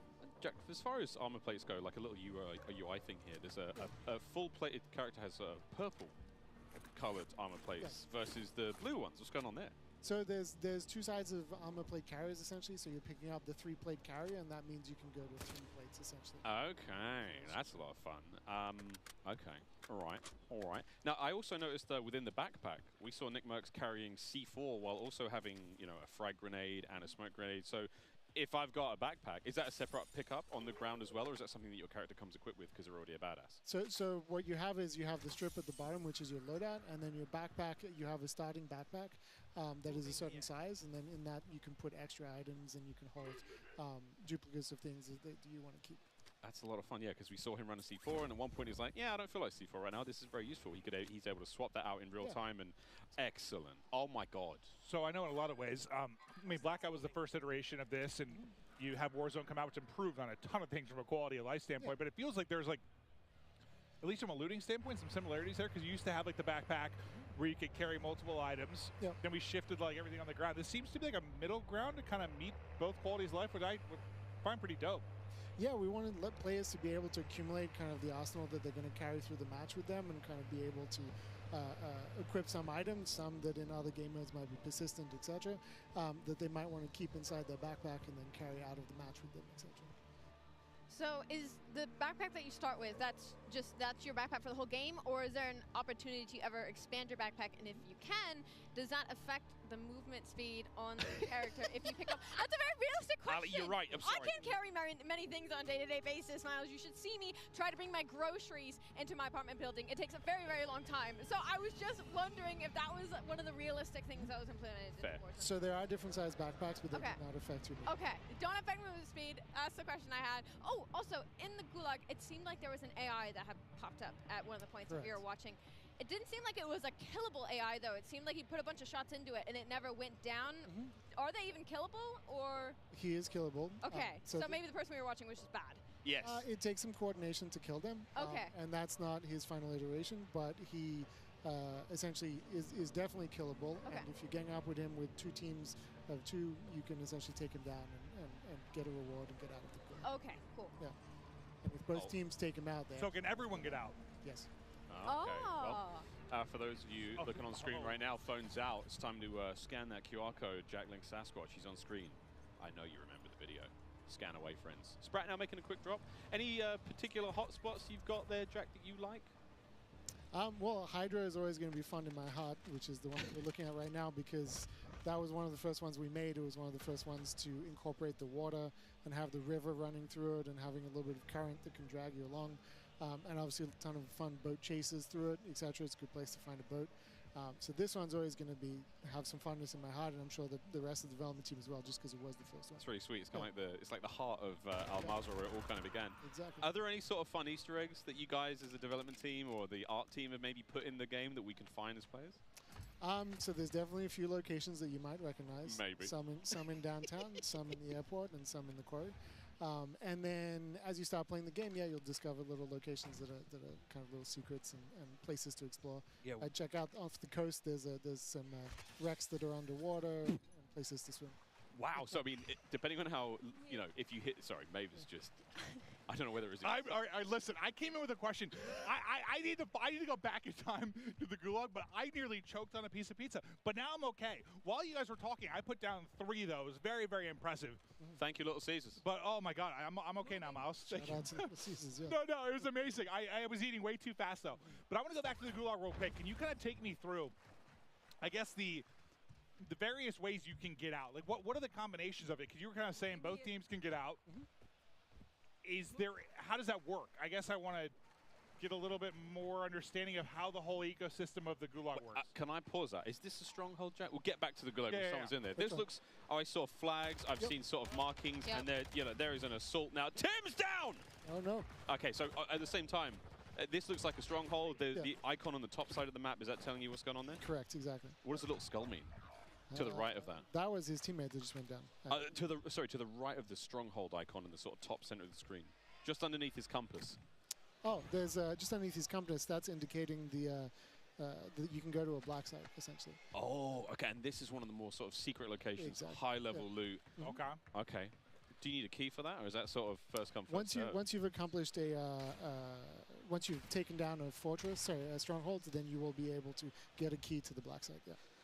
I mean, Jack, one of the problems, I suppose, is you've all created this game with a million things inside. It's so fun. You've got 3 sort of excited children here who are going to be constantly pestering you for the duration of this game. That's okay. I mean, we want. I'm a very old child, but yes.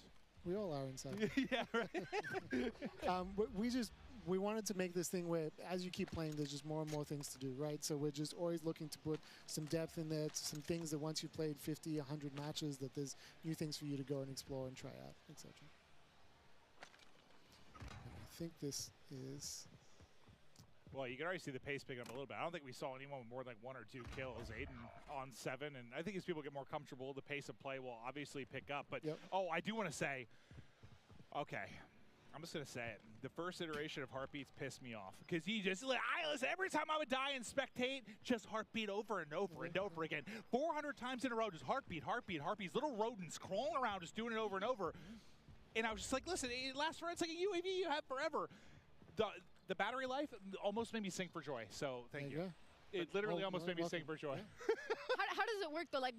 How long basically is like the timing of the Heartbeat Center's battery? Does it have a timing? Is it by the times it pulses? It's how long it's been out essentially. So the battery's just going out the longer you're holding it out. So is 100% like 100 seconds, or is it? I forget the exact time. Okay. But it's somewhere around there. Got it. Ali works in true specifics. Yeah, sorry, I'm the analyst on the desk. Ali, my brain is like. You are not alone, my friend. But change. Is there a solar panel on it? So if I'm outside, does it last long?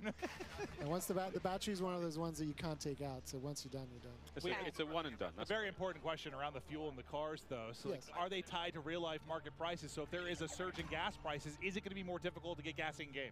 I mean, we don't rule out making a game mode about it. For now, the gas prices are consistent throughout the I'm seeing in the future like Mad Max tie-ins and vehicles only, and fuel is the most important resource on Earth. And oh my goodness, when it does come to the gas station, though, do you have to pay for the gas? No, it's all free. Oh, that'd have been great fun, though. Yeah. Everyone like cash up. We need to get gas, and some Jack Link's jerky. All the homies in the wagon just bumping music to the gas station. Oh, look at this. Oh, that's a good parking job. That was actually impressive stuff. Mingod is just sort of sneaking around. I'm really enjoying the sort of the layout of loot on the ground. It feels a lot more organic. It feels a lot more sort of we're leaning more towards realism than sort of floating colorful guns on the ground. See, I don't know if I say realism as much as because sometimes I think things being too realistic. For me, I sometimes don't like. I want it to be arcadey in a video game. Sure. It just seems more logical to me. It's just like, this is where you would expect this type of thing to be. A cash register has cash. Yeah. And I'm sure there's realistic ties, but to me, it's just more logical. Yeah, it's where things make sense, right? Yeah. So it's just you go into a store, you're going to go in this gas station, you're going to find cash at the cash register, and loot on the shelves. And that is another one of our vehicles. This looks like this little armored personnel carrier, open turret, kind of scary, but still a lot of fun, clearly. Yep. And you just sort of keep rolling after the person got out, so I'm sure people will make some fun videos with that eventually. I do have something for like a limited. We're in the desert, like some sort of oasis that can spawn in a certain place and pops up. There is an oasis on the top north of the map, actually. It's very, very pretty. And sometimes I don't think I've seen it yet. Yeah. Top left, Did he get the dub this time around? Yeah. Like top left-hand side of the map, Oasis. We'll see if anyone goes there, but we're still pumping on through the TCL Power Hour. We might have seen a vehicle elimination in that game. We'll wait for the full word there from our referees. Meanwhile, in another game, I forgot it was on the map. I was thinking about like Oasis like spawning up like the mirage of it. There's a locale directly on the map. I forgot about that part. Yeah, there's somebody flying the big giant chopper over there. Yeah, that looks insane. Yeah. Gulag. Okay, back to the Gulag questions. Oh yeah, I guess. Here we go. Yep. Can you give me a breakdown of like objectively how this works? So we're experimenting with different versions in there essentially. So right now we have in each version, basically 2 players get put together. If your teammate happened to die at the same time as you, odds are that you'll end up with them. But if not, you're going to end up with whoever else is in the Gulag. That guy's thick. Yeah, like that AI Is that the jailer? eating. Yeah, it's the jailer. Okay, Yeah. and the jailer has the key. Correct. If He's you kill holding him, the key. Yeah. you can sort of buy your freedom. All right, Hitchcock. Oh, he's gone. He's gone. And I don't think he's realizing that's one of those things you need to group up on. Like if you're going to do it, it's almost like, will proximity chat work in there or not? It does. It should, it should be talking to each other. That's what I'm kind of wondering. If there's a proc chat, everyone's like, all right, guys, let's be friendly and, group up on the jailer. But then you lie, and then you kill them. See, that I like. However, don't team up with Maven, obviously. Yeah, I'm going to be dark and twisted. Less than 10 minutes remaining in the TCL Power Hour for all sorts of fun stuff. Still to happen. We've yet to see a ledge hang elimination or a multiple player grenade elim. That's a 2-piece. I think we like to call it in the CDL business with a single Grenache. We don't call them Grenaches. We just call them. What's the metal usually? Popcorn or something like that was that? aggressive. Was that a nade? Oh, wait a minute. Precision airstrike? I think it was precision airstrike. Yeah, that was a precision airstrike. And that looked like sort of side lean. So how many different like models of vehicles are there? Because we're so used to, you had what? You had the buggy, the Jeep, the ATV, and the Bertha, basically. You had those 4, and they were big set skins. How many like different variations do you have now? It seems like So there's more variations. It seems like it, right? We have the 4x4, which you just saw. We have the colloquially, I'm trying to find the right word. Maybe I can't say it on stream. No, it's okay. That's okay. I understand. The vehicle, but there's more variation that's for sure, a little older and a little bit more beaten up. Yeah, yeah. So you have the little car. You have the 4x4. We have the armored 4x4. We have the big helicopter, little helicopter, ATV, TAC Rover, which is like a four-person like UTV kind of off-roader. There is also a crop top 4x4 as well. So that one's fun, I have to ask now: is there a car showroom where we can sort of see all of these vehicles in a single There is place? not, but maybe we should put them in. Yeah, it turns into like a Gran Turismo like showcase room where you have all your vehicles, you're decking them out. I see potential there. That would be honestly cool. Like a little pimp my ride type thing going on. Well, we've seen, we know vehicle skins will be in the game. They're in the menu right now, so that's going to be a lot of fun. Maybe you can't answer this one, Jack, but of course the GMC Hummer EV, different skins, right? Yeah, eventually. Of course, why wouldn't we?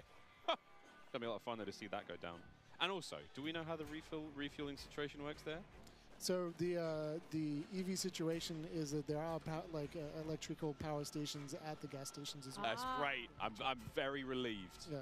Because I was thinking, surely get to the gas station. There's a socket. I wonder how good the parking jobs have to be. Like, do you just have to be in like the vicinity, or like do you got to be right up next to it properly? You gotta be pretty close. You can't be like 10 feet away. Yeah. And if you have a chopper, dope. you have to come down in close and like either be landing very precariously between them or hover just above. Oh wow! Wow, that'll be cool to watch. I didn't even think about refueling the chopper. Yeah. Okay. Yeah. Well, this is going to get stressful. Many Eclipse content abound, friends.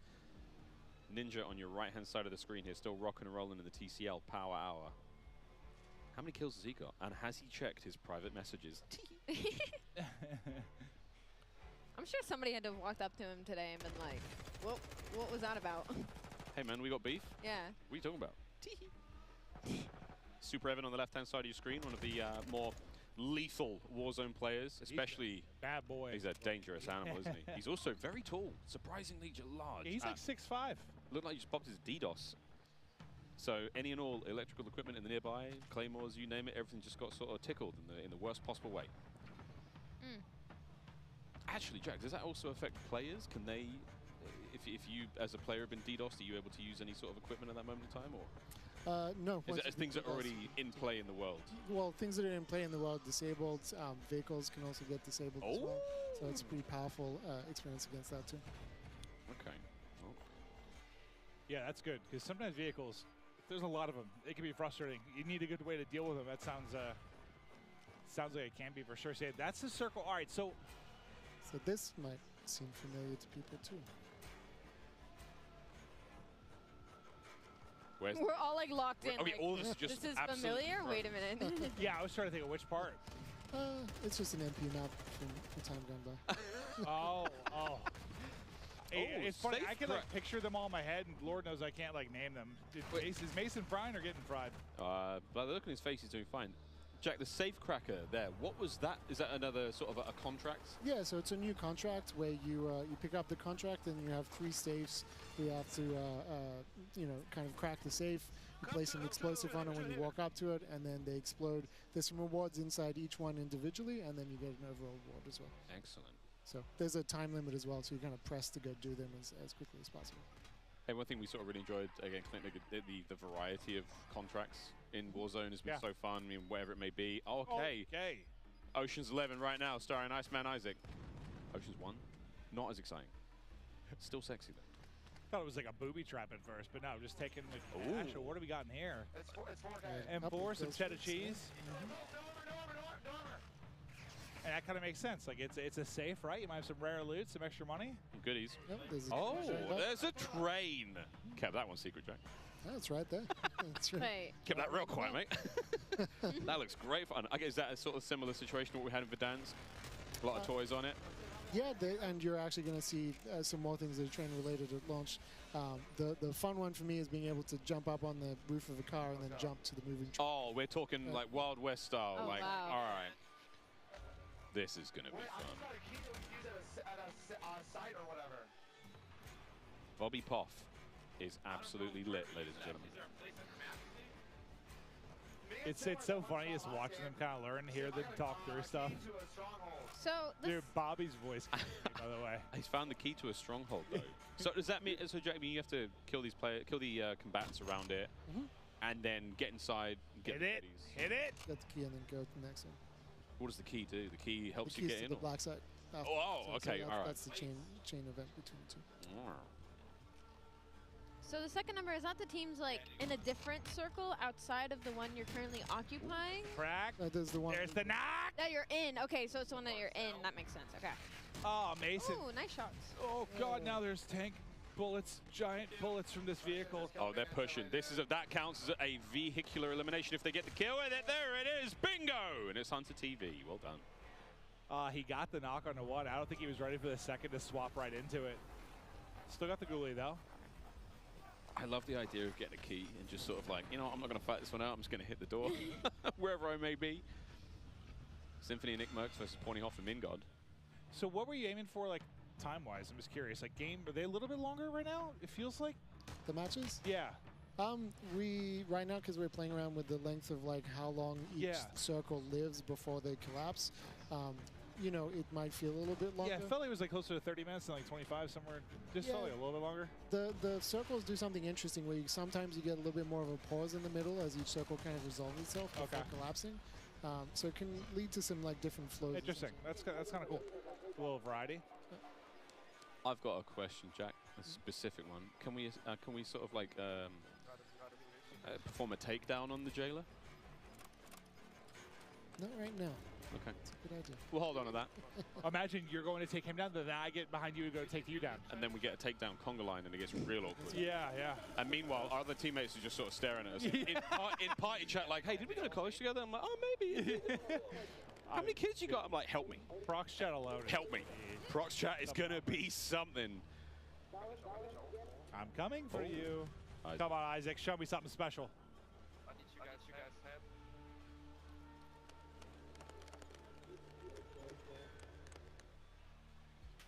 We're back at the tents. Name stuff. Oh, dear God. Hey, you know what? Hardcore, baby. Hitting a shot. Hardcore. They hit the other roof. Oh, look at them. Dude, that shadow, it looks so badass. He's like flying over the top rope. Great. Well, there we go. TCL Power Hour still rolling, friends. Actually, we should be nearly finished with that one, but we've definitely had, hey, we've had a couple of bingos. We'll get back to those in just a moment. Yeah, sorry for the bombardment. I'm not sorry. Not sorry for that bombardment. That was great, Jack. You're a beast. Well done, mate. I do believe that we are ready, possibly, to toss to Gina. Gina, what's going on down on the floor? Hi, how y'all doing up there? Look, I'm here with a very good friend of mine, Diesel. What's up, dude? It's been a while. It has been a bit, yeah. Look, the energy here is palpable. Everything has been going so crazy. How does it feel to be here today? It feels good. I mean, we've been talking, I've been playing Warzone since it came out, so it's good to finally get your hands on Warzone 2, which feels incredible. Everybody will get to play it eventually. It's a little bit different than I was expecting, but all in a good way. So you are definitely no stranger to Call of Duty. No. So many things were announced today. What are you looking forward to the most? Probably just playing the beta with Old Men of Optic. just us getting together and playing again. It's been a bit since we played regular multiplayer, so the beta tomorrow will be a lot of fun. So looking forward to that.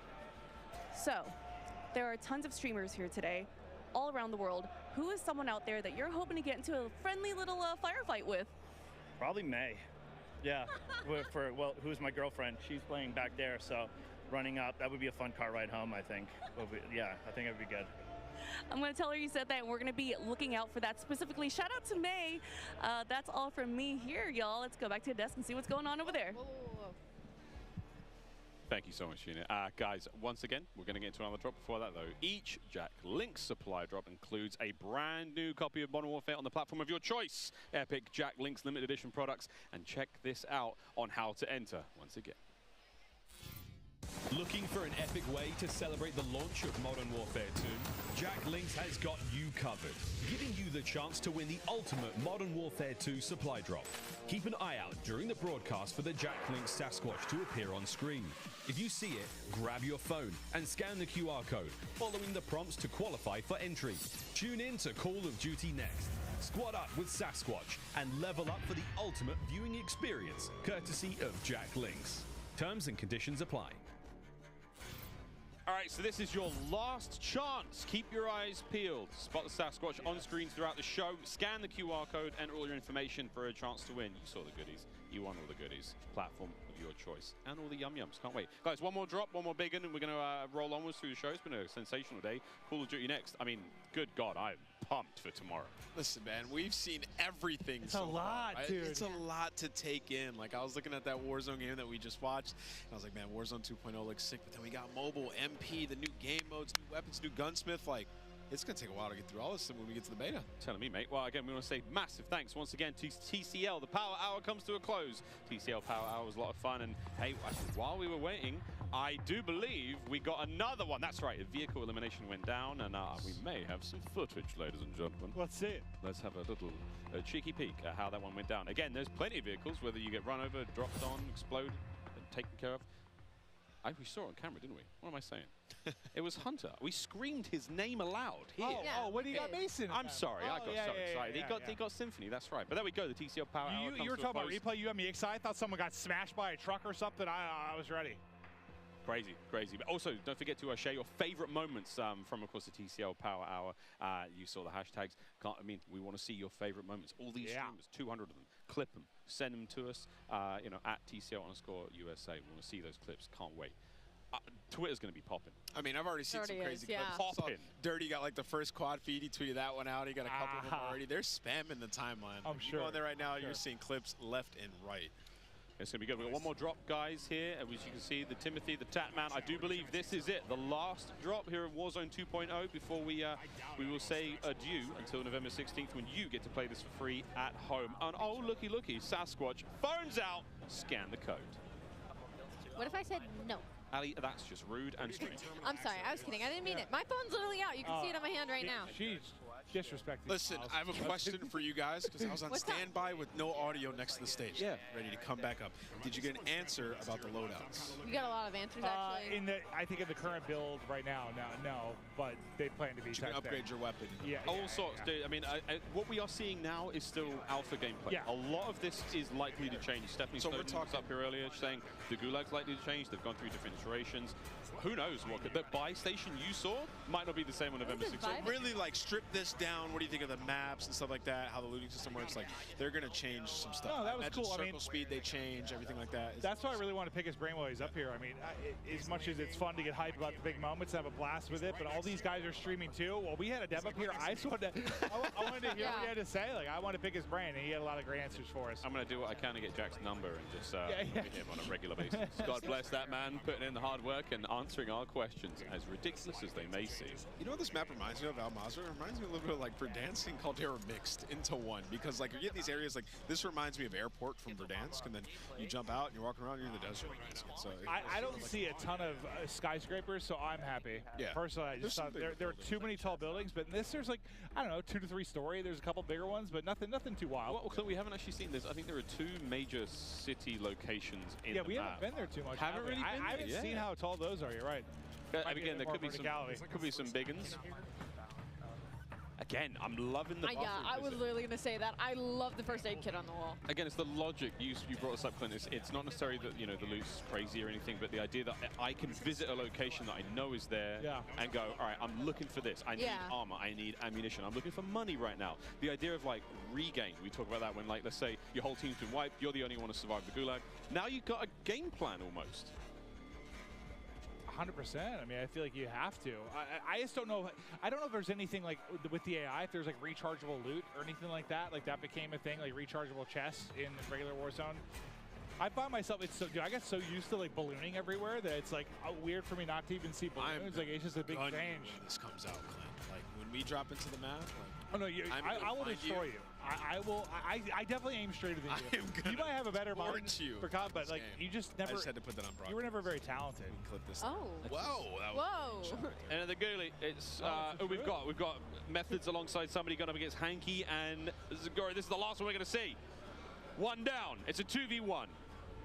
Come on, Zenny, show me something special. Oh. Yes. That's 2 gulags from he's got fried. Zenny, you're letting me down. It's not even Biffle anymore. Crushed. You know what? Cut the gameplay. Cut it. I've seen enough. Zinni is the reason the broadcast is done. Right. Focus up, team. Once more we go. Now it's time to take a look at some more epic best plays brought to you by HyperX. Check this out. Sick. Look at how big that thing is. Oh my goodness. Thing's massive. I mean, we had some cool plays all day long, right? So, seeing Tim here, we didn't see too much of him. Tim got killed by that chopper. Does he? I think so. Oh! What a throw! Oh no! No! What? Oh, he got. Did he try to run into it? I was very confused. I'm surprised he didn't die. He was able to hit the. He's a mastermind for clips, so. Oh yeah, guy knows what he's doing. This is another gulag clip. Oh. Suma. It froze like a perfect time. That was crazy.